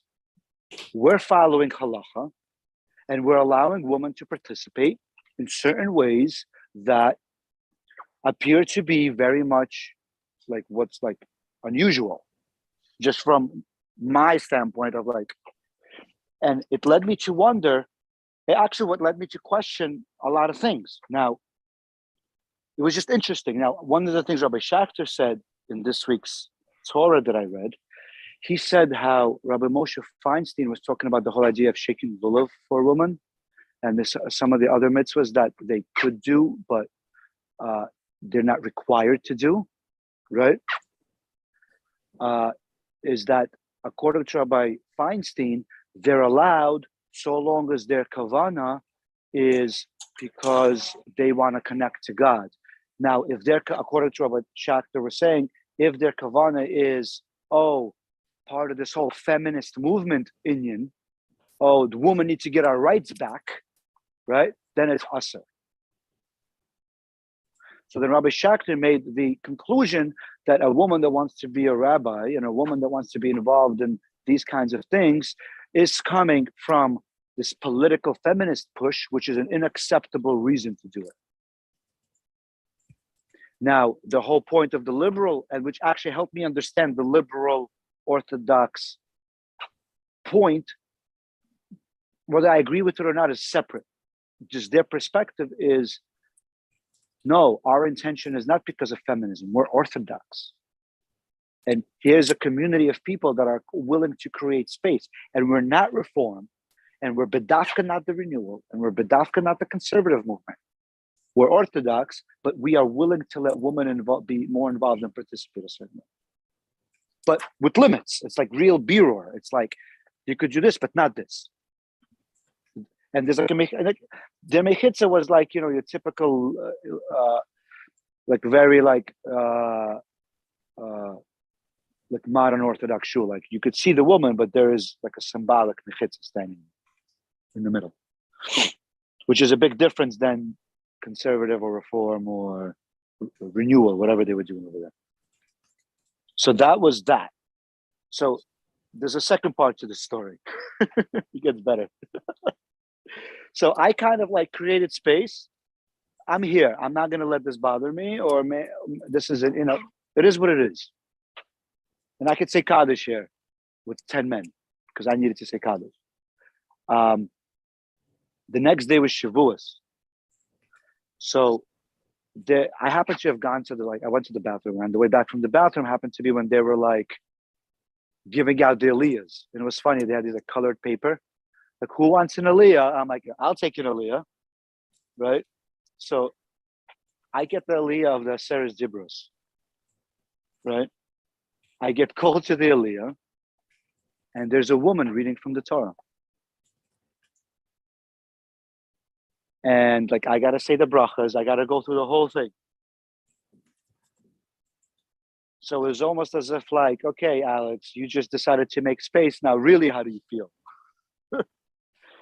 And I can just share with you guys what I went through during that experience. First of all, this lady, her name is Tanya. She was like one of the rabbinits there. She was like in her 50s. Mm-hmm. She actually was really nice, frum lady. She sat with me and my kids the first, just randomly. We really talked, like really learned person. Mm-hmm. Like a kind, Orthodox, gentle, older woman, right? Who happened to be reading from the Torah on Shavuos morning. So she's there. Now, this woman was like, she was like shaking, like in awe. Like it was a pretty intense thing that she was going through while she was reading it. And I actually at some point found myself, I kind of picked up this practice and some of this ayahuasca stuff where you see someone going through something, you can send them energy, you can send them like support without actually physically doing anything, right? Yeah. So I found myself like, we were like obviously standing right next to each other. I got Delia, she's reading from the Torah. I found myself like supporting her. Yeah. I also found myself under my breath saying the words just in case, wait, maybe what she's doing is not okay, then at least I can be Yaitzi. Yeah. And those things were happening at the same time. Yeah. And I actually felt like it was an extremely powerful experience for me. Now, it was one of those things like I can't control it. Any attempt for me to control that at that moment just embarrasses a whole lot of people. It's like the opposite of a Havas Yisrael. Yeah. And it was kind of wild. And I felt some kind of like masculine, feminine, like realignment happening. It was weird. Now, standing today where I am now, I'm not sure if that's halakhically okay. I haven't, after a few weeks, I asked Rabbi Milstein and he was like, I'm not sure. He said, he didn't say no or yes for sure. He's like, I'm not sure you were Yoitzi, the Seres Gibberish. That's what he's like, I'm not sure. And what the point that Rabbi Shachter made that kind of bothered me that I didn't understand, he brought the Rabbi Feinstein halacha that says a woman that shakes Lilith with an intention to connect to God is okay, but a woman that shakes Lilith with an intention because she's somehow standing up with this whole feminist woman's rights thing is not okay. And then he made the conclusion that any woman that wants to be a rabbi or a woman that wants to be involved in the congregation in such a way is doing it bedavka because of a feminist mentality, and therefore it is asur. But what if her intention is not? Okay, so tell me when you're done. I'd like to respond. It's not. I'm not even like calling for. I mean, I would love to hear your feedback and perspectives. I'm just saying this was just my experience, and I felt like I was expanded a little bit, like created space. And I'll make my last point, and then I want to hear what you guys have to say. What the thought that ran through my mind is I grew up since I became frum in this world of Russian, totally non-religious, anti-religious people that are just not living that lifestyle. Mm-hmm. And I've learned how to have a Havas Yisrael for them, notwithstanding that they live a life totally contrary to mine. Mm-hmm. And that's okay for me. Yeah. But now I find myself in this group of people that are much more aligned in the way they observe Judaism than any of these other people in my life.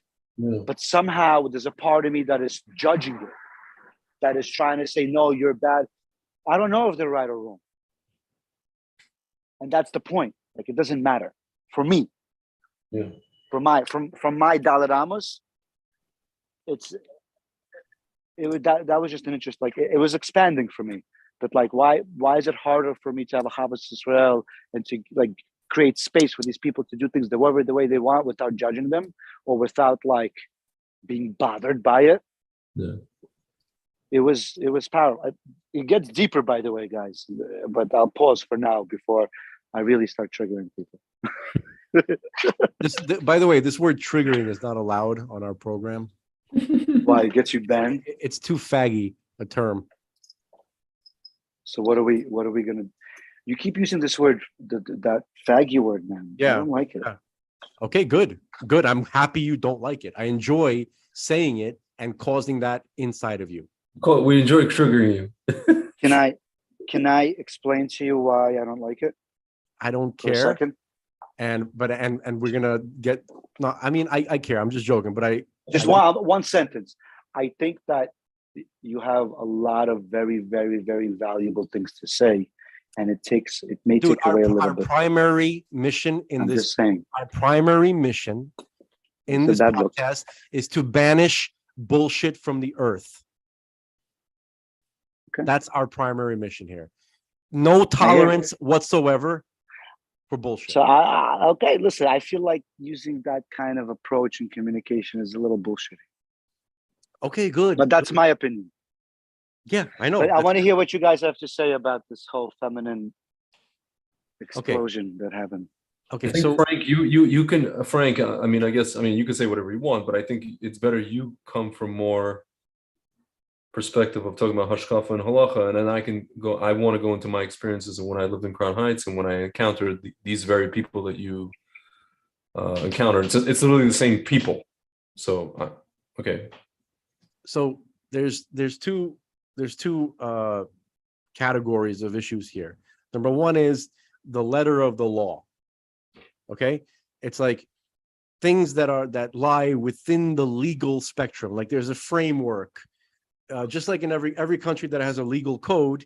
There is a framework in which you can operate, where you can technically get away with things that are still technically legal, right? So let's say everything that they're doing in the shul falls into that category. That doesn't mean that it's right. And here's what I mean. That's it. Being right or wrong falls into the other category, which is what are we trying to accomplish here? What are we doing here on earth? Okay. Obviously, we're doing what God needs us to do. Okay. That's what we're here to do. This is God's project. And by the way, I'm not a God guy. I'm not trying to make it seem like I'm this big fan. I'm just stating facts. Okay. This is what I'm saying is not a reflection of what's in my heart. It's just a reflection of reality. Okay. My personal relationship with God is, whatever. Okay. But the reality is that he is real. He exists. And this is his operation. Okay. Part of the intent of this operation is that God created the male principle and the female principle. Okay. Each one has a very, very specific a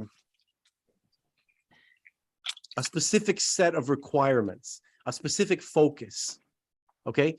The general idea, if you're thinking about God, if God is the issue here, okay, then what you want to do is you want to do what God wanted you to do. He made you into a woman. That means embrace the feminine principle and completely immerse yourself in all things feminine Torah related.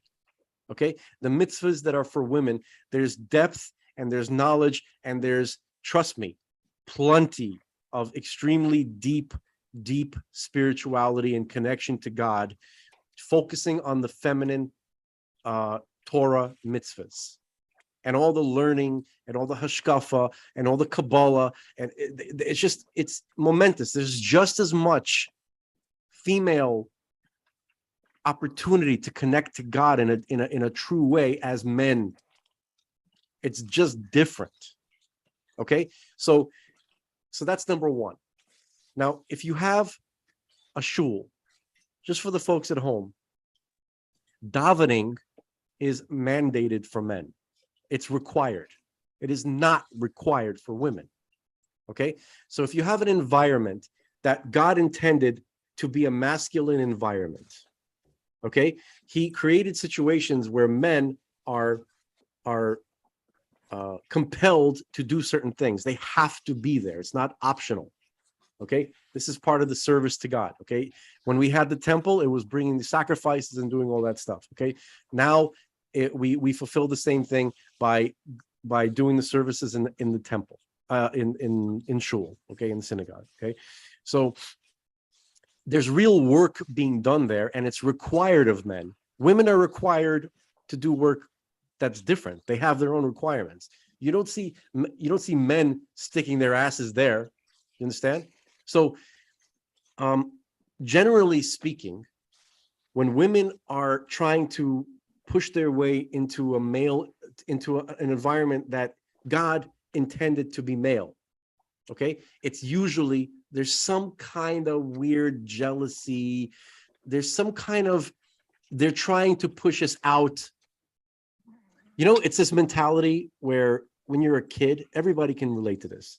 When you're a little kid and the older people, whether it's your older brother, your parents, your older cousins, they're trying to get you to go to sleep. But the little kid doesn't want to go to sleep. Why? Because he thinks you're going to go to a party with cake and pizza. when he's sleeping, and that they don't, and that you don't want the kid there.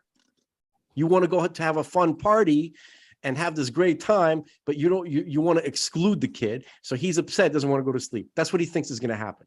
There's some element of that to women trying to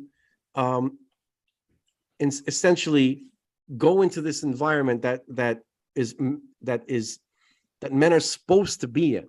That's supposed to be, God obviously wants men. So if a woman wants to connect, and I'm not, again, I don't know. Hold on a second. I already said that there are at least as many opportunities for women who truly want to connect to Hashem on a deep level, the way Hashem wants. So what if you have a congregation? A what? Where a congregation of men and women, right? Where the women want to connect a certain way. That's the problem right there.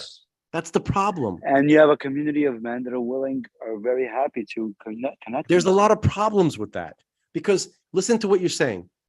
The women want. What are you not hearing? What God wants. That's already. But the question is that necessarily inconsistent with what God wants? It's inconsistent because you see that's because of what? That's because of a halacha. It's a halacha question. Wait a minute. Let me answer the question, dude. I listened to you for a long time. I want to be able to. I'm not arguing with you. I want to be able to respond. Having a dialogue. I'm just saying that God set aside mitzvahs for women. The mitzvahs are at least as cool, if not cooler, than the mitzvahs that men have. By cool, I mean important and the same level of opportunity, if not more, to connect to God. If that's what the issue is. If your issue, ladies, is about worrying about having opportunities to connect to God, you got plenty and you got more than we do. Okay? So what you said is the women want to connect to God in this way. So God. Let's ask another question. Hold on. No, you're going to listen to my answer. You answered me already. I got no, you. I didn't. No, you there's keep. A woman role as a man. No, you literally interrupted me as I'm getting to the actual crux of the issue. I'm sorry. Okay, so what I'm saying is like this. The women who want opportunities to connect to Hashem have more than enough that was given to them. Okay, but when women want to connect the way they want to connect, that's already a problem. That's already a huge problem. And so it puts God in a position where he has to say, well, wait a minute, why don't you connect the way I gave you a way to connect? What's wrong with the way that I gave it to you? Why you want to connect the other way? Okay, fine. I guess if this is how you want to, at least you want to connect to me. I suppose that's okay. But it goes into a situation where God has to kind of like tolerate it, rather than the preferable way, which is the way he wants it. Remember, what are we trying to accomplish here? To serve God the way he wants, right? Okay. Number two, the men who are okay with it, okay, who are promoting such an idea, they think it's good, right? What they're doing is that they are moving themselves out of the way when they're not supposed to. They're supposed to be in there. You understand? They're supposed to be embarrassed when a woman can read Torah better than them, because they're supposed to. It's incumbent upon him, not her. Why isn't he as good as her? He should be better because he's the one supposed to be involved in it more than she is. Okay, so it's not okay to be not embarrassed. A man should be embarrassed. What is our job relative to this kind of conversation? Is it our job to say they're wrong? Is it our job to say, what, they want to serve God in this way, let them do whatever they want? No, that's a completely let them kind of... No, it's not my, listen, if it's only my job if somebody asks me.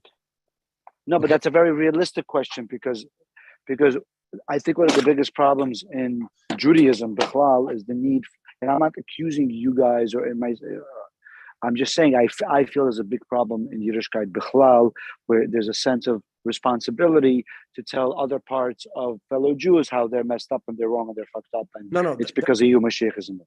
No, that's so. Okay, hold on. I would never say that. Here's what I'm not saying you are. Here's how I would approach your question, but I would like to finish answering after I address this new question. I want to go back to what I was saying before. Okay, but so here's what I would do. I would ask, I would go to the shul and I would ask if it would be okay to make an announcement and to address the congregation. And I would say the following: I love you all and I respect you all without exception, right? Without condition.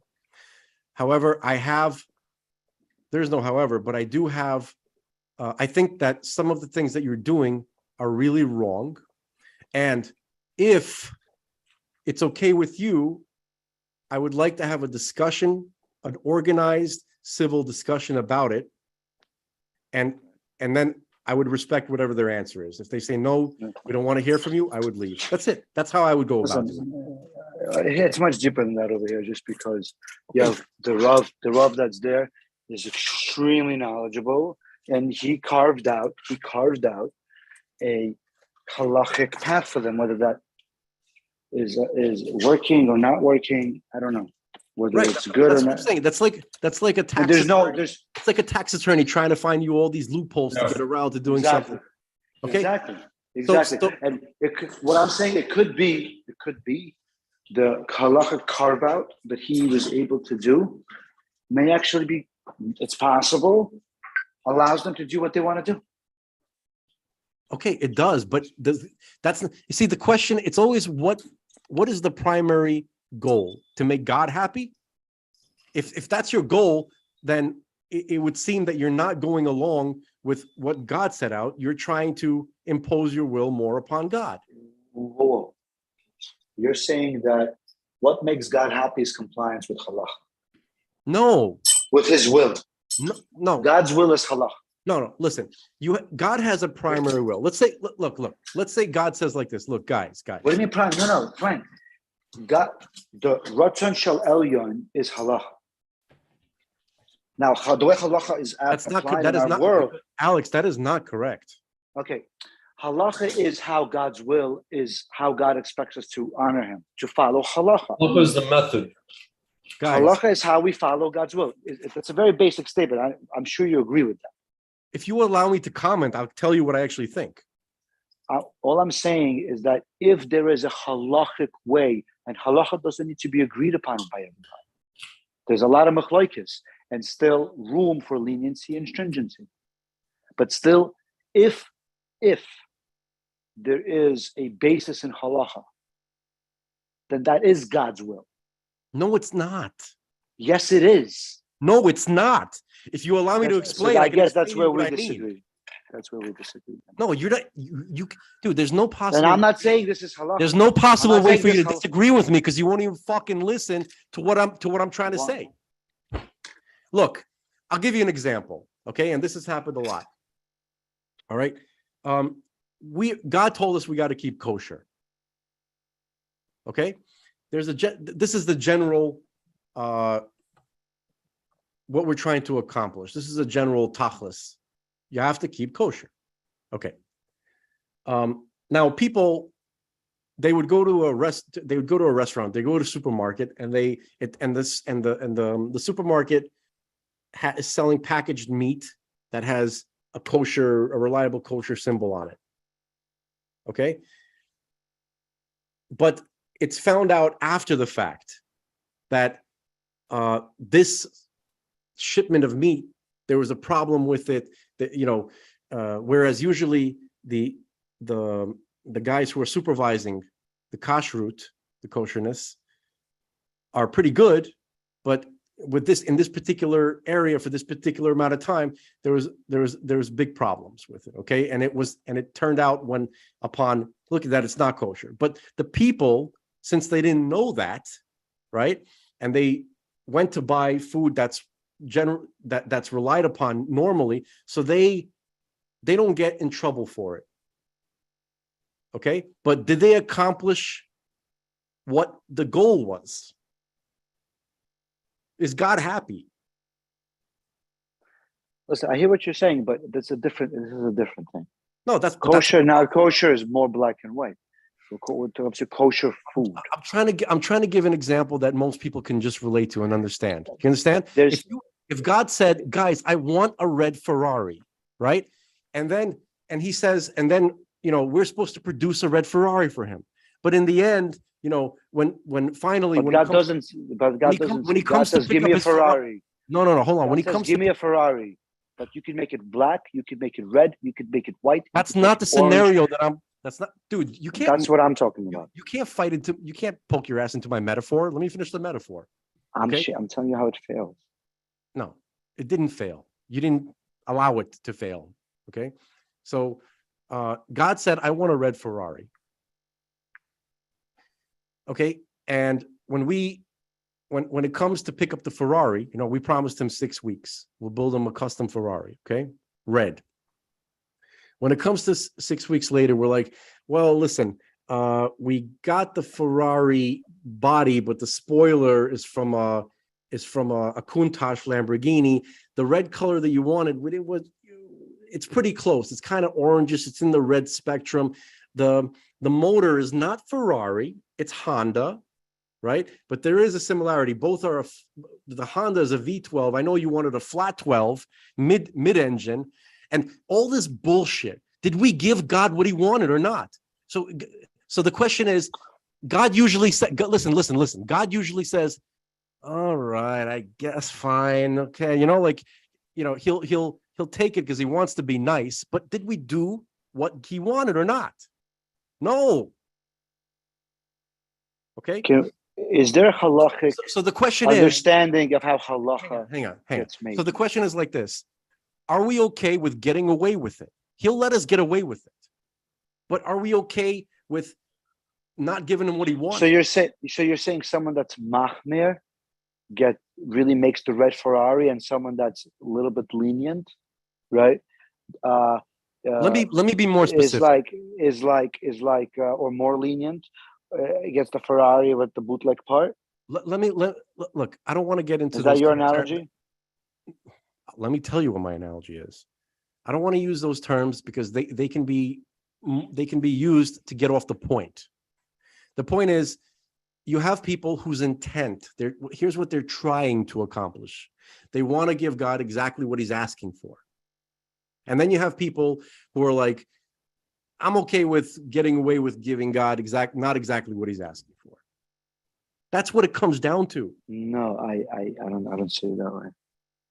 You could see it how it's fine. Can I give you an example? I'll give you an example. And there's we one have more the mitzvah. No. I'm gonna have to go back to the original thing that you talked about. There's an important point that I didn't give a chance to talk about. Okay, the guys who go to shul, they're supposed to be there, and they're supposed to be they're supposed to be the ones proficient at everything that's going on there. Instead, they're stepping to the side and letting women do for them what they're supposed to be doing, which is stupid. No, there's a rabbinical figure there that they follow that gave a halachic analysis on what is allowed and what is not allowed. Listen to what I'm saying.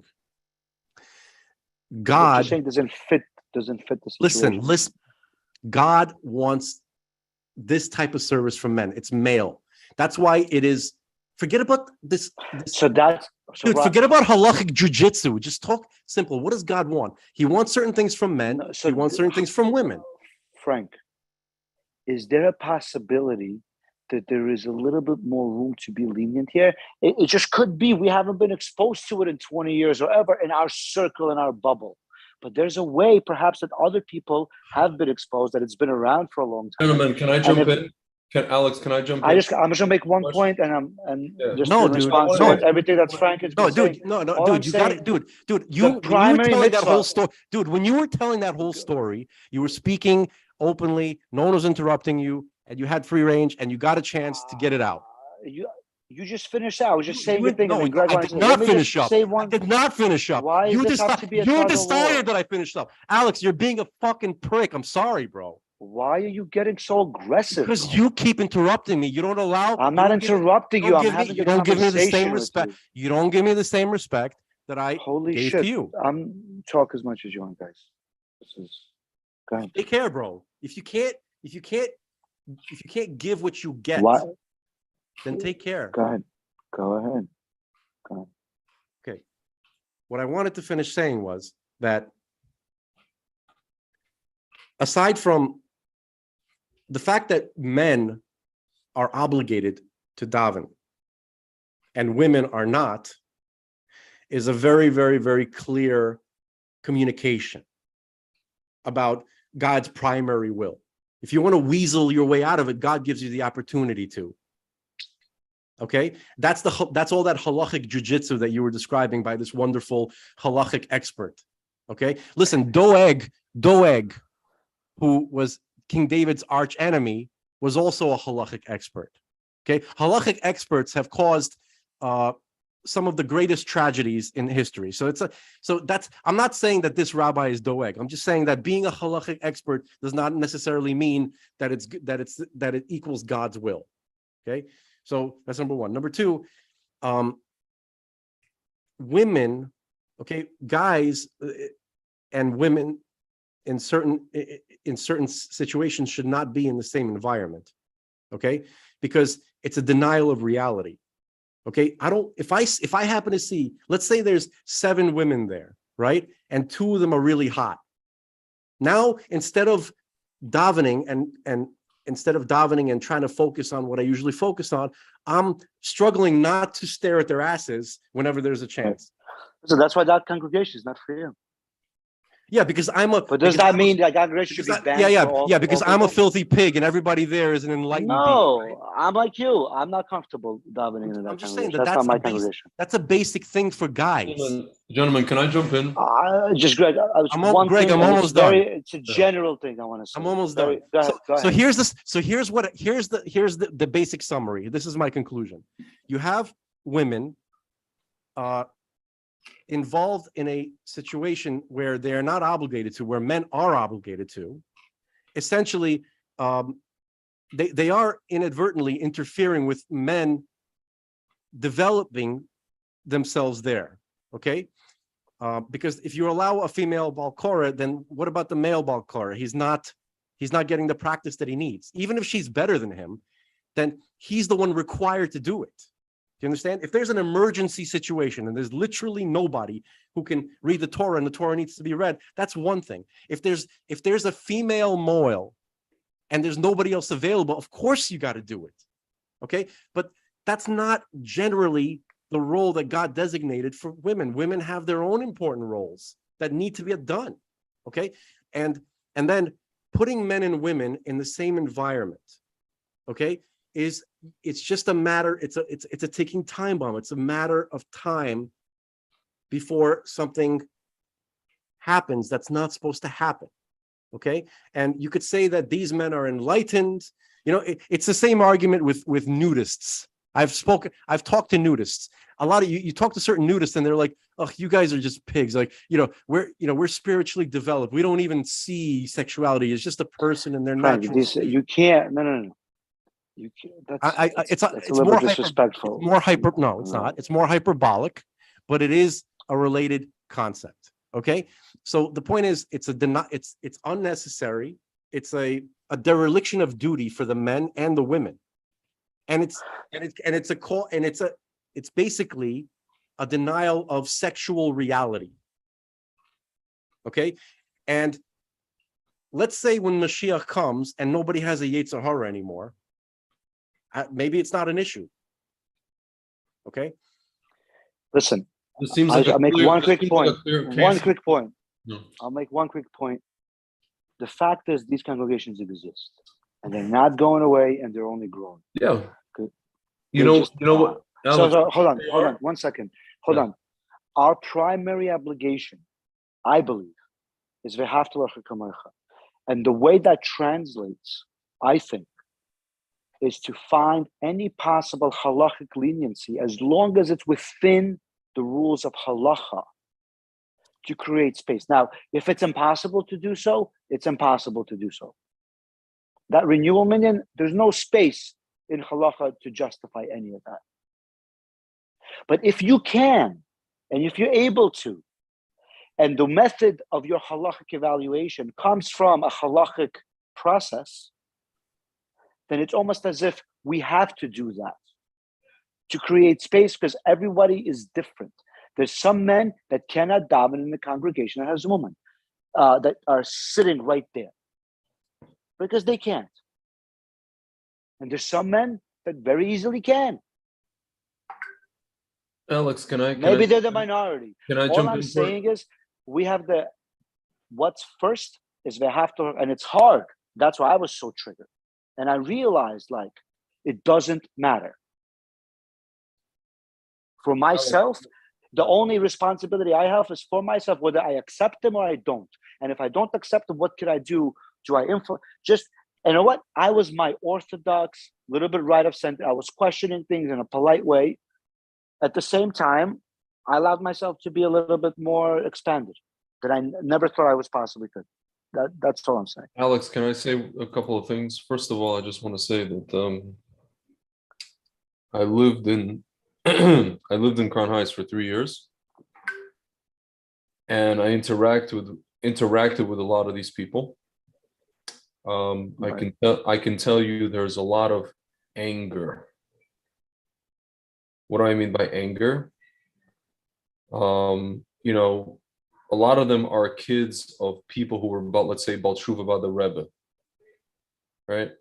So the Rebbe was, Lubavitch Rebbe was their grandfather. And the grandfather, let's say, left us, went to a different plane of existence. So grandpa's gone. There's no guidance. There's no guidance for the parents. There's no guidance for the kids, right? Like you walk into one of the shuls, I'm not going to say what the name of the shul. For me, I'm one of these people. I walk into rooms and I feel the energy of the room. For me, the energy of that shul is palpable. The anger in that shul is palpable. And a lot of what they do is not halachic, meaning the halachic acrobatics or whatever you saw that were halachic, what you call outs in poker, are a result of hashkafic, like kavana. It's hashkafa playing itself out, personal hashkafa. I don't mean Jewish hashkafa. I'm talking about personal, emotional hashkafa playing itself out on the halachic playing field. You understand what I'm saying? A lot of it is also fueled by external wokeism. Wokeism that was picked up in, some of these people went to university because they weren't, this was their first time in a secular education setting. A lot of these people went to university after going to, whether it's guys or girls, after going to like day school for their whole life. And suddenly they find themselves in like an Ivy League school or something like that because they were smart enough to get in. And now they're like, holy crap, mind blown. The mind blown GIF. New ideas. And some of those new ideas are like, it's just woke crap that flies in the face of Torah, right? The guy, the rabbi who you mentioned, he's the rabbi of a shul that's basically in a neighborhood just outside of Crown Heights. That is like... No, this is a very much pushing all the boundaries kind of shul. Yeah, I've been to that shul. Listen, my friend got an amazing... He does museum tours, and he actually got an amazing connection from actually stretching himself and going to like a lunch or a kiddush at that shul and meeting some people and this and that, and actually was able to do some kiruv, whatever it is. But by and large, man, like it's wokeism straight up. There's an external like treif hashkafa from like the goyish world that comes in and influences the decision making. And no matter how much halacha and hashkafa this guy knows, he's a big giant brain. This guy, I met him and I saw him and I heard him speak and I see him write.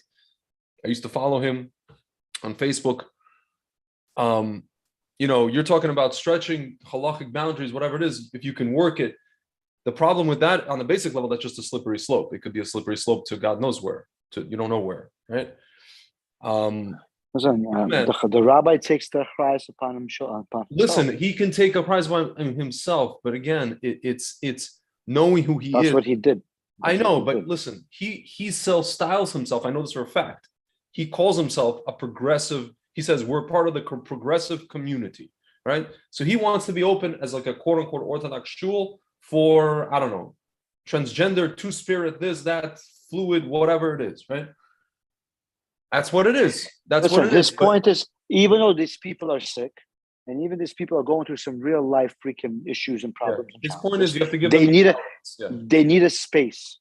Yeah. If they want to express themselves. So here's my question. They shouldn't be rejected. I know, no, they shouldn't be rejected. But here's my question, man. My experience of him was that he's a stickle mysterious nefesh over there. Maybe it's Alex. Listen. I know what he's trying to do. I'm just trying to tell you what the congregants are trying to do. I know what he's trying to do. What he's trying to do is something different from what the people that are there are trying to do. The people that are there trying to do, again, you have to ask yourself a question. Listen, it's also Alex, that just let me scene is finish. different a little bit. So, just let me. You have to ask yourself a question. It's a question that Frank asked way in the beginning. Why does a woman need? Why are there women? What is with a woman who feels the need, compelled to do a man's given? That's a legitimate question. Why does she want to do tefillin? Why does she want to put on tefillin? Why do we give a shit? Why should we care? I'll tell you why. I'll tell you why. What if we're wrong? No. You want to know why? No. You want to know why? What you want to know why I give a shit? You really want to know why? Why? Because you don't have enough of other problems to deal with. No, it's not problems. It's another. They're blocking Mashiach. Listen to me. Somehow. Let me talk. No, it's not blocking Mashiach. There are certain computers. There's a PC and there's a Mac. There's a Wi-Fi and there's LAN, direct connection, right? You're not going to plug in. You cannot install PC things into a Mac. Yeah, maybe we have programs now, whatever it is. Good. Do feminine men exist or do masculine women exist? Dude, just let me finish, please, man. Let me finish. Дай мне высказать мысль целую. I'm sorry. Потом ты можешь. I have a problem. It seems like I have a problem. Пожалуйста. I'm not going to go draconian on you like Frank. Just пожалуйста. Yes, there are women that have masculine this. We just spoke to one today. Dude, can I tell you something? We spoke to our friend Esther today. She will be the first one to tell you that she jokes about this. She said, I probably should have been born a boy. My father used to say that I'm like 12. It's like raising 12 boys in one. And she's a girl. But dude, you talk to her, she doesn't have an urge to put on tefillin. She doesn't have an urge to go women of the wall on Rosh Chodesh. She doesn't have an urge to do a man's job. She doesn't have an urge to say Kaddish, as much as she would love to say Kaddish for her father because her husband doesn't know how. Nor does he maybe even want to. She doesn't have an urge. She has an urge, maybe a little bit, to teach Torah to her sons because, again, her husband, whatever it is, I'm not going to get into it. But like, even so, she would love to meet him, have her husband do that.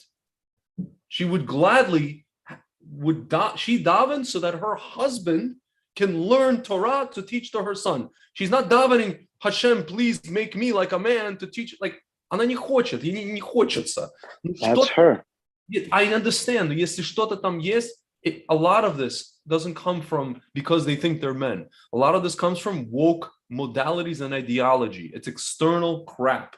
And then now you have a rabbi who's using halakhic jujitsu or Sambo to enable wokest external stuff that has nothing to do with Torah. Why can't that be interpreted as him applying the principle of the hafta l'recha kamocha? Listen, the hafta l'recha kamocha part comes from just comes from just not kicking these people to the curb. That's not what we're not supposed to do that. We're not supposed to kick them to the curb. No, how many times we have in our stories that the rabbis go out of the way to do certain, like to make certain, like Rabbi, what's his name? Yeah. The Sephardic rabbi, the famous one that passed away not 10 years ago, Rabbi Vadi Yosef. He always would create leniencies because he wanted people not to be machalo. Brother, there's a difference between leniencies. Do you know he's the same person also? So, again, I don't know if these are leniencies or these are breaking halacha. I don't know. Alex, you say if you guys tell me you know, you know. Дай мне закончить. You have to always ask the question, what is the kavanah that people are coming from?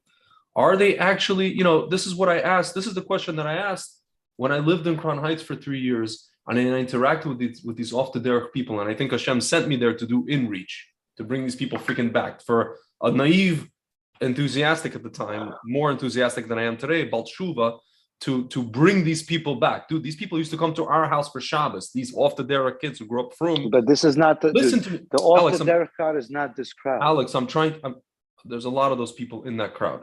Or what I call, they're not off the derech, they're what I call clinging to the derech.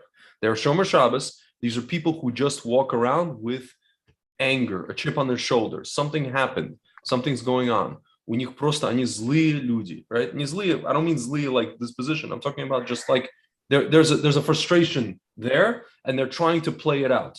You go to Palm Strimping, you go to Sababa Fest, you go to there, you go to Isabella Freeman. It's the same overarching theme. It's the same energy that I feel when I walk in. Like tomorrow, I'm going to a Tubav event, right? I'm going there because I want to hear music at our what's it called, Iyun Center. I love Rabbi Pinson. What?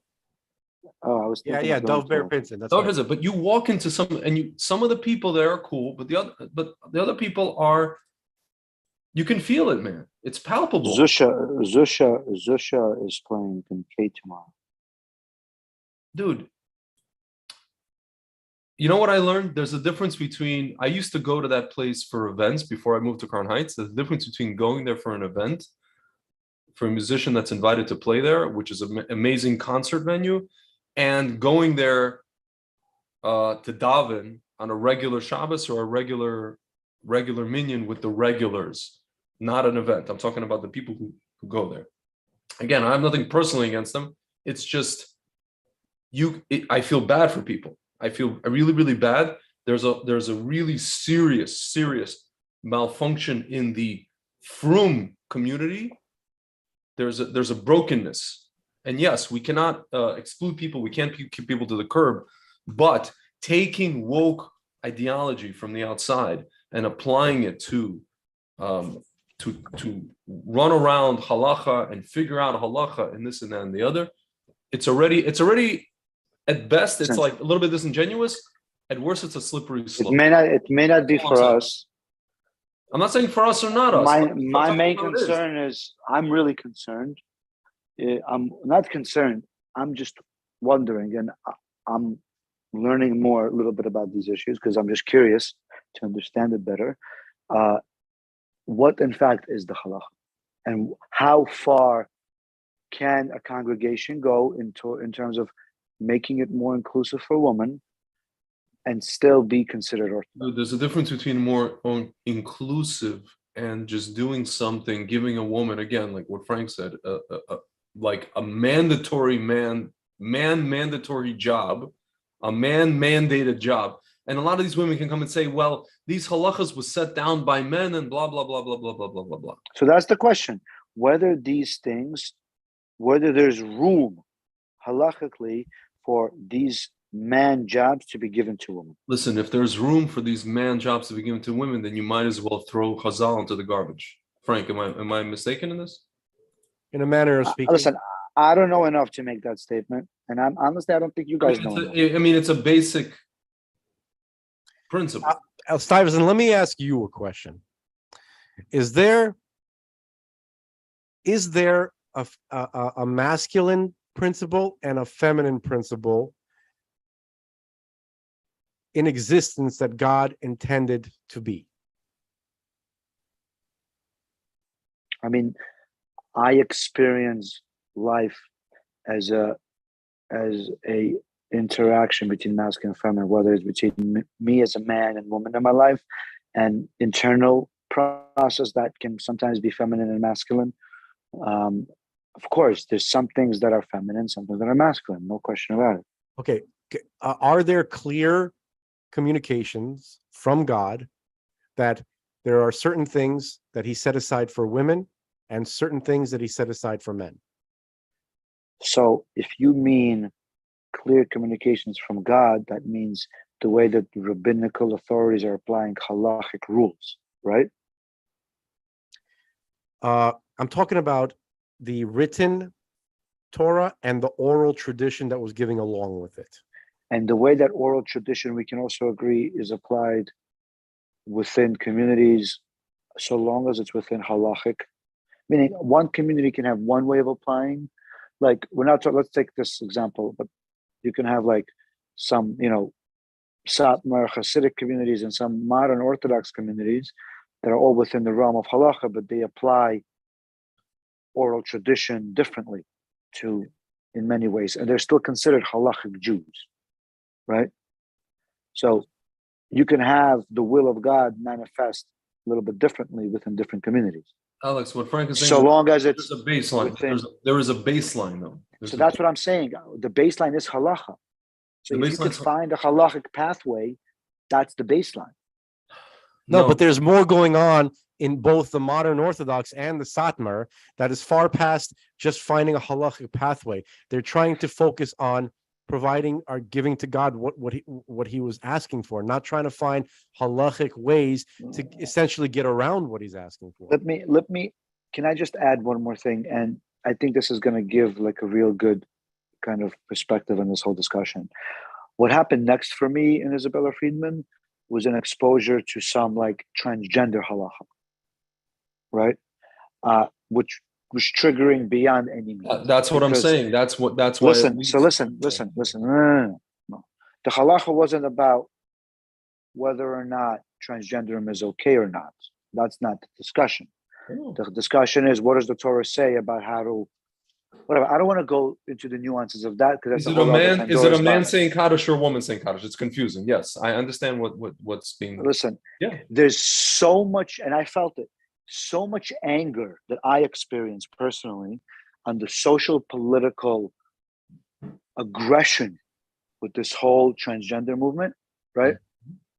You mean from them or from you towards them, or from them? Meaning the way that the transgender ideals has been pushed onto our society and trying to be normalized. I know. There's a lot of anger, tremendous amount of anger. Yeah. So but nonetheless, there was a halachic discussion based on what's a man and what's a woman that was based on Torah sources, right?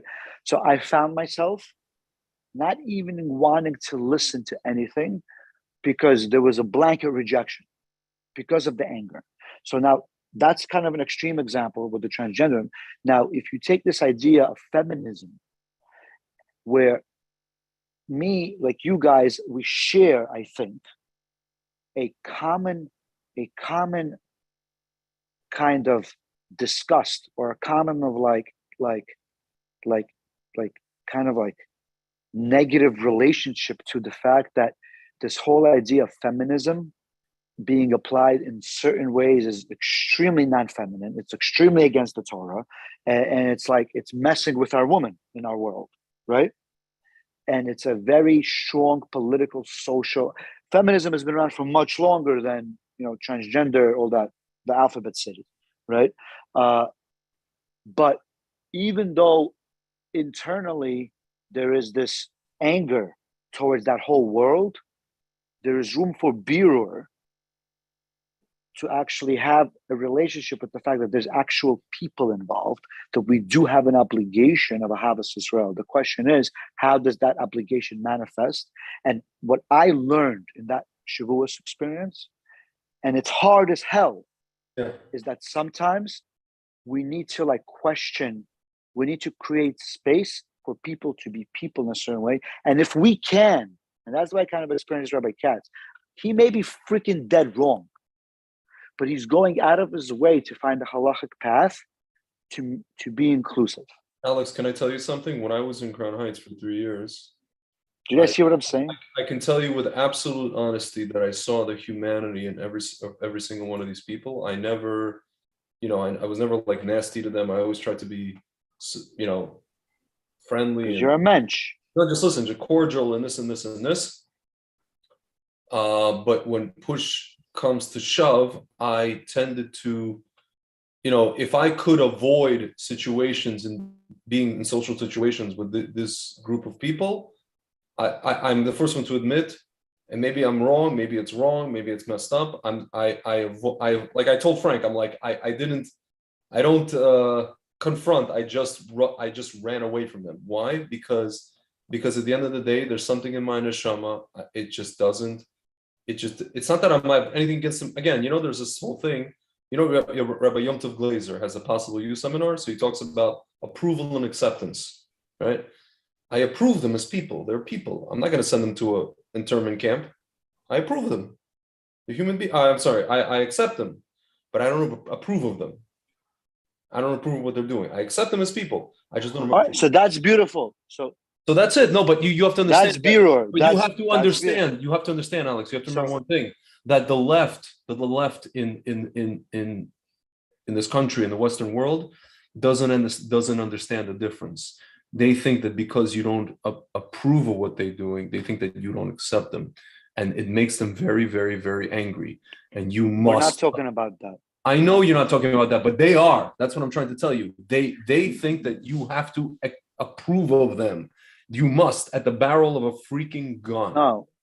So you know what? Maybe I'm sure there's that's elements how they think. of that. That's how they feel. But that's a general, and I hear you. That's part of like the left disease. Like that's the vibe I got. That's the vibe I got. Right. I didn't get that vibe at all. At least with the environment that I was around, which may have been a little bit of an older crowd. Okay. And it wasn't filled with fried out Hasidim and Lubavitchers, you know, that were rebelling. Yeah. You know what I mean? Yeah. Listen, man, I don't know. It kind of forced me to try to find Bureau within my own narratives. Meaning my narratives are still my narratives. But like there's space for Havas Israel and humanity. And then the question then becomes, okay, like I personally want this guy to be right.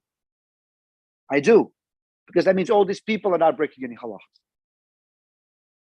And if they're and at the same time, I'm uncomfortable diving there. For me, Alex, for me, you know, I'll tell you something. And that's okay. Just like Alex, I'm not comfortable diving in. Alex, I'll tell you something. I had a roommate in Crown Heights.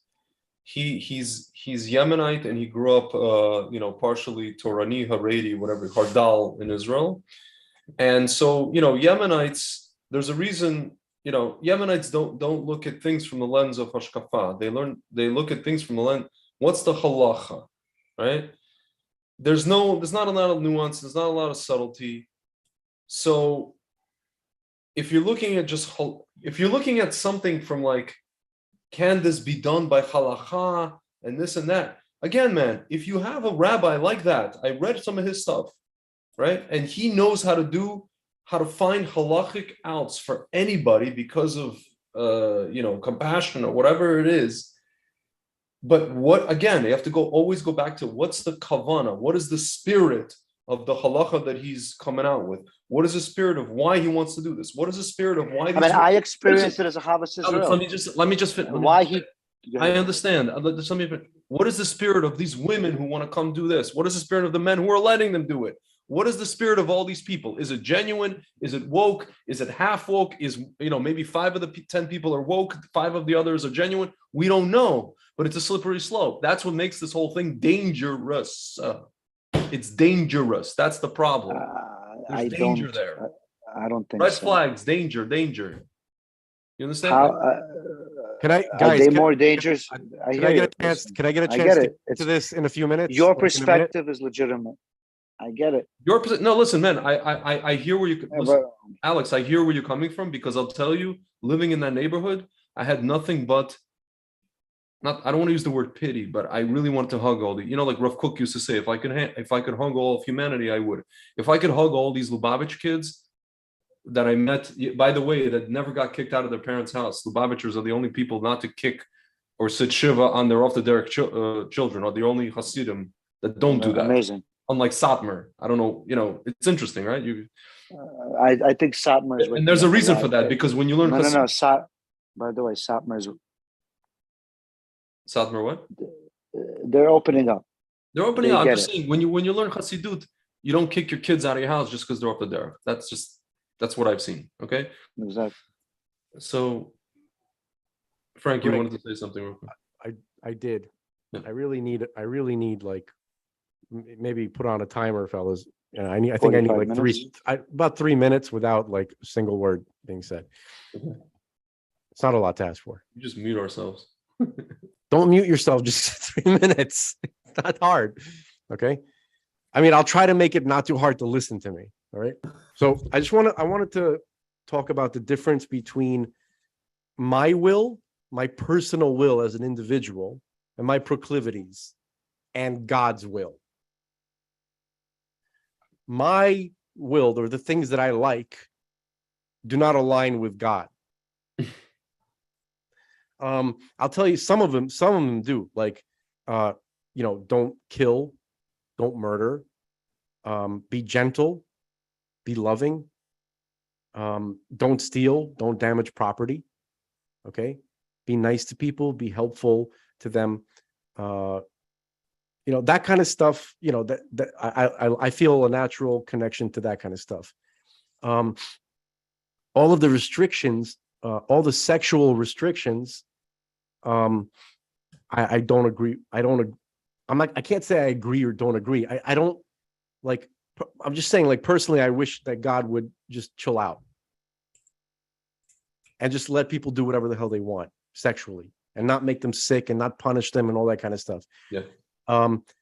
I don't have any personal connection to making people behave the way God wants them to behave. What I mean by personal, meaning I'm kind of like, if not restricted by the realization that God is the boss and that if we don't do what he says, nothing is going to get better. We're not going to get to where we want to. I want to get to a stage where there's no death and there's no loss. Okay? And there's no sickness. Okay? So we have to do what he says because he's the boss and he's in charge, and that's it. Simple as that. However you but I don't wish it was like that. Okay? I don't care what people do sexually as long as it's mutual. Okay? Mutual adults. Okay? And also no animals. Leave the animals alone. Okay? I couldn't give a damn what people would do. Like, why am I going to bother someone who's trying to have a good time? If it's weird to me, that it's not part of my reality. Like, why do I care? Like, I want to have my own experiences. I want to look for the stuff that I like. Okay? So my personal thing is, I don't give a shit what they do. I don't care. I'm just saying that the reality is not my will. The reality is God's will, because he's in charge. This is his project. We got him. He's the one we got to satisfy in order to get out of the shithole that we're in. That's the basic reality. People are going to criticize me. I've heard people criticize me before. Oh, that's a terrible way to look at it. And you're making God out to be, this or that or this and that. But they never focus on the reality of what I'm saying. So I usually answer them, well, okay, I mean, but do we have to do what God says in order to get out of the situation? Yes. They just don't like that I'm saying it and that I'm looking at it or I'm saying it out loud. Okay? So what I'm saying is that the goal, there's a vision here. What are we doing here? Honestly, do you think that given a chance, given the choice, that you would have come here? Nobody needs this world. Okay, Manus Friedman says this all the time. You are a soul. You know what a soul means? A soul means you. Forget the word soul. Forget the word neshama. Neshama is the real you. It's your personality, your reality, and all of your memories and all your feelings and all your thoughts. The you was somewhere else before you were brought here. Frank, can I say? Nobody needed to. Hold on. And nobody wanted to come here. And we're totally happy where we were. Okay? Can I say one thing that confirms what you're saying right now? I have a friend who says the only reason that he hasn't offed himself is because he's afraid of kafakela. Rather, not that he off himself, but that he finds it very painful to be in this world, in this life, and the only reason he can't leave is because he knows kafakela is a real thing, and that's it. So he's stuck here. It's crazy, right? That's the basic reality is that, for those who are not connected to the underlying reality, the true vision that God sees, and they're all enthusiastic about it, like the tzaddikim, and I'm not, I'm one of those people. I'm one of those people who doesn't see what the tzaddikim see. Okay, so yeah, that's very understandable. It feels like we're stuck. It's scary and it's not pleasant, and it doesn't seem fair, and I don't like any of it. Okay, but if we're gonna get out of this, we gotta deliver the product that he's asking for, because that's what we're doing here. This is not like this is a construction site. Why are you trying to build why are you trying to build a bachelor pad in a construction site? You sit on a bucket for lunch. You don't have to buy like a live edge redwood slab table to bring to the construction site. You know what I mean? Like, people don't focused on what we're doing here to finish the project. They're focused on everything else but. That's the main issue that I have with what this guy is doing. You understand? So anyway, that's it. I'm done. Sound like Cool. Ben Affleck from Boiler Room. So That's I had what was a real opening experience in Shavuos. Like I found myself questioning my stereotypes. I found myself questioning my biases, and I'm not running to these minyanim. I'm not all of a sudden supporting transgenderism. None of that. But my eyes were opened to the possibility of things being maybe a little bit different than what I think they are, especially within the Orthodox world. one thing. I mean, I can tell Alex. I can tell you that the way people relationship with God. I'm sorry. The way the people relationship with God is very intimate and very personal. And yes, there's rules and all that, but who are we to tell people how they should relationship with God? We're not telling anybody. God told us. Anyway. Listen, I think So, friend, God is halacha. What I forgot to say was that part of this, another aspect of this is if we're saying that, Frank mentioned that in the time of Mashiach, there's not going to be any more Yetzer Hara and this and that and the other, meaning these people are so to speak, and even this rabbi is ahead of the game. What does that mean? That means that the Sitra Achra gets it first, meaning the Sitra Achra it could be that the Sitra Achra is pushing these people to, women to do men's jobs and all the rest of it. Because the closer we get to Mashiach, the more and more of this kind of stuff we're going to see.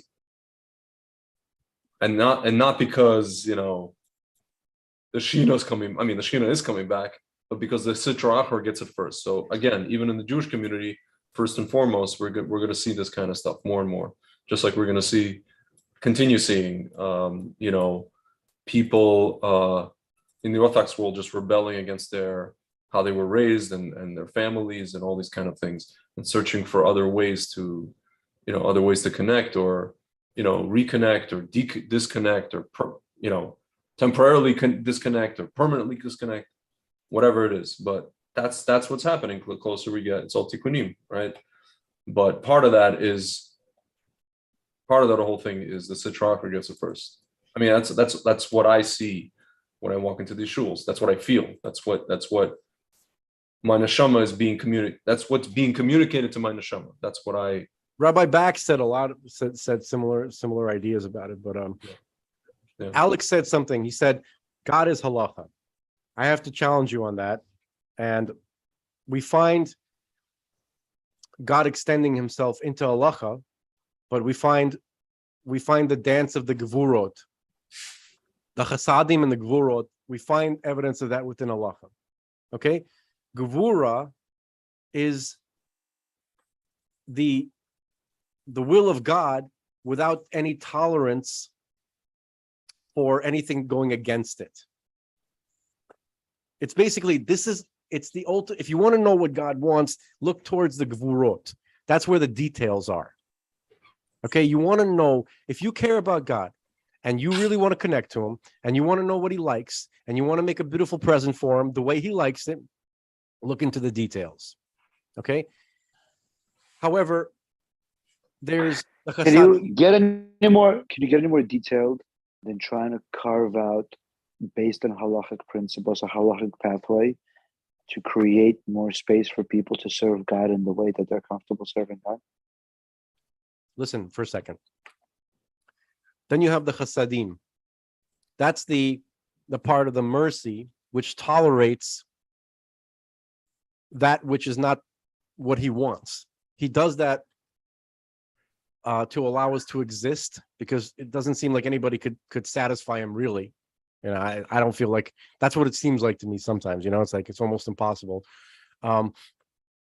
But we have to do our best to try.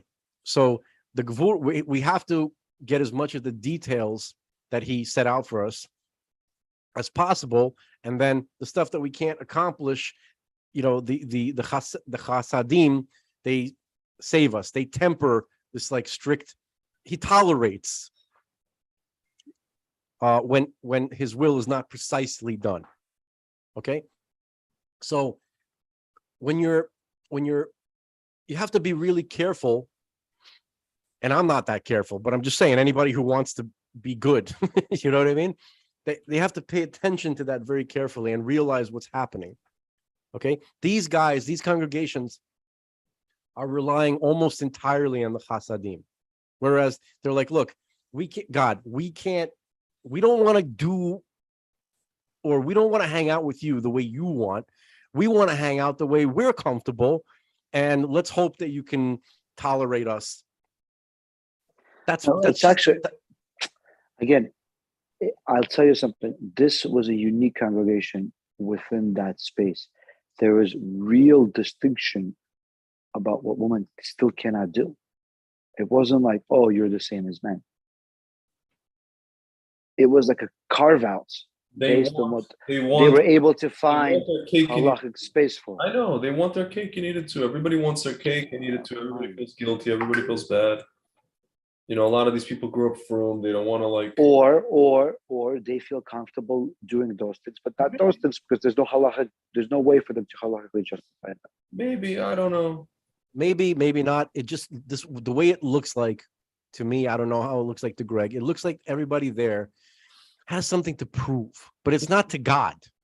Yeah. Listen, man. I don't know. I experienced. I was thrust in there. Hashgacha Pratis put me into that space for me to get something out of it. Alex, can I tell you something? Can I tell you something, man? I say like I'm grateful I went.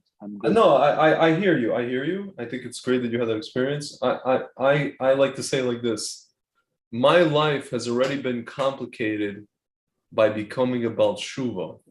Why am I going to complicate it more by listening to rabbis who grew up frum and who are so very, very smart and do all kinds of halakhic? It complicates my life even more. Like, I hear you. I'd rather just stop being frum. In a way, my life is easier because I'm so children focused. I'm so focused. I need to create an environment for my children that's comfortable, and I'm willing to make compromises on my environment. Alex, that's not what I'm talking about. That's not what I'm talking about. What I'm talking about is there's all these people who grew up frum, and then they start, having these really, really intricate halachic discussions about halakha and discussions about hashkafa. Like if you read this guy Katz, Rabbi, this Yitzhak Katz, his wall on Facebook, it's such an intricate discussion, and it's like this tiny niche of people. Some of them went to YU, some of them are ex-Hasidim, some of them are this, some of them are Reform. It gives me a headache. I'd rather just go back to being secular.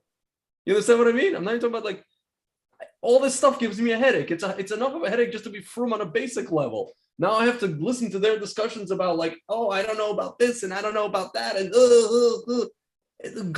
boy, give me past the Advil. Shit. It makes me want to go back to just. Well, that's why he's doing it. Well, someone has to do it.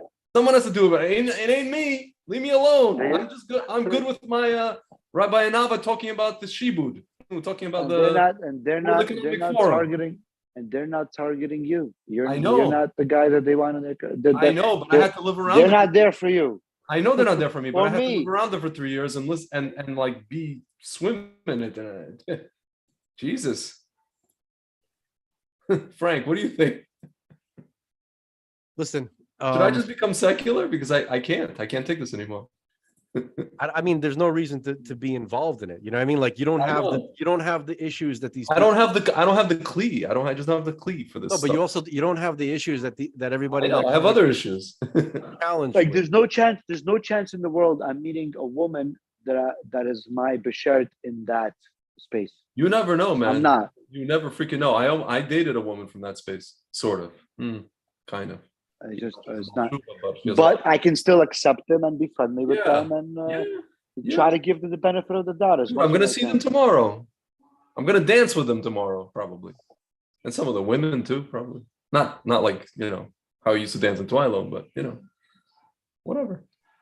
B'ezrat Hashem, you'll meet your wife tomorrow. Yeah, amen. There are people who, for one reason or another, they felt such a strong connection to a mitzvah that they are not I have to do. Yeah. they're not chayav, that they're not obligated to do. So we have precedents like that in history, like for instance, like Rashi's daughters are famous for putting on tefillin. Okay, but they did that privately. They felt a private connection to that, but they also understood that public behavior What's called, yeah. is important, that it has an effect. So even though they themselves felt such a strong connection to this particular mitzvah for spiritual reasons, they also didn't want to make it seem like it's okay to, just to kind of, to go against the general will of God. There's a general will. There's a general way the world wants the world to look. Okay. So if in a private relationship, in a private moment that's just between you and God, and it's halachically allowed, that's a completely different issue. What's happening in the shul is that it's normalizing visually, publicly, where it doesn't look like the world in that shul doesn't look like the ideal that God set out, and God is gonna have his ideal. Okay, and I'm not God's hype man. I'm just saying facts. That's it. Gentlemen, I really appreciate the discussion. It's been this whole the whole program, not our discussion, has been 4 hours since we started. Well, the first 3 hours of it were you talking to your sister? Yes, with a lot of dead air. Ridiculous shidduchim with ancient women. No, I'm kidding. I have to finish this. Who would you go for, by the way, if you had a choice? Who would what? What ancient woman would you go for if you could pick one? Oh, I meant ancient as in like she tried to set me up with a girl who's 40, but I was just kidding. It was a joke. It's shtick. I'm not talking about women from the ancient times. But trying to say a 40-year-old woman is an old hag. She's not a hag. He's not saying that, but the last two women, I know. The last two women. He's trying to make a joke. He's trying to make a joke. It's called hyperbole. Yes. No one has the speaking of no one has the kalim for hyperbole anymore in the world we live in today. That's what we're working on here. Yeah. Got to shatter that clipper. Yes. Anyway, so that's what we were doing for the first couple hours. But I have to go finish actually designing a tuba of slogan ad for this winery. I still have no idea what the hell I'm going to do with them. So it's 12:30 and I got to go burn the midnight oil. Guys, it's been real. Only love. Yes. Happy Tuba of Greg. I can't wait to hear good news from you, man. Amen. Frankie, Mazel Tov, and all your positive developments. Whatever the heck that means. I mean, the guy had a baby. Alex is still mad. Yes. He's still mad. You could sense that. You're like, yeah, you fucker, you motherfucker. You yelled at me, you piece of shit. Dude, I got over that while it was happening. I was worried. That's also not good. It's also not so good. I was worried about you. I'm like, oh my gosh, like. No, don't be worried. He's really losing it. He's really losing it. You were losing it, Alex. You were losing it. I wasn't. I was not backing down. You found me. You were losing it by not allowing someone to speak. I hear you. I hear you loud and clear, but for now, not anymore. Good night, guys. Only love. All right. Shabbat shalom. Laila Tov. Good Shabbos.